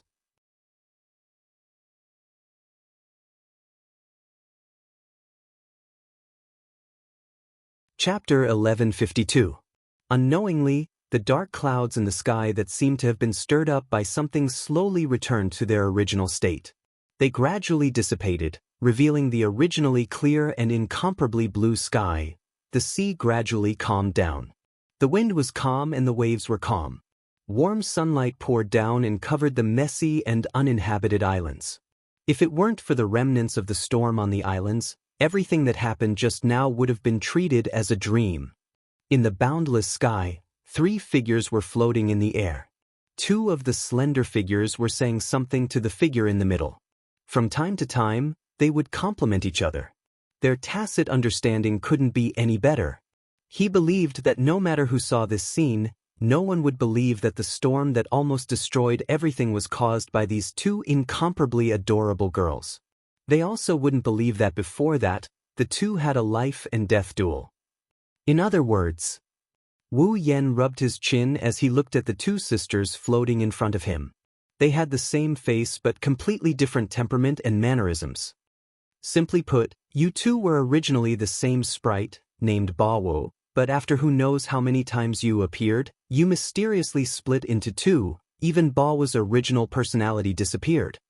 Wu Yen frowned as he combined the information he got from the Bawo sisters and his own memories of the original plot. Then, you two will one day return to being the same person. When that time comes, the two of you will have to decide on one of you as the main personality, the other will disappear unconditionally, right? Yes. As expected of the man who can stop us Bawo sisters from dueling. Yi Juya raised his chin in an exaggerated manner and crossed his arms in front of his chest. The situation is as you said. Add on. Compared to Yi Juya, Shi Xian's expression was much calmer. That's why Shi Xian and Yi Juya kept dueling to decide who will be the main personality of Bawo in the future. Is that so? Wu Yen nodded thoughtfully, but the frown on his face didn't disappear. That doesn't make sense. I've seen a lot of dual personalities. But I've never heard of another personality disappearing. Indeed. Whether it was Kotori who had two personalities or Nagisa and Agurola who were originally different but now merged into one, there was no danger of the other personality disappearing. Logically speaking, dual personality disorder should also be allowed to exist, that kind of thing. Only the goddess of fate would know. Yi Juya's tone had a hint of unspeakable gloom. Explanation.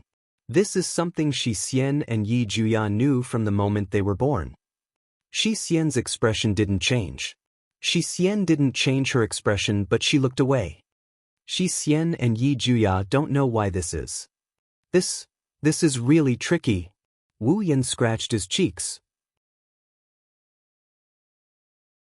He could see that the two girls are depressed to varying degrees. Wu Yen had a rough idea of their situation, so he changed the topic.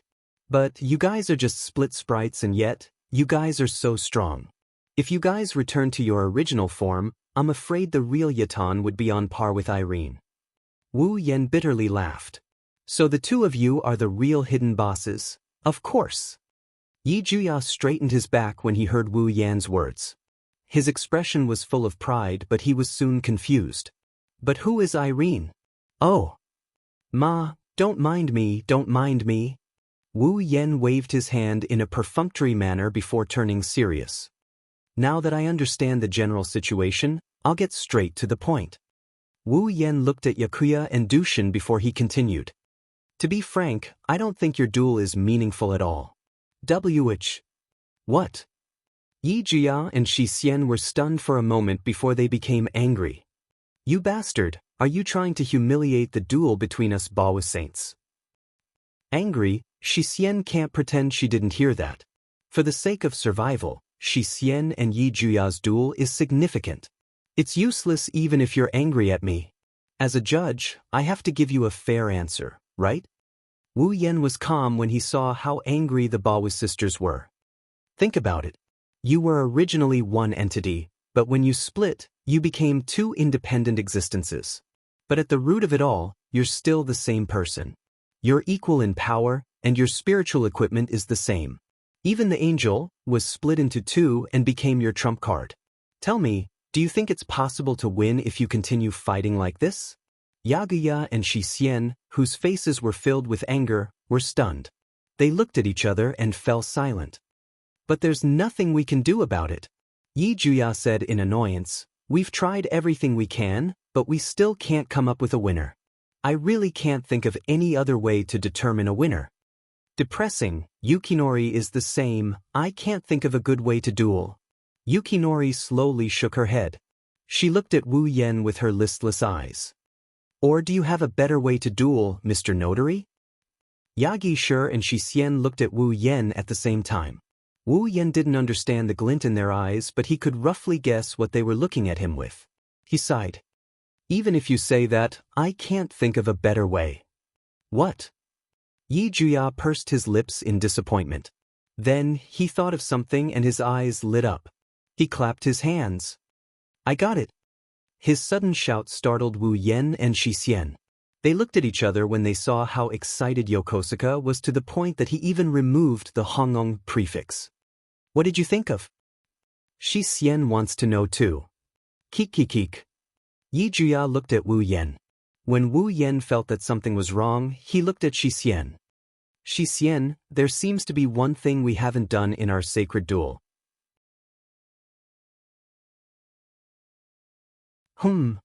Shi Xian tilted her head and asked. Ask? What is that? Yakuya smirked. He pointed at Wu Yen as if he was making a declaration. He spoke with a loud and clear voice, emphasizing each and every word. Our duel has yet to determine a winner, and that is charm. Charm? Both Shi Xian and Wu Yen were stunned. Their expressions turned strange. Yi Juya, you're not thinking of seducing me with Shi Xian, are you? Oh? As expected of the notary of our duel. Yi Juya said excitedly. What do you think? This is a good duel, right? Response, I see. Yu Xin nodded. She looked at Wu Yen. Indeed, this is a duel we haven't done before. It's perfect for the final duel. That's right. Wu Yen was stunned when he saw the two sisters talking to each other. Then he laughed. What are you laughing at? Yakuya furrowed his brows and he glared at Wu Yen. Is there something strange about this consort's decision? I agree.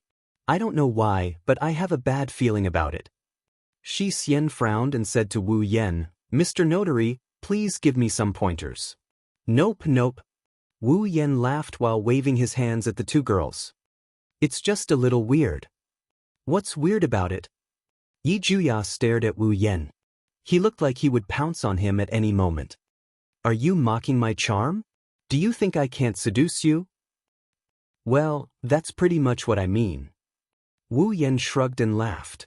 Although the two of you are very cute, there are also many cute girls around me. After being together for so long, I have already honed my extraordinary willpower. Can you really do it? The last question successfully ignited the fire in the hearts of the Baowu sisters. Hey, Shi Xian, it seems like we can only do it. I agree. Looking at the fiery eyes of the sisters in front of him, Wu Yen suddenly felt like he just smashed his own foot with a rock.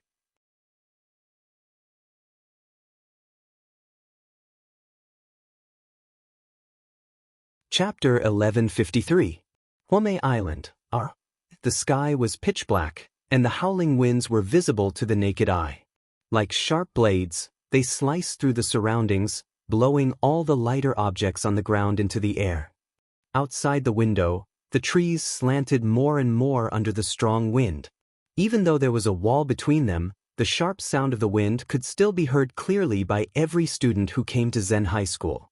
Some of the more timid students turned pale and trembled all over. There is nothing they can do about it. Originally, they had planned to travel here happily. Who would have thought that the change in the weather would be so abnormal? Just a second ago, he was still rushing towards the archive, but in less than a minute, the clear sky suddenly turned dark, the calm ocean suddenly became turbulent, and the strong wind suddenly blew, and in a short moment, it became a strong storm that could even blow people away. By the time the students of Chan High School followed the instructions of the teachers and arrived at the archive, the outside world had completely turned into a world of storms. Looks like it won't stop for a while. Shirori sighed as she looked at the thick glass windows that kept shaking under the strong wind, and the creaking sound that could break at any time. This weather. It won't last until the end of the trip, right? That would be really bad. Toka's face is full of regret, but more than that, she is worried. Shut up. It should be fine, right? Shirori paused for a moment before recalling the incident where Wu Yen left the team on their way to the data center. Worry surfaced on her face as well. It should be fine, right? Woo. Hearing Shiori's words, which didn't sound like an affirmative sentence, Toka couldn't help but become more worried. Her purple eyes looked at the strong wind outside the window. She gritted her teeth and rushed towards the door. I'll go find Shido. Wait. Shirori exclaimed. She grabbed Toka's hand. In this weather, even if you go find Shido, you won't be able to walk properly, you might even be blown away. It's useless. But Toka's worry turned into anxiety. Even her heart is full of anxiety.